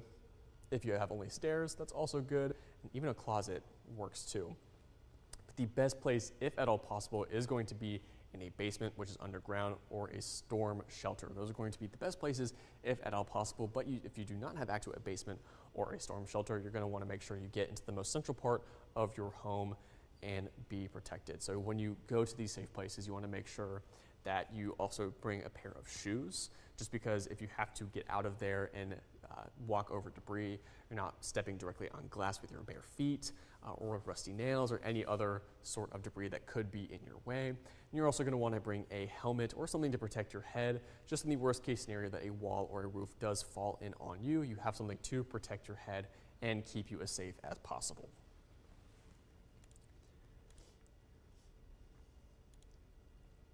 And again, since this system has been pretty cyclical, we still do want to talk about the difference between a watch and a warning, just on the off chance that this happened to turn into a warning, so you know when to take action. So again, a watch is when you want to be prepared, because we do have conditions that are favorable for the formation of those tornadoes. So you want to be aware, be alert in case it does turn into a warning. That's when you're going to have a tornado that's either radar indicated or observed by a debris signature or observed on the ground. So that's when you're going to have a physical tornado, and you're going to want to take action and seek your safe shelter. So again, we're still just in a watch for a good portion of Middle Georgia, but if we are to get another warning, we did have one earlier. Didn't last super long, but there still is a chance that the one could form. Can't completely rule it out yet. just want you to know that if there is a warning, that is your time to go and seek your safe place. All right, it looks like it's still holding out with some strong lightning going on as it's making its way through. All right, and this one you can see it a little bit better actually with the coloring right here with that pink and that white. So this again right here is telling me there could be some hail going on right within this storm here because of that color right up in there.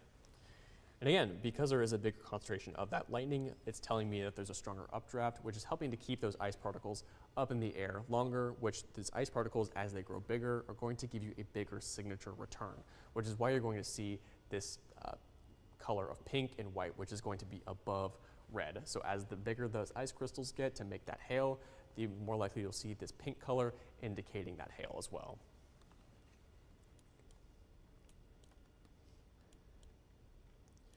But right now it is making its way towards Tippetville, so you guys are up next for this severe thunderstorm warning. Let's see. Looks like Pina, Listonia, Muscle White, you guys are up next as well. Keep going a little bit north. All right, looks like Hawkinsville, Lawrence L. Bennett Horse Training Facility. You guys are going to be soon, probably within the next 15 minutes. And we'll do another track on this just because this system is moving relatively quickly at 60 miles an hour. So let's take it out 30 minutes again. Okay, let's see. All right, so right now it is about 6:36. So at about 6:38, it's going to be making its way in towards Tippetville. Right around 6:45, it'll be making its way towards Wallace and Finlayson. And then right around 6:58, it's going to be making its way near Du Bois and also Dodge High. And then by the 7:05 a.m., which is about the 30-minute mark, it's now going to be making its way towards Eastman.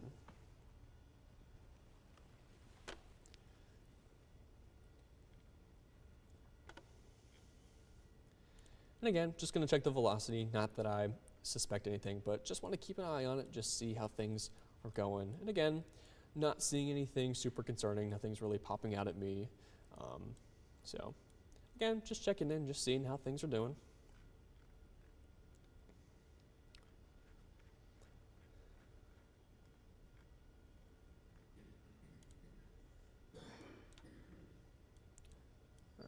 Yeah, still says it's going to expire around 7:15 a.m. And we could again see it get cut back as we start to see this cell right here leave Dooley and Crisp County. It could get cut back to just these counties. We'll just have to see once the system does leave those counties individually if it will get cut back. But I expect it will, just because that's what we've been seeing the entirety of this morning.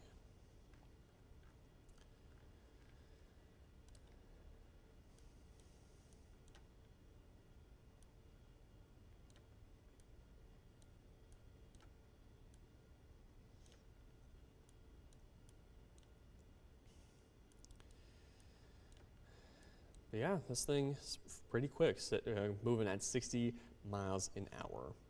So again, if you happen to live in Wallace, in Finlayson, if you happen to live in Listonia, it is coming your way. If you happen to live in Tippetville, it's right up at your door. So make sure that you are prepared, make sure that you are ready. Of course, your power could potentially go out, so if you happen to still be out in front of this system right here, if you have time, make sure that you are charging your phones, charging a portable battery by chance, doing everything you can to help conserve that energy in case the power is to go out. And if you are to use a generator of any sort after this event is over, just make sure to not leave it in an enclosed space within your home, because the fumes that it can emit can be deadly. So you want to make sure that you leave it somewhere that it can vent towards outside so you don't harm yourself in any way.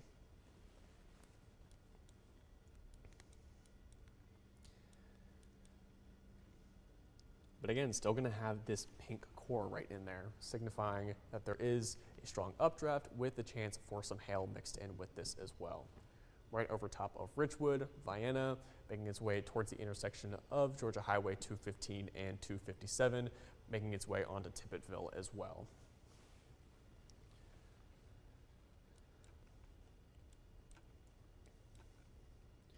Yeah, that is the only severe thunderstorm warning that we have in Middle Georgia. Of course, the one over in Johnson County did expire on us, so we are just left with the one down in Dooley Crisp, Pulaski, Wilcox, Dodge, and Bleckley County.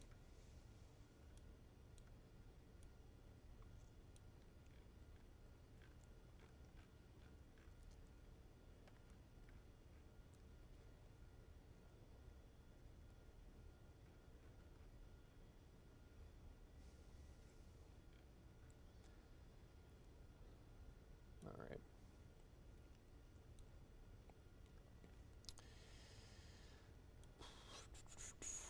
Let's see. Yeah, okay, good. Everything's still over good in our eastern counties. And yeah, it's already starting to make its way into Pulaski and Wilcox County, so it'll start to soon leave Dooley and Crisp. So let's see if it'll start to lose a little bit of its momentum. Let's check. It's hard to tell right now just because it is so soon from when it still did initiate. So we'll just have to track it over the next few minutes and see if there is a little bit of dissipation with those lightning strikes and the system as a whole.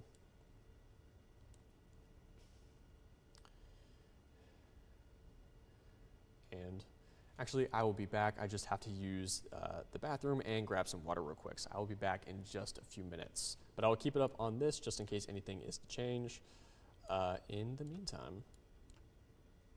So I'll just zoom it on out to Middle Georgia. But again, still just have the one over in Dooley and Crisp County with that severe thunderstorm warning, but I will be back in a few minutes.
right, and I am back.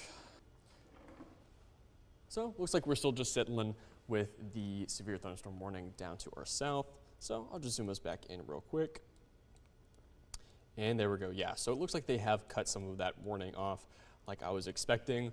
So now it is just all now barely in Dooley and Crisp County. So it was all the way over here past the west of 5, but now it's off to the east of 75 and making its way into Pulaski and Wilcox County. Looks like it's primarily going to be in Pulaski County. So we'll zoom in a little bit as well. Still see a little bit of that white and pink core right in there, which again is indicative of hail.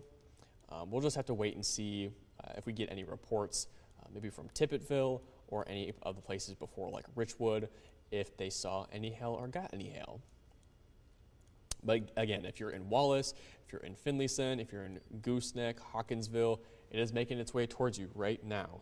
So again, this is a severe thunderstorm warning, so it is going to bring some strong winds, some heavy rain, some lightning, some thunder. So if you're not already up, you probably are going to be woken up by this. So let's head away right now. And again, this warning specifically is meant to expire around 7:15 a.m. And for now, that is the only warning that we do have across Middle Georgia. So we will just focus in on this one as it progresses. Again, taking a look at the velocity, just kind of seeing what's going on.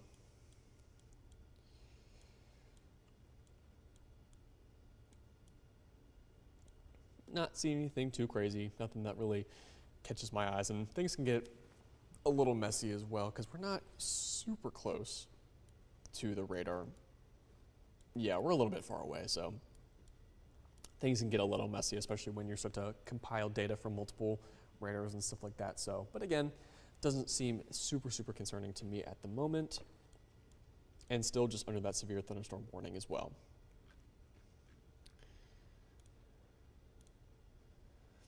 But again, still going to be under a tornado watch for portions of the mid-state, like down here in Dooley and Crisp County. So where the severe thunderstorm warning is still located for these 4 counties right here, you still are going to be under a tornado watch. So there still is the potential for a tornado to form if the conditions are right.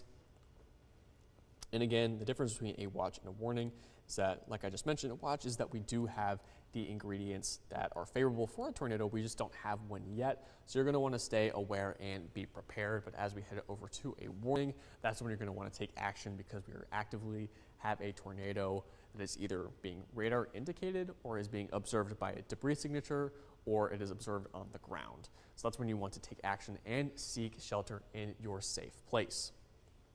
And your safe place is going to want to be the innermost part of your home. So as many walls as you can fit between you and the outside.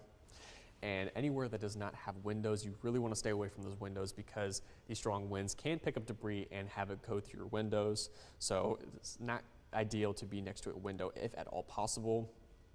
So again, you're going to want to be in a bathroom that has no windows, a central hall, maybe even a closet as well, depending on where it is. Stairway, if that is your best option. But the best area of all is going to be if you can get underground, like a basement or even a storm shelter if you happen to have one of those. So those are going to be your best bets for staying safe in the event of a tornado warning.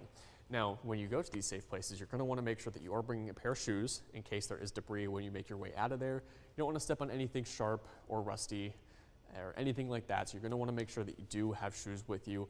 And then also, if you want to bring something to protect your head, so if you happen to have a helmet, maybe bring some extra pillows to shield your head, anything like that, just in the worst case scenario that a wall is to collapse on you or a roof is to come down on you, you have something to protect your head and to be as safe as possible. And again, take anything that can give you updates, like having your phone with you, or if you have a weather radio, that also is a great tool, just so you can get updates to know when you are in the all clear. But we'll just head back to the radar for now, keep a little update on that storm down south. And it is now 6:50, so we're coming up on 7 a.m. And we still only have just the severe thunderstorm warning for those portions of southern middle Georgia. So let's see, let's bring it up to speed now. So yeah, it's now going to be primarily in Pulaski County. So if you're in Wallace, it's right on top of you. If you're in Finlayson, it is right on top of you. Gooseneck, it's coming right for you. Hawkinsville, it's coming right for you. Mobley Crossing, it's coming right for you as well. In here, we'll do another track on it because again, this is a pretty quick moving system and it's moving at about 60 miles an hour. So this will give you a general idea of just about where it could be within the next, let's say, we'll do 30 minutes. I know it's going to extend a little bit past that warning, but we'll just account in case the warning happens to get extended. So again, this is a general approximation of where this system could get within the next 30 minutes. So again, it is right about 6:51. So at 6:52, it would be right around Bailey's Park, heading off closer to 7 a.m., going to be near Roddy and Yonkers, then heading off to about 7:05, nearing in on Chester and Dodge County High School, then heading over to about 7:10 a.m., going to be near Cadwell, then heading off to around 7:15, which is the expiration of this warning right now. Unless it moves out of here faster than that, it's going to be near Southwest Lawrence Elementary School. So again, just a general idea of where it could be within the next 30 minutes, and we'll just have to see if this warning will last with this system.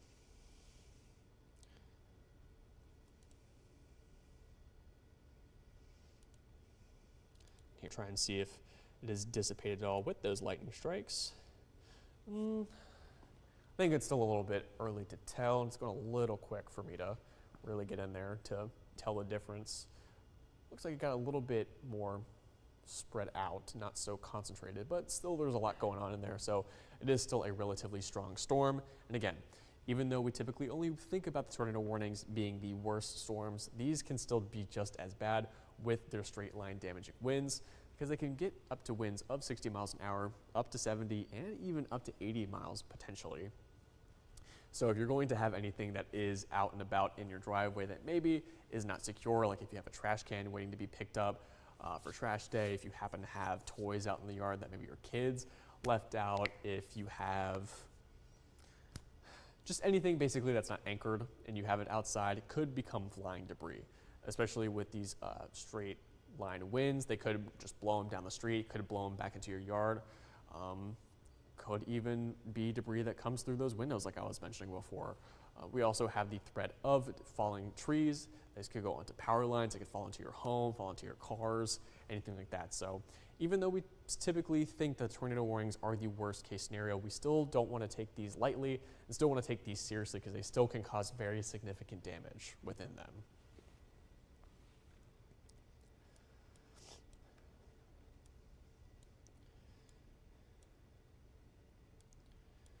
Yep, still the only severe thunderstorm warning. It looks like, just from zooming out here, that is the last of what we can see from our west and southwest. So hopefully, once this is out of here and it's expired, that will be the end of that right down in here.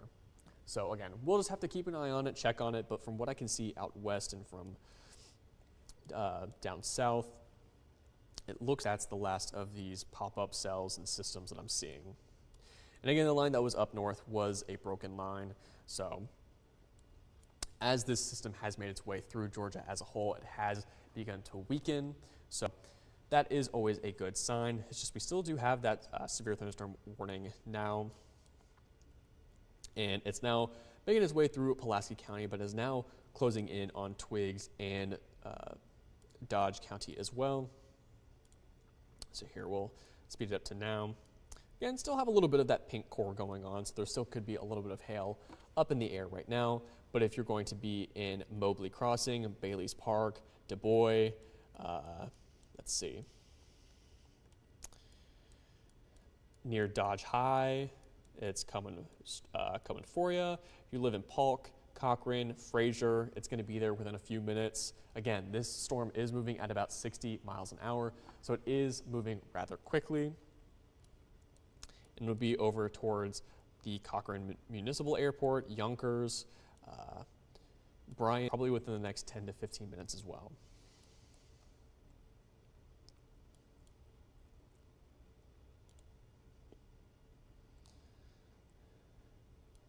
All right, it looks like it's losing a little bit of lightning, which is, again, a good sign. Still a considerable amount down there, but looks like it's getting a little bit more spread out and a little bit less concentrated.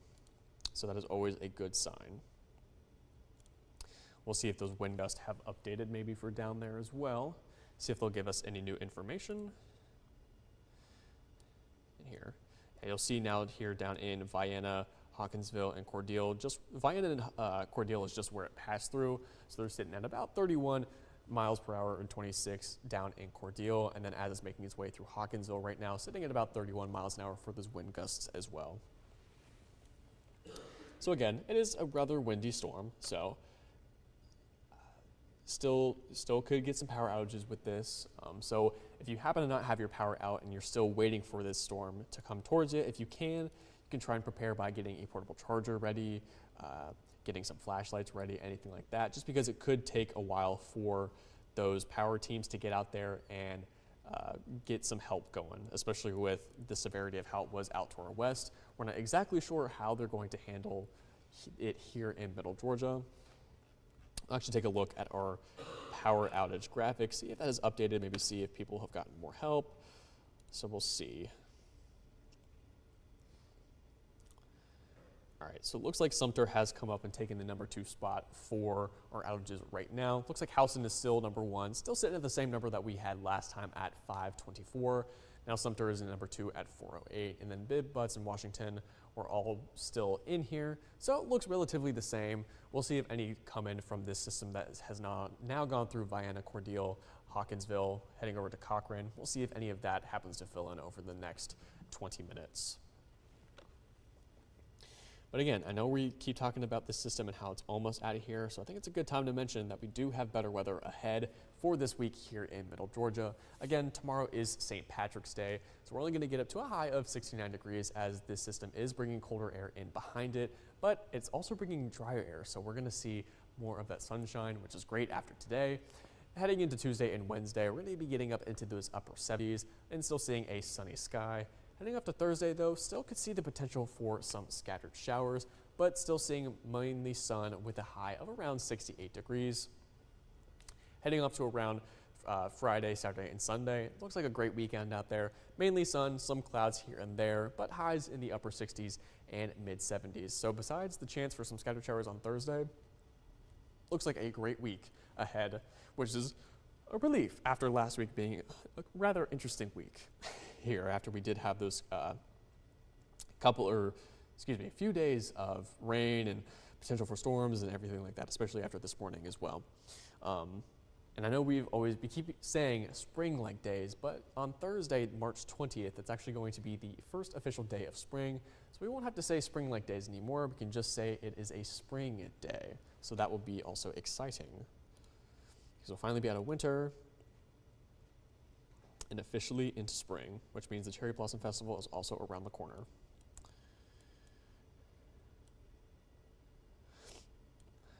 All right. So yeah, now it's starting to bleed into Dodge County and Bleckley County. So again, Cochrane is now starting to see a little bit of that lightning heading up its way. And over by Dubois, starting to see some lightning over in there. Still seeing that pinkish white color in specks here and there. So again, still indicative that there could be some hail mixed in with all of this. That's going to be right over the Pulaski County Correctional Facility, heading over towards Mobley Crossing, heading towards Bailey's Park.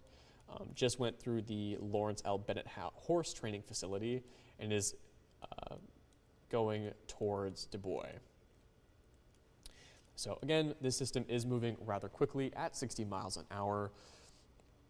So it is quick and looks like it's losing some of its lightning strikes, which is a good sign. Again, the less lightning means that it is not as intense as it used to be. So hopefully that means that this warning, as it starts to make its way over into Bleckley and Dodge County, will start to cut out the back end of this and eventually cut off the warning as a whole. But again, just zooming back, excuse me, Again, just zooming back out, just looking at Middle Georgia as a whole, it's the only warning that we do have left. Everything else has moved off to the east. Over here is just some heavy rain right now, nothing that has been warned. Just the only warning down here and off over here. You guys are good. Everything is, you've cleared out with your rain. You're going to start to see some clearing as we head out into the rest of our morning.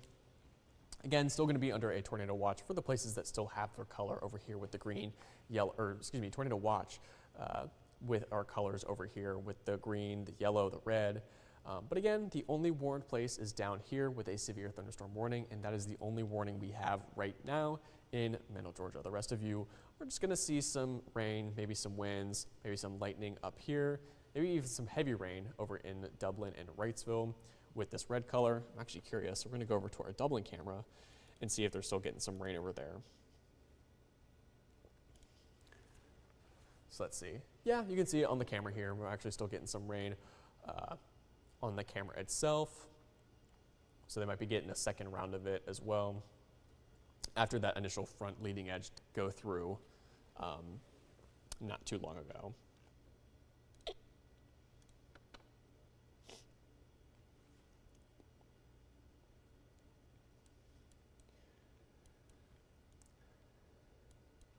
All right, it looks like it is now kind of on the border of all three of those counties of Pulaski, Dodge, and Bleckley. Looks like the core has now moved into Dodge County, making its way towards the northern portions of Eastman, making its way towards Dodge High, into Dubois, and then also places up in the north like Fraser, Bailey's Park. It looks like that deep red is still over top of that as well.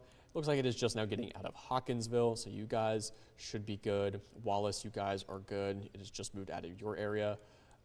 Finleyson, you guys are good as well, just moved out of your area. And again, making its way towards Dodge High, towards Eastman, Plainfield, Dubois, Yonkers, Bryant. You guys are all within the path of the next 10 to 15 minutes. But if any of you in Vienna and Cordele, if you guys were in that severe thunderstorm warning earlier, you guys are good. You guys are out of that warning and you're starting to see that clearing with no color coming in from the west.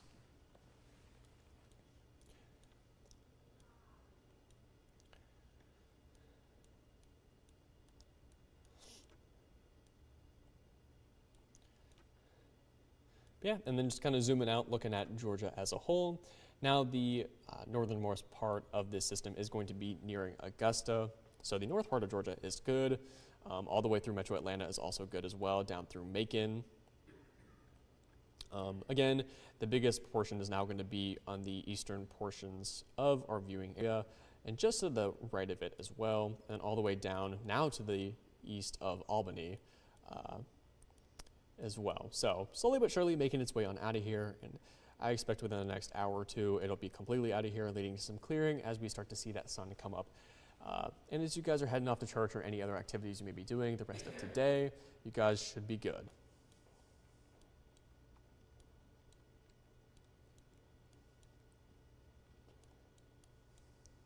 But again, seeing this core with that pinkish purple look heading in between Dubois and Dodge High right along US Route 23. And then another bit of that core is going to be near, let's see what that is, Midway Cemetery Road and Route 341, heading to 14 Lane Road. So that's another part of that core that could have some hail in it. But right now, Brody, Dubois, let's see, Bailey's Park, Fraser, a little bit of Cochrane. You guys are right now in the deepest part of that red, so you're probably experiencing some of that heavy rain, maybe some lightning, some thunder, some heavy winds. All right, it looks like they did expand that severe thunderstorm warning into, let's see, Lawrence County, Telfair, Montgomery, Telfair, Trutland, Lawrence, and a little bit into Johnson as well. So it looks like it did get extended for that same system that is now moving out of Pulaski County and making its way on eastward.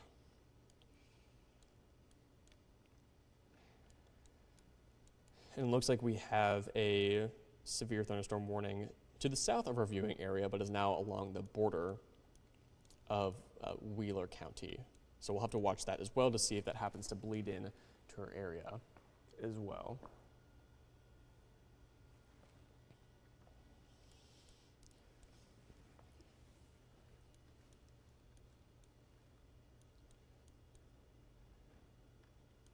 And then it looks like, okay, so yeah, the severe thunderstorm warning that was in Hawkinsville down through Wallace and Finlayson did just get cut back, so you guys are good. You guys are past it. It's now just going to be in Bleckley County and Dodge County, making its way into that new severe thunderstorm warning. Let's see when that'll expire. 7:45, it says. So.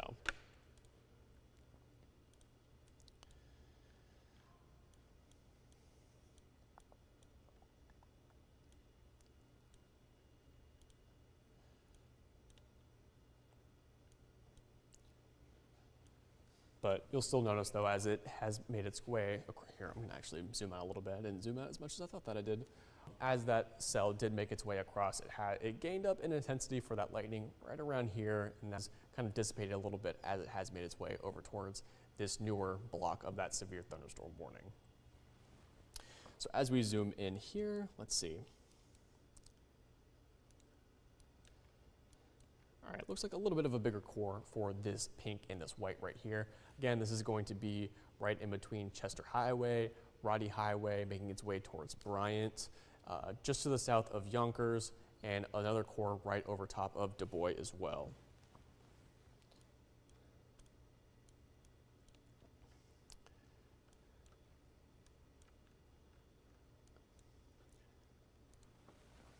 All right, I'm just going to check something real quick, see if I need to update the speed of this storm.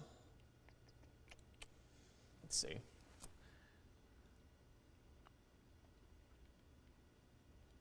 All right, still moving at 60 miles an hour, so we're good to keep that track speed going.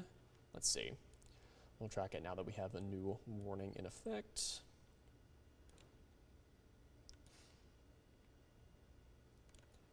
And then again, we'll just do it for 30 minutes, see where that takes us, and we'll go from there. Okay. So right now it is just about 7:08 a.m. So right around 7:10, looks like it's going to be near Dexter, heading off towards around 7:15. Looks like it could be near Rents and West Lawrence Middle School. Then heading off to around 7:20, looks like it could be right around Susie Dasher Elementary School. Heading off to 7:25, it's going to be near Lowry. And 7:30, Rockledge. Then all the way out to 7:37, which is about in 30 minutes. It's going to be near Soperton in the Trutland Rec Complex. And again, this is moving relatively quickly at 60 miles an hour.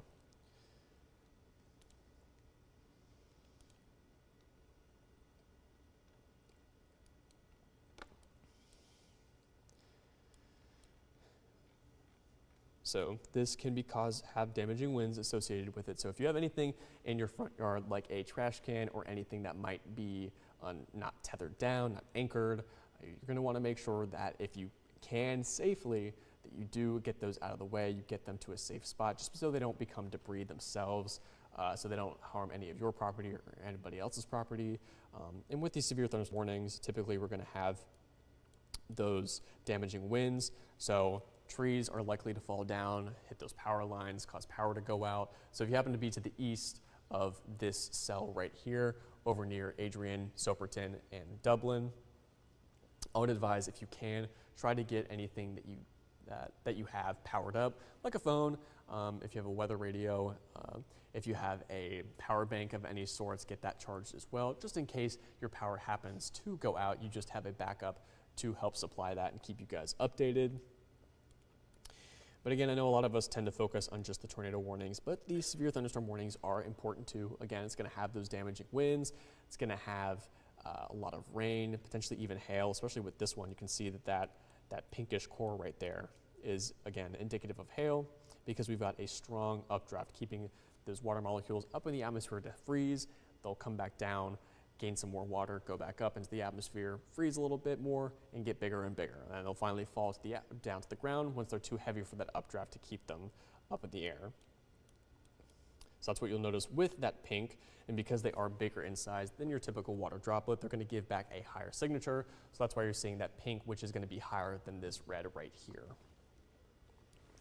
And it looks like there could be 2 different spots for that core as well, one right here, and then one right there as well.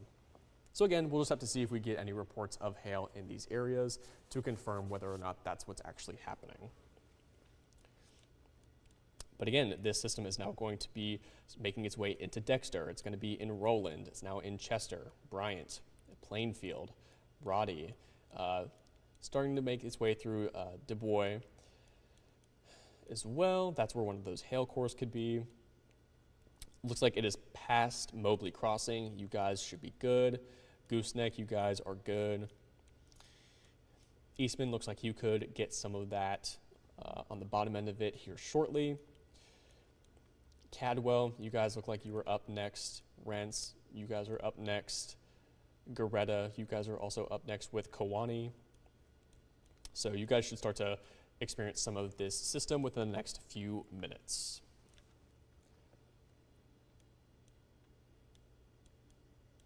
And again, these counties over here, we are still going to be under a tornado watch right now. I'm just going to double check just to see if maybe it's gotten dialed back. And it hasn't. We're still sitting at the same spot. So these counties over here where that severe thunderstorm warning is still in effect, is still going to be under a tornado watch.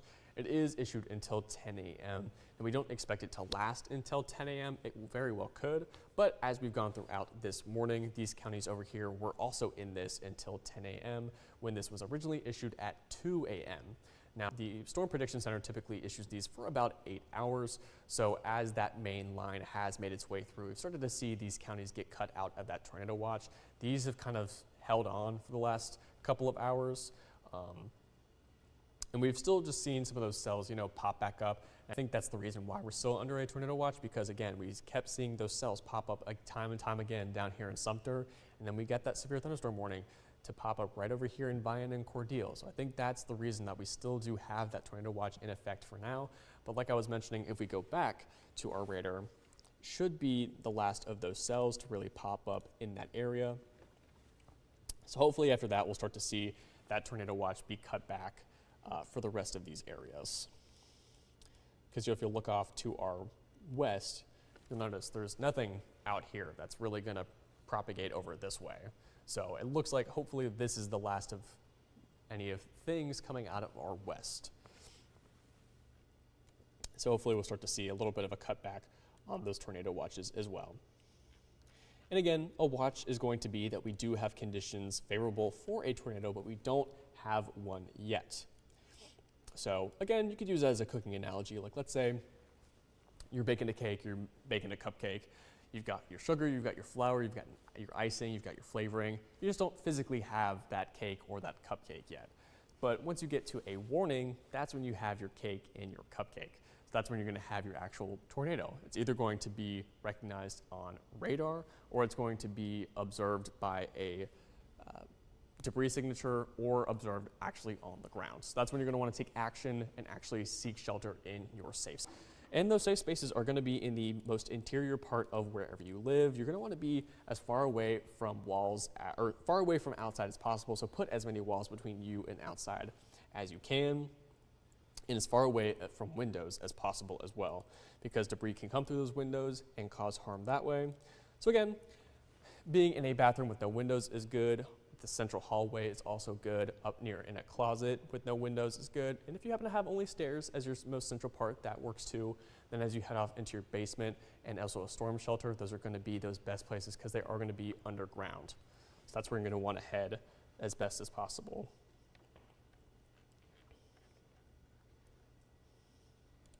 But again, right now, still only just under a severe thunderstorm warning. So no tornado warning at the moment. We did have one a little bit earlier on in the morning, so we did have to go on air for that. But thankfully, we've been lucky to not have one so far, just severe thunderstorm warnings. And it looks like the one that was in Pulaski and Wilcox County did just expire on us, so now we're just left with the one, again, still making its way through and off to Dublin and Soperton. So we will just have to watch it and see how things progress. So we would just pause that up to now. All right, so it is now over top of Dexter, Chester, Cadwell, going through Rents, Dudley, making its way towards Dublin within the next few minutes. Let's see.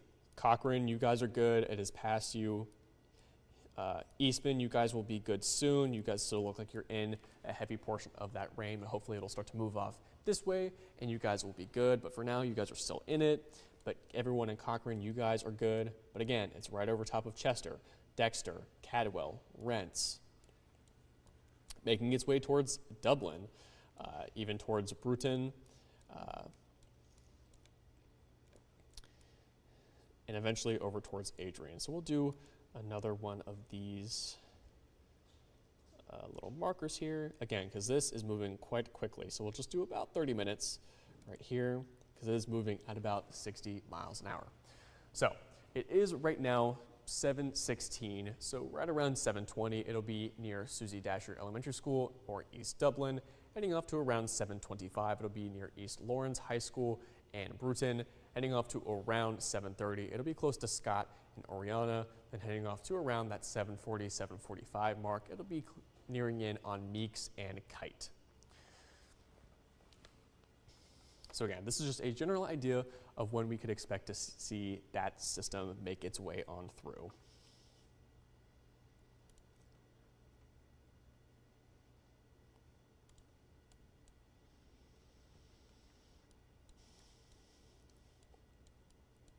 But again, this core right here has not gone back up into the same intensity as it once did when it first formed down near Americus and Cordele and Vienna. So that's good. It hasn't really gained in its intensity.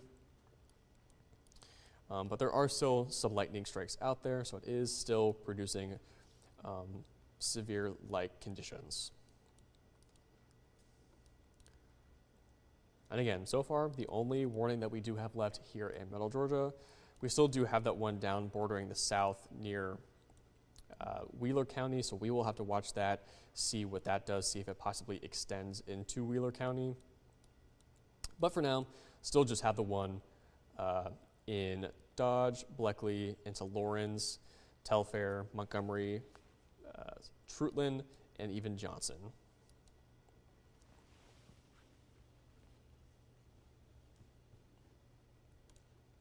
And again, I'll check the velocity every once in a while because this does help to indicate any sources of rotation within a system. So let's see.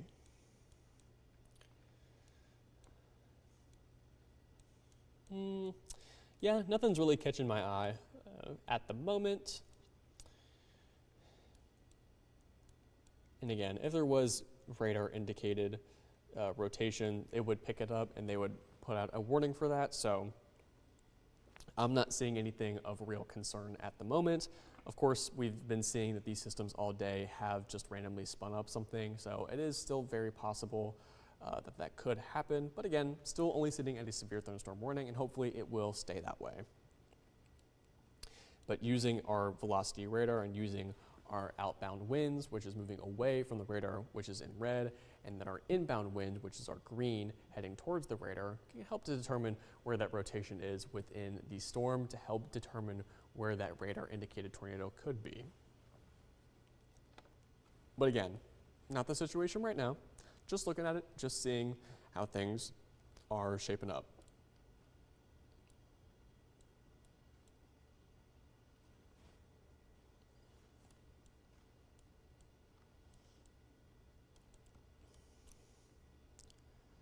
Alrighty, so now it looks like the main area of that cell is now going to be in Lawrence County, making its way on into Dublin.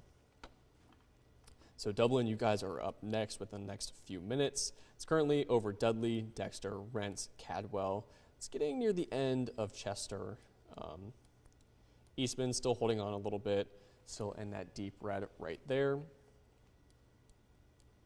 But again, if you're to the east of this cell right here, so if you're in Cochran, Hawkinsville, Wallace, Finlayson, soon to be Eastman, Cary, Danville, Montrose, you guys are good. You're past this system. You're not going to be within this warning area anymore. So you guys are past that threat. But again, Adrian, Bruton, Kite, you guys are in line to be coming up with this system within the next 30 minutes. It looks like it actually has lost most of that pink-white core that we typically see with that hail that we have been seeing with it as well. So that's another indicator that this is weakening a little bit and getting a little bit less of an updraft, since there is not as much of an indication with that hail core anymore, which again, another side. As well as those lightning strikes going down as well. But we will go to our Dublin camera and see if we can see anything. Might be too much water on the camera. We will just have to see. It's still raining out there. Might want to face it southwest. See if I can do that real quick for us. See if we can get a little bit of a better view of what might be coming towards Dublin. Right now it's looking west, so I'm going to move it southwest. All right, there we go. Now it's, excuse me, now it's facing directly southwest. So that should be looking towards where that storm is coming from, towards Dublin itself. But again, in Dublin, sitting right at 64 degrees as far as temperature, and a wind out of the west-northwest at 7 miles an hour. And still actively raining there, but still expecting that, well, you saw the lightning right there, but still expecting that cell to come towards Dublin within the next 10 to 15 minutes.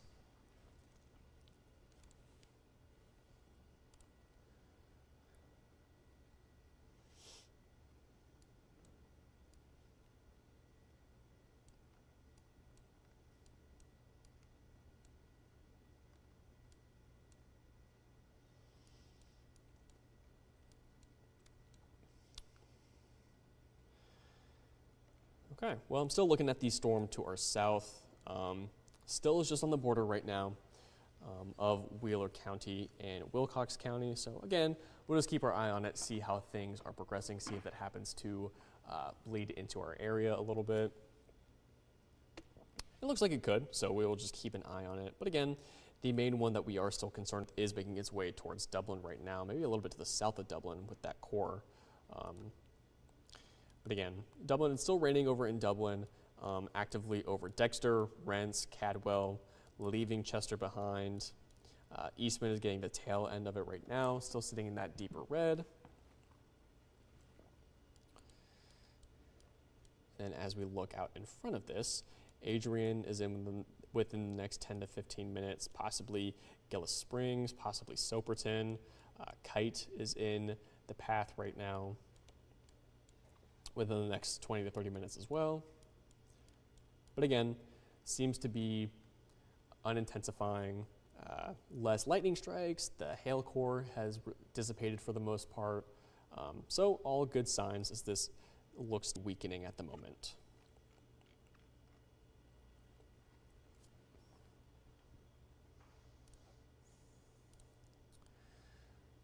Check in on our tornado watches. Okay. Still sitting the same for now. Again, I think it's because we still do have those cells sitting right down here in the southern portions of Middle Georgia, and we still have all that rain and all that still going on up here from the line being broken before. So I think we're just still keeping these watches out here just to be on the safe side. Because again, this system as a whole was rated a 5 out of 5 from the Storm Prediction Center a few days ago, because and that's pretty rare. And when it went through Missouri, it caused a lot of damage, a lot of tornadoes in Missouri on Friday night into Indiana and Illinois, and then yesterday through Mississippi and Alabama, and caused quite a few tornadoes, some deadly as well. So it's not surprising that we still do have that tornado watch in effect. But I think we're just watching those cells just to keep an eye on them, see if anything is to happen, because the system has been cyclical. So it's been winding up, it's been winding down, then winding back up, then winding back down again. So it's really, I think, just keeping our caution, seeing, because they could spin up at any moment. But again, at the moment, still just sitting with a severe thunderstorm warning.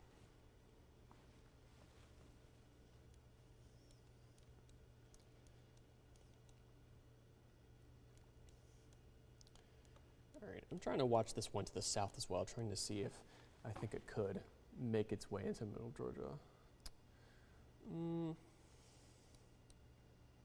I mean, definitely possible, but it would definitely stay to these southern 3 counties right here. So Wheeler, Telfair, and Montgomery County, if anything.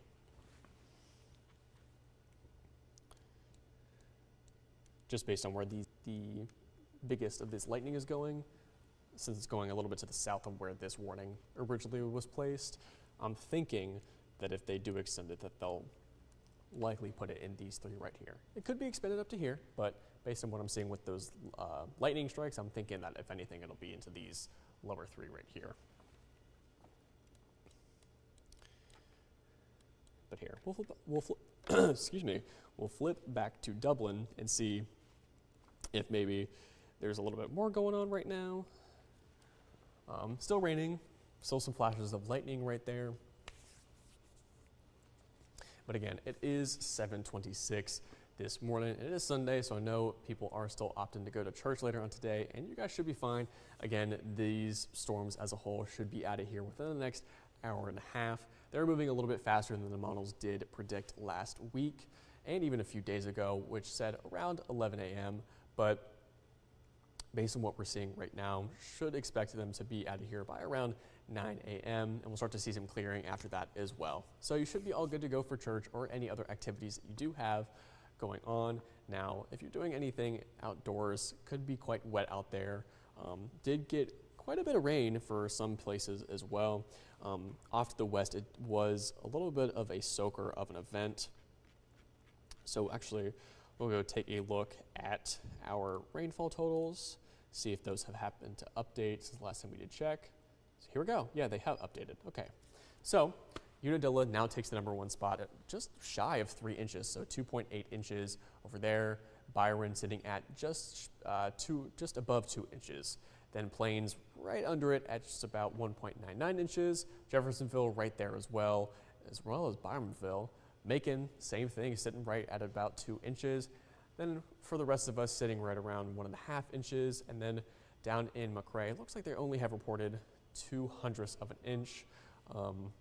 Again, we'll just have to see how this plays out. It could still be updating. They still could be collecting data down there, as well as in Eastman. So we'll just have to see. But again, these have increased quite a bit since the last time I checked them. I think the last time was the top amount was about 1.4 inches. So that top number has doubled since the last time that I have checked.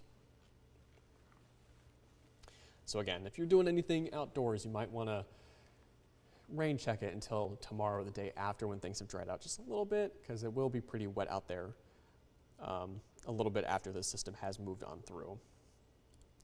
But even though we have been having some rain and those lightning strikes, people have been reporting that lightning strikes have caused some homes to catch fire, and along with that, some homes are losing power from these winds, knocking down trees, knocking down power lines, anything like that.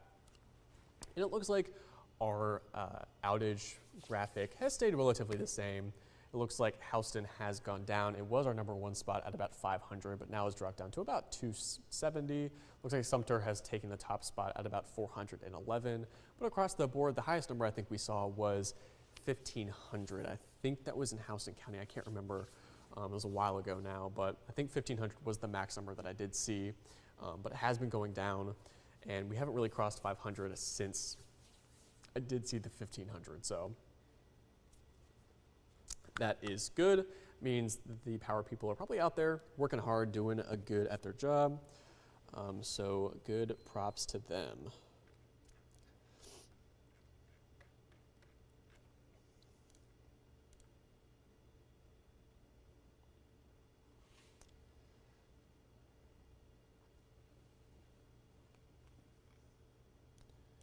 All right, it looks like that severe thunderstorm warning has been cut just a little bit on that tail end. Looks like that cell just expanded just a little bit, just to kind of cover a little bit more of an area, because now it's covering from Dublin all the way down into Eastman as well. Looks like it has just expanded in that regard. But again, that warning did get cut out of Cochrane back here in Bleckley County and a little bit of Dodge County as well, but still have this one in effect until I think it was 7:45. I'm going to double check. Yeah, 7:45. Okay. And again, still waiting to see what this one down here is going to do, see if it'll happen to bleed into Middle Georgia. Again, I'm still noticing the majority of that lightning is staying to this, the right side of that warning down here. So I think that it'll go into these three right here, just based on where these lightning signatures are coming from. Hopefully it'll stay to our south, but if it is to creep into Middle Georgia, I'm thinking it'll be in these three counties right here.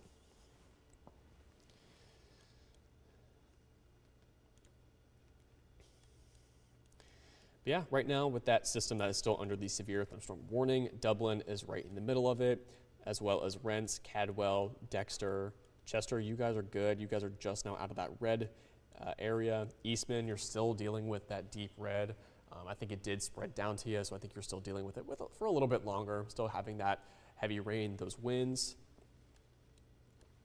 And as we look forward, Adrian's coming up next, Bruton's coming up next. Again, Kite will be in the next 15 to 20 minutes. And then heading even outside of Middle Georgia towards Gillis Springs, Swainsboro, Nunes, Summertown. You guys look like you're also in the path, probably in about 30 to 45 minutes though.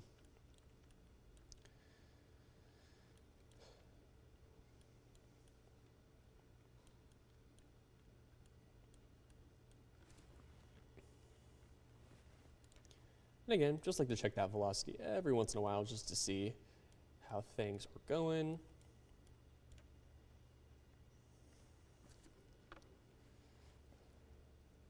But nothing too concerning that I'm seeing right now. And again, if there was something here that I wasn't seeing, they would pop out something for me to see as well. But from what I can see, don't see a whole lot going on in terms of velocity. Again, this is the tool that we use to help identify the location of rotation within a thunderstorm. So we have this red color right here, which is our outbound flow, which is the wind going away from the radar. And then we have our green color, which is our inbound flow, which is the wind going towards the radar. So when you have that sharp gradient right here, that can sometimes be indicative of the front edge of a storm system, which is what we have going on right here, going through Dublin all the way down in towards Eastman. But again, it's typically used for tornadic situations to help identify the location of vorticity and rotation within the system.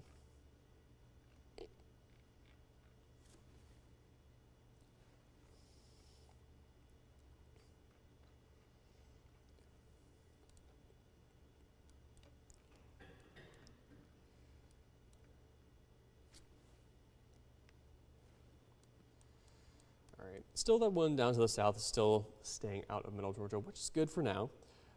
Again, we'll just have to see if that happens to get extended.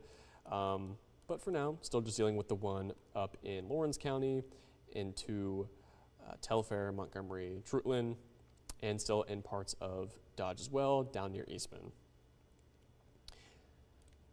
It does look like it is starting to move outside of Eastman. Right here, it's starting to blend into that more of a yellow color. So it looks like it's starting, the worst of it is starting to go to the right of you. Cadwell also looks like you're starting to get out of it, as well as Dexter. Rents, you guys are up next for getting out of it, probably within the next few minutes. If we zoom in here, looks like a little bit of that pink color coming back right up in here, right around Rents of that intersection of highway or Route 319 and Baker Church Road. Looks like there could be a little bit of hail right in there, but not a whole lot going on. And then Garetta, you're right in the middle of it. Catlin, right in the middle of it. Dublin, I think you guys are starting to get out of it right here. Again, it's blending a little bit with that yellow, so I think you're on the tail end of this system right here. As we head off towards West Lawrence Middle School, you're also going to be on the tail end, as well as the Trinity Christian School. So now it's on its way towards Adrian, Soken, Gillis Springs, Kite. And again, this is a fast-moving system. This is moving at 60 miles an hour.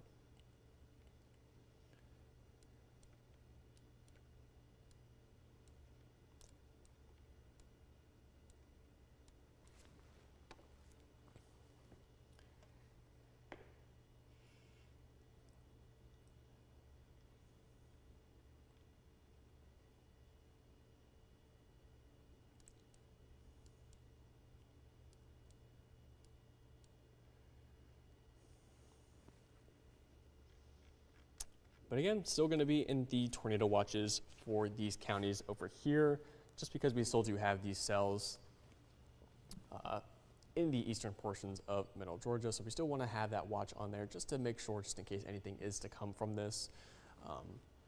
Again, having a watch just means that conditions are favorable and that we could see a tornado from these. Doesn't mean that we have one necessarily. Just means that we can get one. As we head over to a warning, though, that means that we do have one. Either it's indicated by the radar, it is on the ground, it is identified by a debris signature, and that means you need to take action, because that means it is actively happening, it's happening around you, and you need to seek shelter in your safe place. And that safe place can be the innermost part of wherever you happen to live, away from windows, away, just putting as many walls between you and outside as possible. And that's going to be a bathroom with no windows is great, a central hallway is good, closet also in the middle of your home is good, even a stairway will work as well if that's what you've got. The best placement, though, is actually going to be a basement or a storm shelter if you've got one, just because those are underground and you have a little bit more protection down there as well. As you head off to your safe spaces, though, you are going to want to make sure that you are taking some shoes with you, because if you do have to walk out of there, you want to make sure that you don't step on any debris, any glass, anything like that, and heading off towards taking a helmet with you as well, because in case a wall is to fall on you or a roof, in a worst case scenario, you are making sure that you're keeping your head as safe as possible.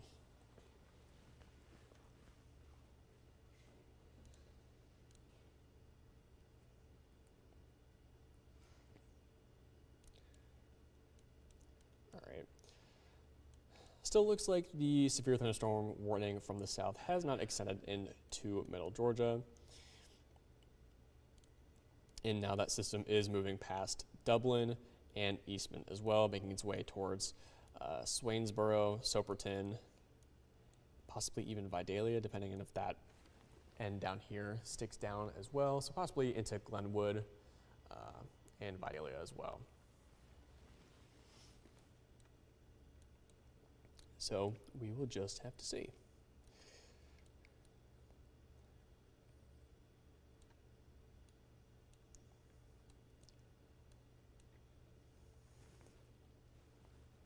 All right, we'll see if the wind gusts also have updated, just to give us another piece of data to look at as well. Let's see. No, it hasn't really updated for where that cell is going to be near Cochrane, Eastman, and Dublin. Doesn't look like we're getting any data from them out there. So it doesn't look like that will be helpful for us. So we'll just head back to the radar for now and take a look at this.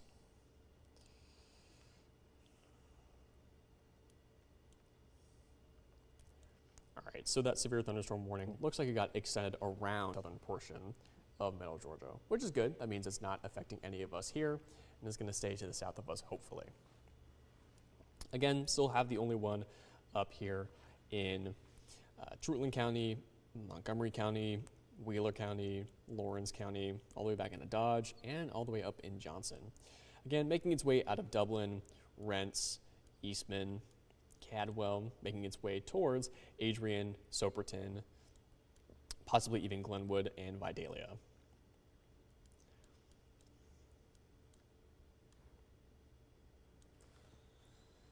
So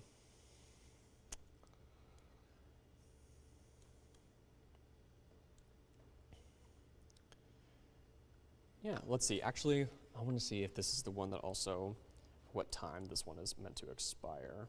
Okay, it's meant to expire at 7:45. So we've got about 5 minutes, and we'll see if this happens to disappear off and expire.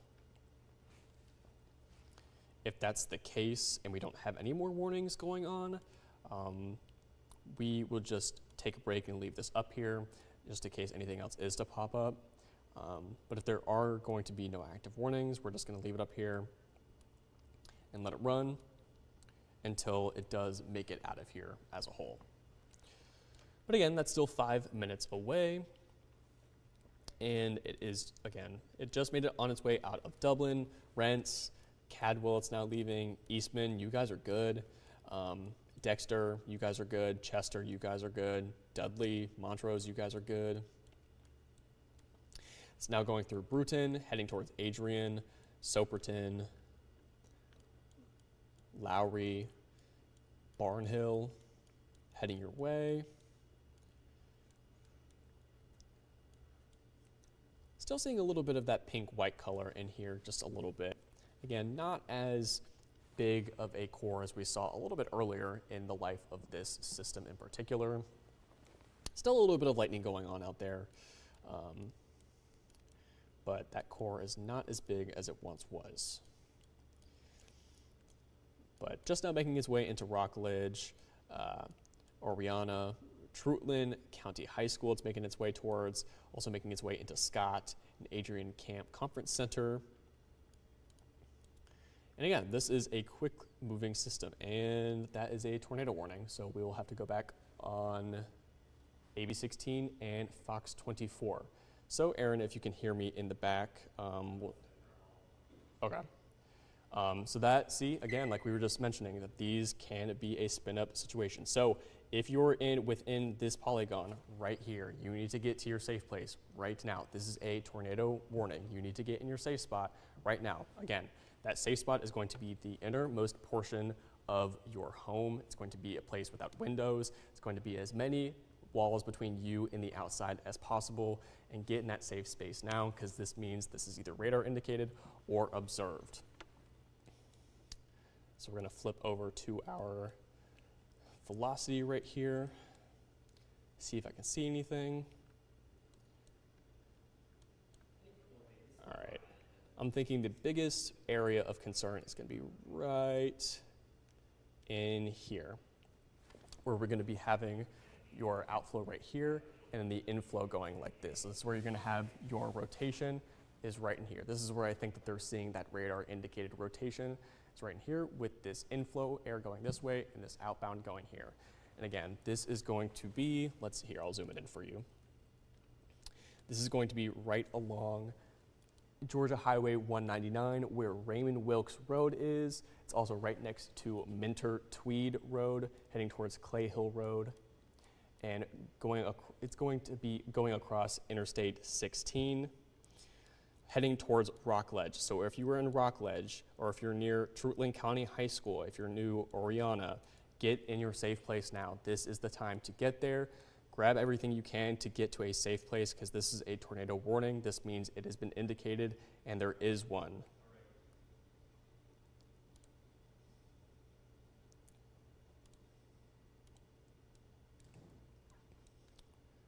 All right, we'll flip back to the radar real quick, see if there's anything.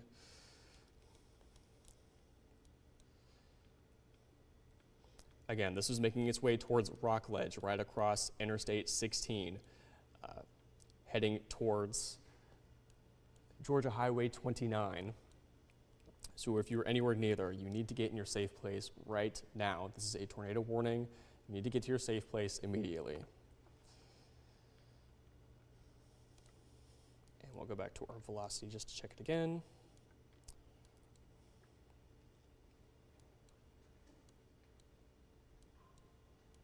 Again, I think the biggest area for concern is going to be right in here, where you see that red just getting a little bit brighter, just right in here with that orange. I think this is right here where this is the biggest concern. Again, right near Rockledge. If you are here in Rockledge, or if you're in Oriana, near Trutland County High School, right along Interstate 16, you need to get into your safe place right now, because this is a tornado warning. Again, Rockledge, Oriana, Treutlen County High School, right across Interstate 16. Get into your safe place now.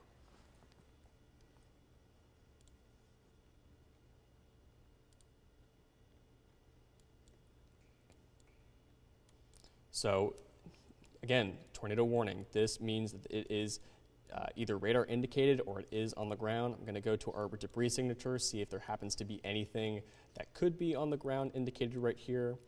Not seeing a whole lot with this right here, so it looks like it right now is just going to be a radar indicated tornado, but regardless, it is a tornado warning. You need to get into your safe place. Again, right around Rockledge. If you're in Rockledge, Oriana, Treutlen County High School, if you're near any of those, you need to get into your safe place right now.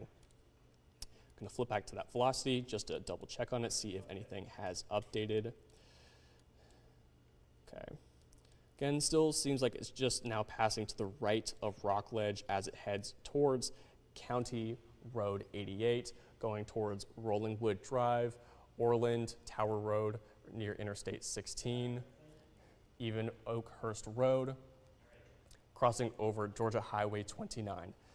Again, this is a tornado warning. You need to get into your safe place immediately if you happen to be near any of these roads or in the area. Again, it's just now making its way to the right of Rockledge. All right, once again, we're breaking into programming right now on ABC 16 and Fox 24 for a tornado warning for Lawrence County as well as Treutlen County. I'm Chief Meteorologist Ryan Stinnett. Meteorologist Noah Hauck is guiding you on the radar. So once again, we're breaking into programming for this tornado warning. And again, we are right now going to be just to the right of Rockledge. So it is going right over County Road 88, just on Interstate 16 right here near Orland. If you happen to be here, you need to be in your safe place right now. And this radar did just update, so we're going to check it again. So again, right here is going to be the biggest concern as we have a little bit of a brighter spot with this red. So this is going to be the biggest spot. So again, if you're in Oriana, if you're near Treutlen County High School, heading towards Oriana Road, again, right across I-16, this is your time to get into your safe place right now. We're going to head back to the radar just quickly, just to check on, see if anything. So this is for until 8:15 a.m. is when this is set to expire. Again, I'm just going to head back to the debris signature just to check to see if there's anything that I can see from here. Not seeing anything super concrete from where that rotation is. It was going to be right in here to the right of Rockledge in between Oriana and Treutlen County. Not seeing a whole lot right here. And we're just going to head back to the velocity since debris is not showing a whole lot right now. But again, biggest concern is going to be right under Oriana, to the right of Rockledge, and to the north of Treutlen County High School. This is the biggest area of concern right now with that rotation within this tornado warning. So again, if you're going to be near any three of these places, even over near Blackville, it's going to be heading just to the south of you as well. So you happen to be in Blackville as well, you need to get into a safe place right now.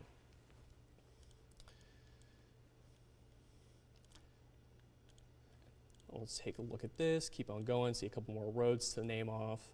Again, this is going right down the corridor of I-16, going towards County Road 88, Briarcliff Road, County Road 93, Muskogee Road, Midway Church Road. If you happen to live near any of these roads, this is the time to get into your safe place right now. This is a tornado warning, a radar indicated tornado warning, and you need to get into your safe place immediately. All right, it just updated again and now looks like it is again moving down the corridor of I-16, getting a little bit closer towards Georgia Highway 15. It looks like closer towards Oriana Road as well. So it's making its way on towards, let's see, Gillis Springs. If you happen to live in Blackville, if you live in Gillis Springs, get into your safe place now. If you happen to live in Soperton, get in your safe place now. It's now nearing the Soperton-Treutlen Rec Complex, Treutlen County High School. Again, following the I-16 corridor. If you live anywhere near the I-16 corridor in Soperton, in Oriana, this is your time to get into your safe place now. This is a tornado warning. Still just sitting right above Treutlen County High School.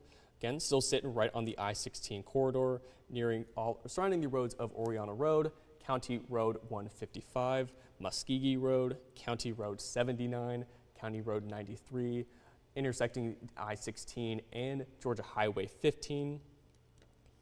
Again, this is a tornado warning. You need to get into your safe place immediately. The most interior part of your home, the most walls between you and the outside, do not get close to any windows. Get to a basement if you have one. If you have a storm shelter, that is also a great place to get to. Make sure to try and take shoes with you, take a helmet with you, just to add extra protection. And again, this is moving right over Truitland County High School to the north of Soperton, to the south of Oriana, the south of Blackville, to the east, or excuse me, to the west of Gillis Springs. If you live anywhere in these areas, you need to get into your safe place immediately. This is a tornado warning, and you need to get there right now.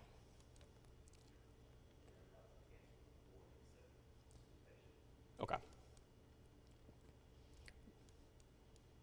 But again, are indicated, so it is a warning. We still take it just as seriously as if it was on the ground. So it's still issued for right now, so please still get into your safe spaces just in case this happens to intensify. It looks like the rotation may have died down a little bit, and it's getting a little bit closer towards the end of this warning right now. But still, it still is issued, so I'm still going to advise you to get into your safe places if you happen to live around Oriana, Gillis Springs, Truitland County High School, to the north of Soperton. This is the time to get to your safe place as it heads down the I-16 corridor, nearing Georgia Highway 15. It'll slowly start to make its way towards Georgia Highway 86, intersecting with I-16 and US Route 221. So if you live anywhere near there, also get into your safe place right now.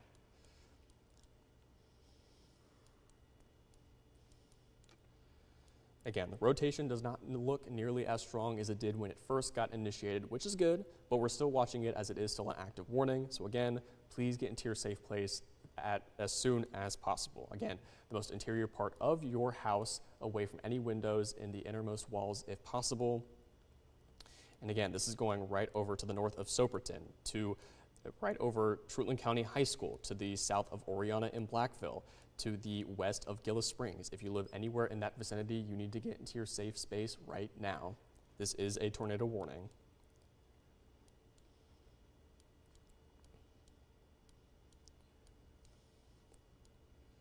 You're just tracking it, again, seeing where that rotation updates as we get new radar indicated data.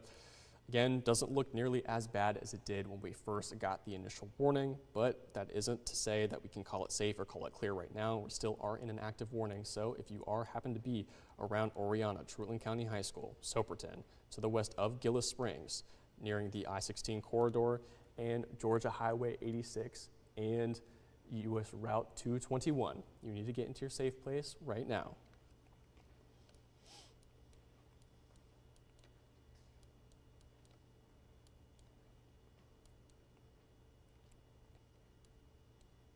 All right, just got a new image for the radar indicated.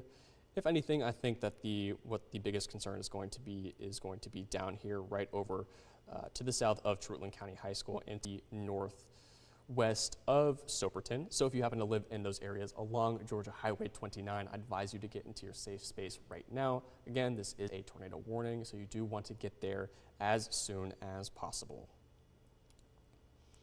We're going to keep on watching this, see as this updates with our radar data. Again, I still think the biggest concern is going to be right in here. I think they did just lift the tornado warning. Okay. So tornado warning has been lifted for this area. So now we are back to a severe thunderstorm warning for the surrounding counties. I'm going to head back to the radar, just to give you an update. So that warning that just expired was right around here to the north of Soperton. So it did just expire. We are still going to be under a severe thunderstorm warning for that area. So we'll just keep watching these things, in case something else could possibly spin up. But again, that was going to be to the north of Soperton near Oriana, Truitland County High School, right where this red blob is going to be. I'm going to just pause it right there. So it was right up in this area, again, right along that I-16 corridor in between Truitland County High School, Oriana, right in this area. So that was the biggest area of concern with that tornado warning. And again, it has expired, but we still are going to watch it just in case it happens to spin up again. But for now, we are still going to be under a severe thunderstorm warning for the foreseeable future. And again, we continue to track these storms working their way through southeast middle Georgia. This will be the last hurrah. We're really starting to see the storms clear out. But again, severe thunderstorm warning for Trutland, Lawrence, Johnson County, Wheeler and Montgomery County. Tornado warning has been allowed to expire. Quick radar update, everyone. Just about in middle Georgia is in the clear. Macon, Warner Robins. If you're north and west of Dublin down to Eastman, you are in the clear. The severe weather threat will be winding down over the next few minutes. We will jump off of programming here in just a second, and we'll continue streaming this live on Facebook as well as WGXA.tv and, of course, on our YouTube page. So we're going to switch over to that if we can, and Master Control. We're going to go back to, you can take us back to programming as the severe storms will continue to push off towards the south and east. So again, we'll give you a heads up that we're going to be going back to programming on WGXA and EGXA, and we will continue severe weather coverage online, digital platforms, Facebook, as well as YouTube, and WGXA.tv. But yeah, so now we are just watching the severe thunderstorm warning that is left over. It is the last one. And like Ryan was just mentioning, a majority of middle Georgia is going to be in the clear.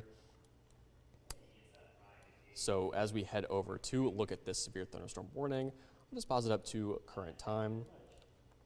Again, that leading edge is going to be right around here, making its way through Adrian and Soperton. So we'll just time this out for the next 30 minutes or so. Again, so it is right now 7:57 a.m., so right around the top of the hour, it's going to be nearing in on Soperton, heading over to around 8:05 a.m. It's going to be near Zadie, then heading off to about 8:10 a.m. It's going to be near Wesley, heading off to about 8:15, nearing into Thrift, heading all the way down to 8:26. Now it's going to be near Scarborough.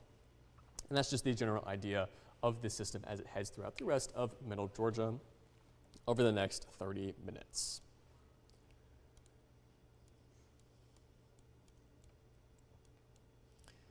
But again, that's why we say that even though it is just a severe thunderstorm warning, things like that can happen where you just get a spin up on that radar, and just like that, a tornado warning can be sent out.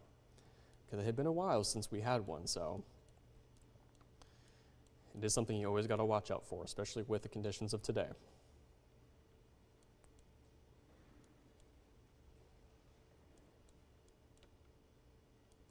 All right, so it looks like it is now going through Kite, through Adrian, making its way, closing in on Soperton, in Terrytown. Again, if you're going to be to the west, the west of this system, so if you're in Wrightsville, you are in the clear. If you are in Bruton, if you're in East Lauren, near East Lauren High School, if you're in Catlin, if you're in Goretta, if you're in Rents, you guys are good. We are just waiting for this last little bit to make its way through middle Georgia, and hopefully that should be the last of it.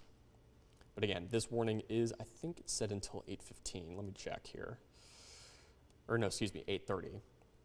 But again, this warning does extend out to the eastern portions that are not included in our viewing area. So once it makes it on through, and we just got another warning for Johnson, or parts of Johnson, for that tornado warning.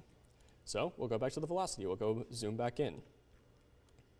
So let's see. Okay. Okay. So this is the new tornado warning that just got issued for a very small portion of Johnson County. So if you happen to be in Meeks, this is your time to get into your safe area. So again, I think this is going to be the biggest portion of concern, at least for Johnson County. This is where you're going to have those two different colors going on, with that red with the outflow and the green with the inflow, signifying a rotation right here. To my knowledge, I think this is still just a radar indicated tornado, but regardless, it is a tornado warning.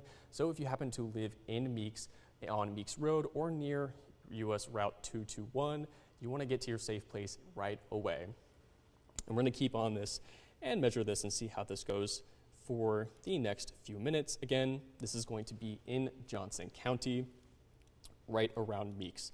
So if you happen to live near Meeks Road, so it's going to be right over top of Martin Road, of Sardis Church Road, Aspen Lane. If you happen to live on Mason Bridge Road, West Lawson Road, this is your time to get into your safe space because this is a tornado warning and a radar indicated tornado. All right, and it did date, so it looks like that green color did dissipate a little bit, which is good. But of course, we're still going to keep on it because this is still an active tornado warning. So again, if you happen to live in Meeks and you are anywhere near US Route 221 in Johnson County near Meeks, this is your time to get into your safe place because this is a tornado warning. If you live near Martin Road, near Wheeler Road, near County Road 163, if you live near Townsend Road, near Glisson Road, this is your time to get into your safe space right now as we are under a tornado warning. Again, the biggest area for concern is going to be right up in here where you have those two different colors touching right up in here. That's where you're going to start to see the biggest area of concern for that rotation for this tornado warning.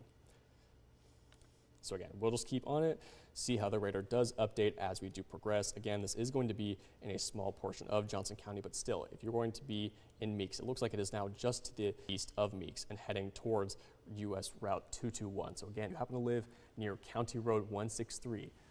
If you live near Kersey Road, near Mason Bridge Road, near Martin Road, this is your time to get into your safe space now. Looks like it's making its way towards US 221. So again, this is your time to get into your safe space because this is a tornado warning. And we're going to keep on working with the radar data and see how it does update over the next few minutes and keep you guys updated. Again, this is going to be in Johnson County. It looks like we just got a little bit of new data. It looks like that green has dissipated a little bit as well, but I'll still circle it for you just to show you the biggest area for that concern. It's going to be right in here with these two different colors touching right here with your inbound and your outbound, giving you that rotation right in here. So that's going to be right over top of US Route 221. So here, I will zoom it in for us. So again, if you happen to live on Townsend, it is Townsend Road. If you happen to live on Glisson Road, if you happen to live near Woods Road, if you happen to live near Wheeler Road, or County Road 159, this is your time to get into your safe space right now. This is a tornado warning, radar indicated, but still a tornado warning where you need to get into your safe space right now. Again, your safe space is going to be the most interior part of your home. Stay away from windows. Get as many walls between you and outside as possible. If you have a basement, go down there. If you have a storm shelter, that's great too. Just get as far away from a window and outside as possible and as low as possible as well.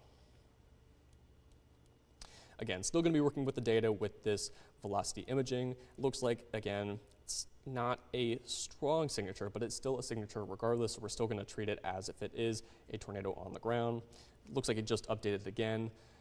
I think the biggest area for concern is actually going to be outside of, yeah, I was going to say, I think it's now out of Johnson County, but it's still covering Johnson County, so we're still going to treat it like it is there. So again, it is going to be over US Route 221. If you happen to live on Townsend Road or County Road 229, or on, let's see, get to some more roads for you. So yeah, US Route 221, Towson Road, near Wheeler Road. This is your time to get into your safe space right now. You are still included in an active tornado warning. Again, I believe the main rotation is going to be outside of Johnson County, down here, but still, you are still included in an active tornado warning, so this is your time to get to your safe space.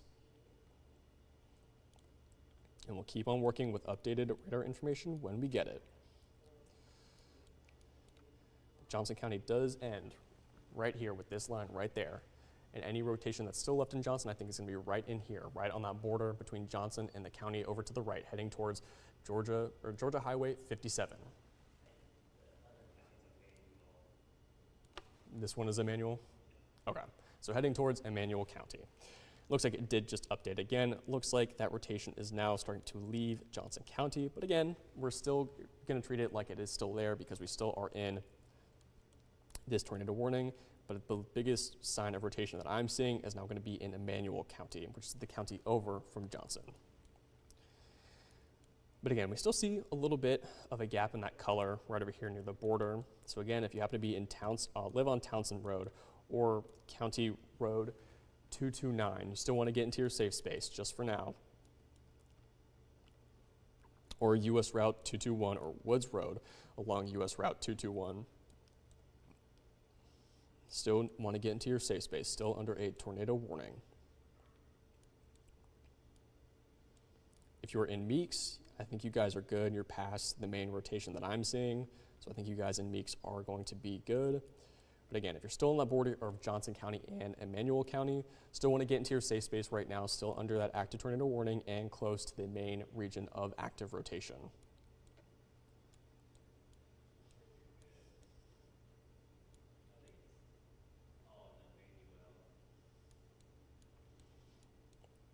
I'll still keep this up there, even though it is mainly in Emmanuel County, and that is technically not in our viewing county, but I'll still keep it up here for now until we can see that this has expired. But again, the main rotation that I'm seeing is going to be out here in Emmanuel County, not in Johnson County anymore, but still going to be in that active warning, so I'd rather be safe than sorry.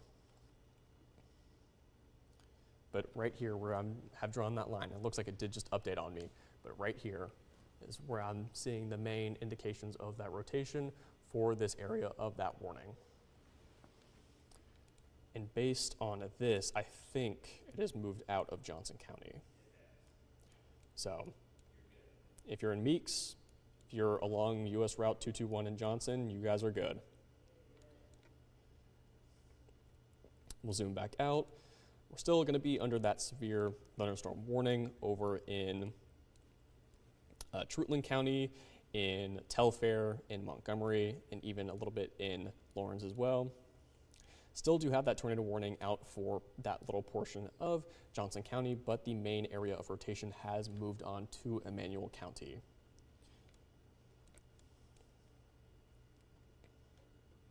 So I'm going to flip back to our radar real quick. Put it up for now. So yeah, again, that tornado warning is still for Johnson, but the main rotation is now going to be in Emmanuel County. And then the main line of this system is now going through Adrian. It's going through Soperton right now, heading towards Gillis Springs, Fort Terrytown, heading towards Mount Vernon as well. So those are next up for this system, still within the severe thunderstorm warning. That is going to be until 8:30 a.m. But still going to keep my eye on this tornado warning just to see, since it is still active. But again, that main rotation is now going to be in Emmanuel County, because this is where Johnson County is, and this is that border right there. So that main rotation is now going to be over here to the east in Emmanuel County, heading towards Swainsboro, right along Georgia Highway 57, right there.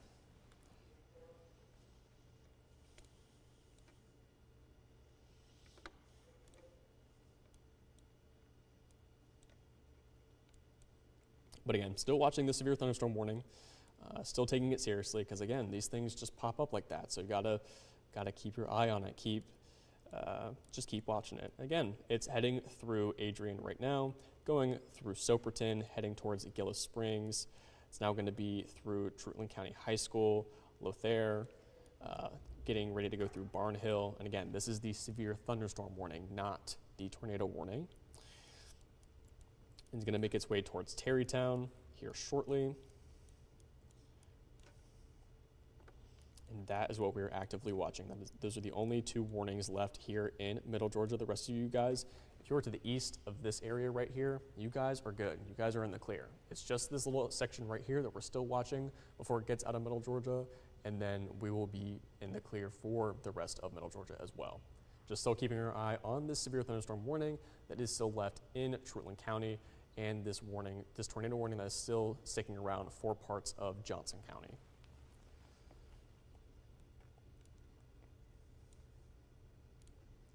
But just going to go back to velocity, just make sure nothing else has popped up. And yeah, again, still staying over in Emmanuel County. Johnson County is over here.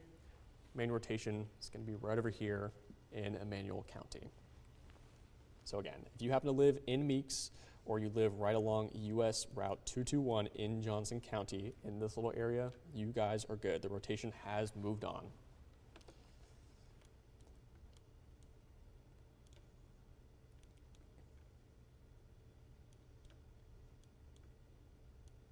All right, I think I'm gonna check. I think this warning is until 8:15, or no, it's till 8:30, my bad.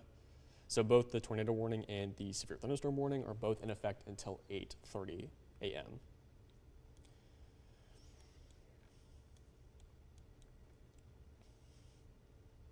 So still mainly just following the severe thunderstorm warning now that that main rotation has moved on out of Johnson County. So now that thunderstorm is now going to be in Gillis Springs, in Oriana, near Trutland County High School, getting into Soperton, Barnhill, just passed through Lowry. You guys are good.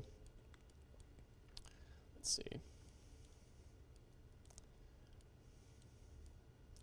Just passed on through the Adrian Camp Conference Center. You're on the back end of it. You guys should be good here shortly. Covina, you guys are up next as well. Let's see. Zadie, you guys are up next as well within the next few minutes. Because again, this system is moving at about 60 miles an hour, so it is a pretty fast moving system.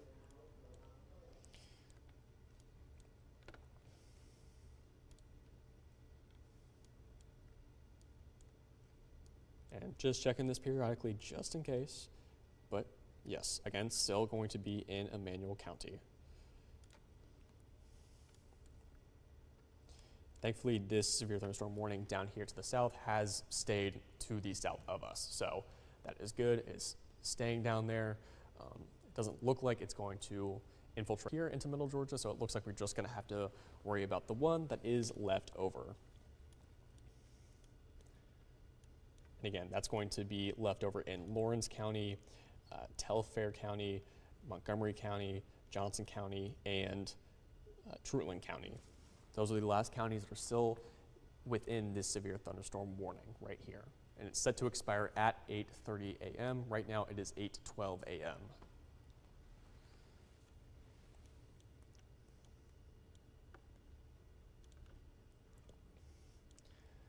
Not seeing very many pink colors, which means that's good. That's not a whole lot of hail cores within this system. Not seeing a lot of lightning strikes either, which is also another good sign.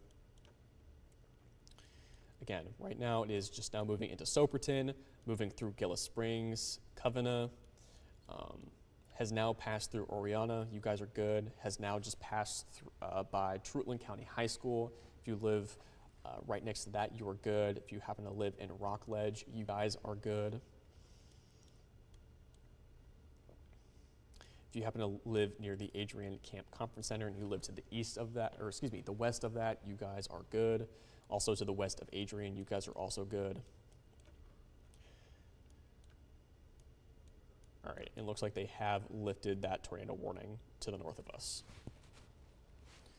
So now we're just left with the severe thunderstorm warning that is here, again, still going to be in portions of Johnson County, in Trutland County, Montgomery, Telfair, and Lawrence County.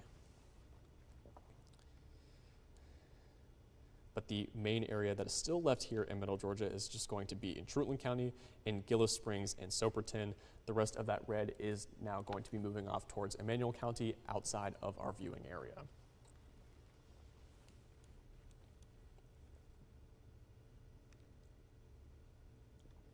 So we could see that this will get cut off after we leave middle Georgia. We'll just have to see once the main core of this has moved on out of Trutland County.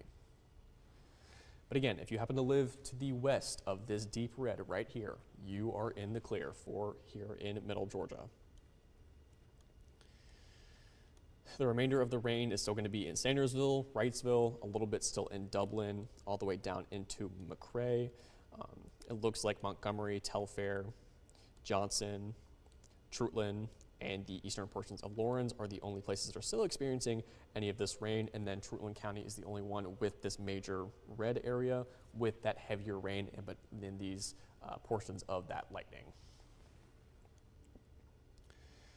And then right there, you'll see that actually the severe thunderstorm warning did get cut to only be in Treatland County, where that deep red is. So again, the one that was up here in Johnson County, in Lawrence County, all the way down into Telfair and Montgomery did get cut. So now it is specifically only for Treatland County right now, and that is the last portion of Middle Georgia, still within any sort of warning at the moment.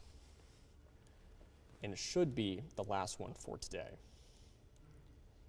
Keyword is should. But again, going through Soperton right now, it's going through Gillis Springs right now, making its way towards Zadie, also making its way through Lothair.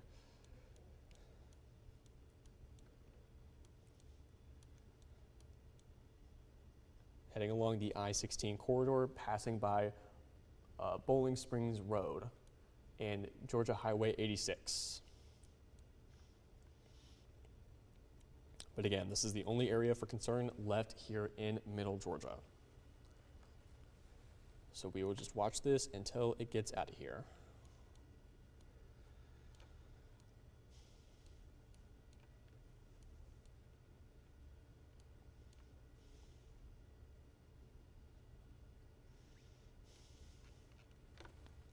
I'm going to check to see if maybe those tornado watches have cut back, since we are only left with the precipitation in some of those other counties. Okay, so yeah, still with the same of those tornado watches. Again, the only cause for concern is still going to be in Treatland County. So all of these places all the way over here, I'm not seeing any precipitation on the radar right now. Don't see any in the incoming future. We're just waiting on them to cut back on this tornado watch for certain portions of Middle Georgia.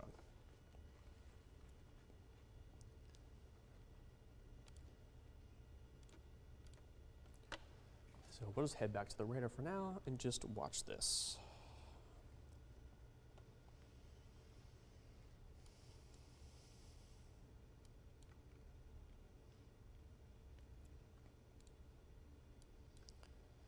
Again, this severe thunderstorm warning right here is issued until about 8:30 a.m. It is currently 8:17 a.m. And the only county left affected here in Middle Georgia is Treatland County as it makes its way on through Soperton. Currently still in Gillis Springs, making its way through Soperton, heading towards Zadie. In Covina as well, making its way to Nunez. If you happen to live in Blackville and live to the west of that, you guys are good. If you live in Oriana, you guys are good. If you live in Rockledge, you guys are good. If you live to the west of Treatland County High School, you guys are good.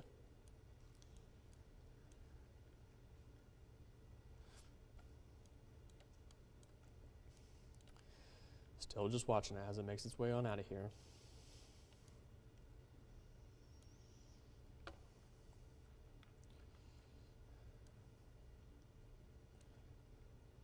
See if over in Dublin, if we can see a little bit of clearing. I think the sun should, yeah, there we go. There's the sun. Here, I might be able to pan it and see if we can see a little bit of sun. Got a little bit of sunshine in here. We'll see. Maybe. We got a little bit of clearing out there. I'll adjust here just a second. Move on to the right.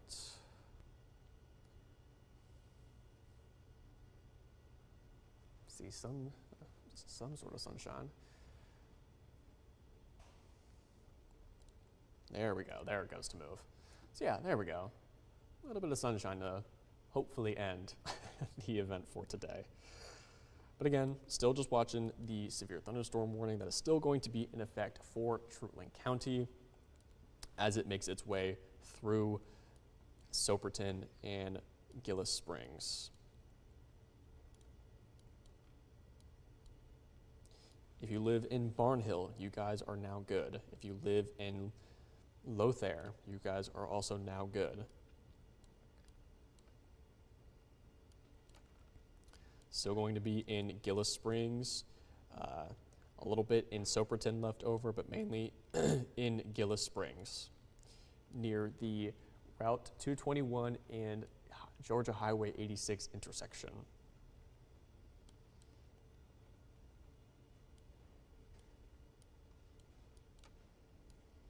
But again, other than the warning, everyone else here in Middle Georgia is good. There are no other warnings for Middle Georgia at the moment besides the one in Truitland County for that severe thunderstorm warning.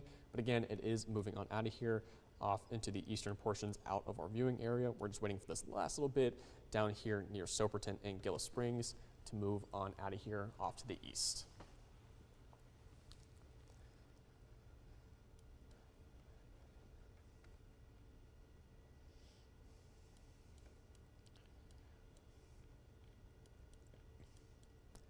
See, so now it looks to be moving north out of Soperton, so you guys will be good here shortly.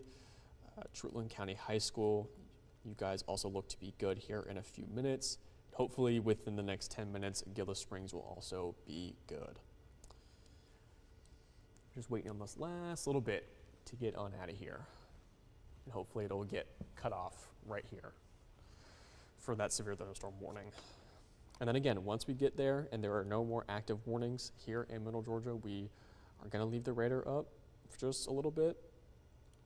But again, you can see that that is pretty much the last of what we are expecting with this system. So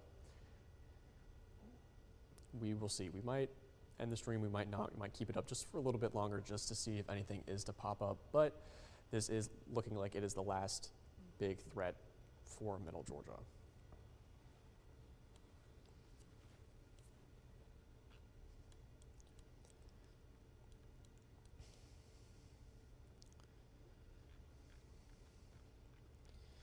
Again, as we start to get out of this event this morning, we'll just take a quick look at our 10-day forecast for the next week here in Middle Georgia. And thankfully, it's looking better than today did.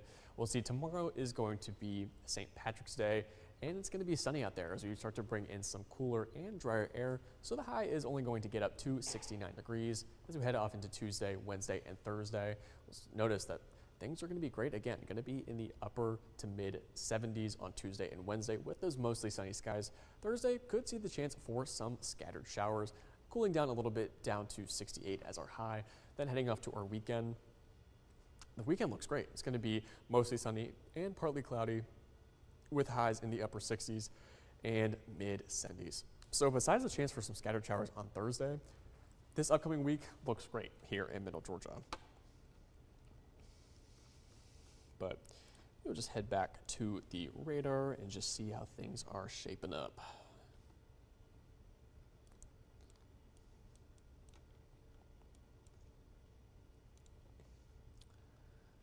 Okay, it's getting a little bit lighter with that red color around Soperton, Truitland County High School, all the way off to Gillis Springs. Again, this is set to expire around 8:30 a.m., so either this will get cut off before then, or hopefully it'll just expire when we hit the 8:30 mark. But again, you'll notice all that lightning is now off to our east. There's only one strike in Gillis Springs. So the bulk of that is now going to be off towards Swainsboro and Twin City. So I hope everyone has stayed safe this morning. I think we've been doing this since 2, I think that's when we started doing this. So I hope if you've been here the whole time, well, I appreciate it. Or regardless of when you were here or how long you were here, I appreciate you being here with us, with me and Ryan. Hope everyone was out there, managed to stay safe, managed to stay warm, and be in their safe places when they needed to be. But yeah, again, this should expire within the next 5 to 6 minutes, and we will be good with warnings here in Middle Georgia as it moves on out of Gillis Springs and Soperton.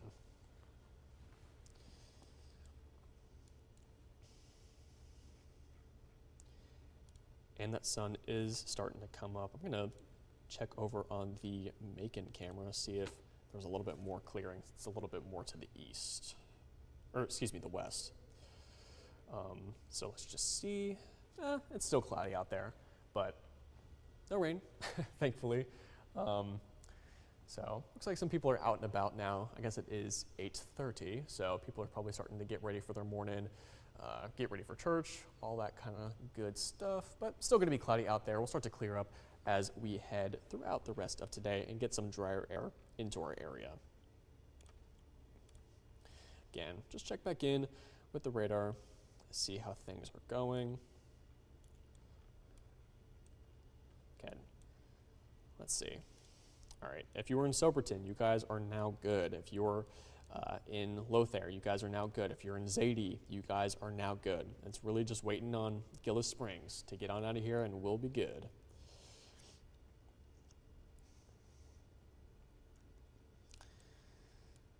But yeah, like I said, if you were here with us at any point this morning, I truly do appreciate it. I hope you guys were able to stay safe. And hope you're able to stay in your bed for the most of it, as this was an pretty much overnight event into this morning. So hope you got to stay in bed for as long as possible, unless you got put in a tornado warning. But yeah, truly do appreciate it. Truly hope everyone is okay and there's no damage or property damage. And yeah. But again, going to be a great week out ahead of all of this. Going to be in the 60s and the 70s as we head into St. Patrick's Day. So even though maybe your weekend plans for today possibly could be ruined by all this rain, I hope that tomorrow it'll at least be a better day and you can actually celebrate St. Patrick's Day itself. And yeah, so thankful for that. Thankful that tomorrow will be nice.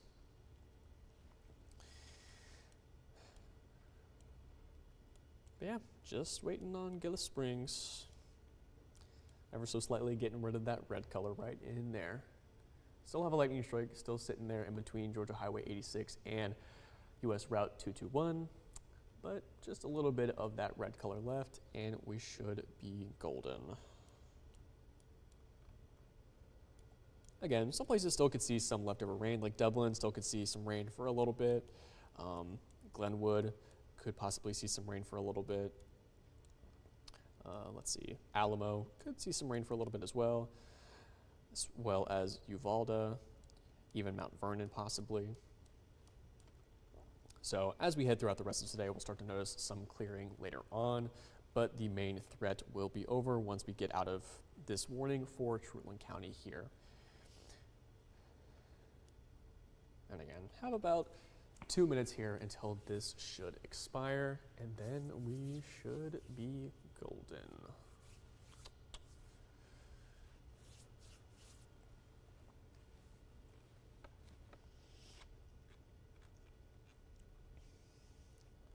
I'll just check the power outages one more time, just in case anything was to pop up in the meantime. All right, so it looks like Crisp County now has had some reported, sitting right around 643. So now it is a little lit up down there. So that they got their system about a while ago at this point. So we'll see as we head throughout today if maybe this will get updated. But again, we'll just have to see what the power companies decide to do. For the most part, this event has ended for Middle Georgia. So I do assume that those power companies are probably out there getting their days started. But if not, I'm sure they will be there soon. But again, they have a very hard job, especially in these conditions.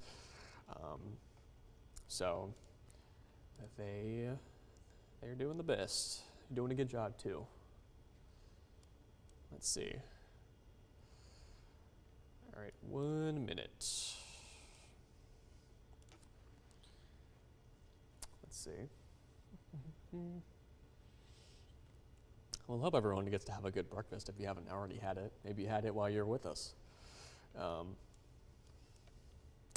But hope you get to eat something nice. Hope you have some coffee, anything like that. And yeah.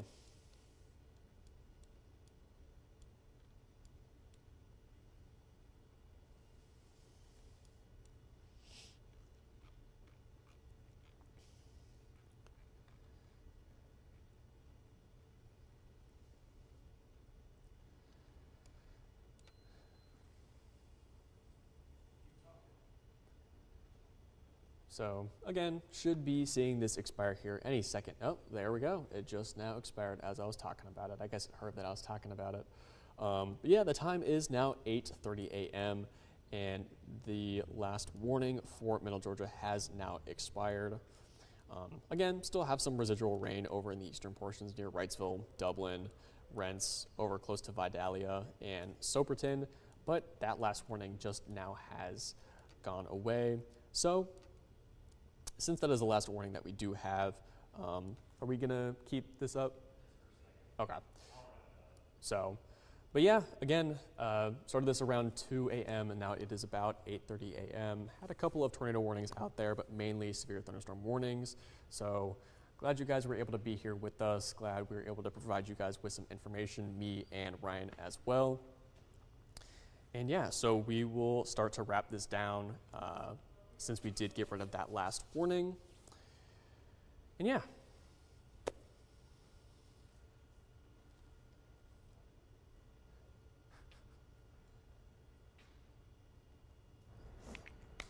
And again, as Noah was saying, last warning has just pushed out of Middle Georgia, so that is certainly some good news. So the severe weather threat is over for us in Middle Georgia, and we'll be watching these storms push off towards the east. But again, I am Chief Meteorologist Ryan Stinnett. We got Meteorologist Noah Hauck. Been a very active and long Saturday and Sunday morning across the Deep South. Numerous tornadoes, destructive and deadly tornadoes, unfortunately. But the severe weather threat is waning here in Middle Georgia, so that is certainly some great news. So we'll be winding this stream down as the severe weather threat is over. We thank you for choosing us as your source of weather information.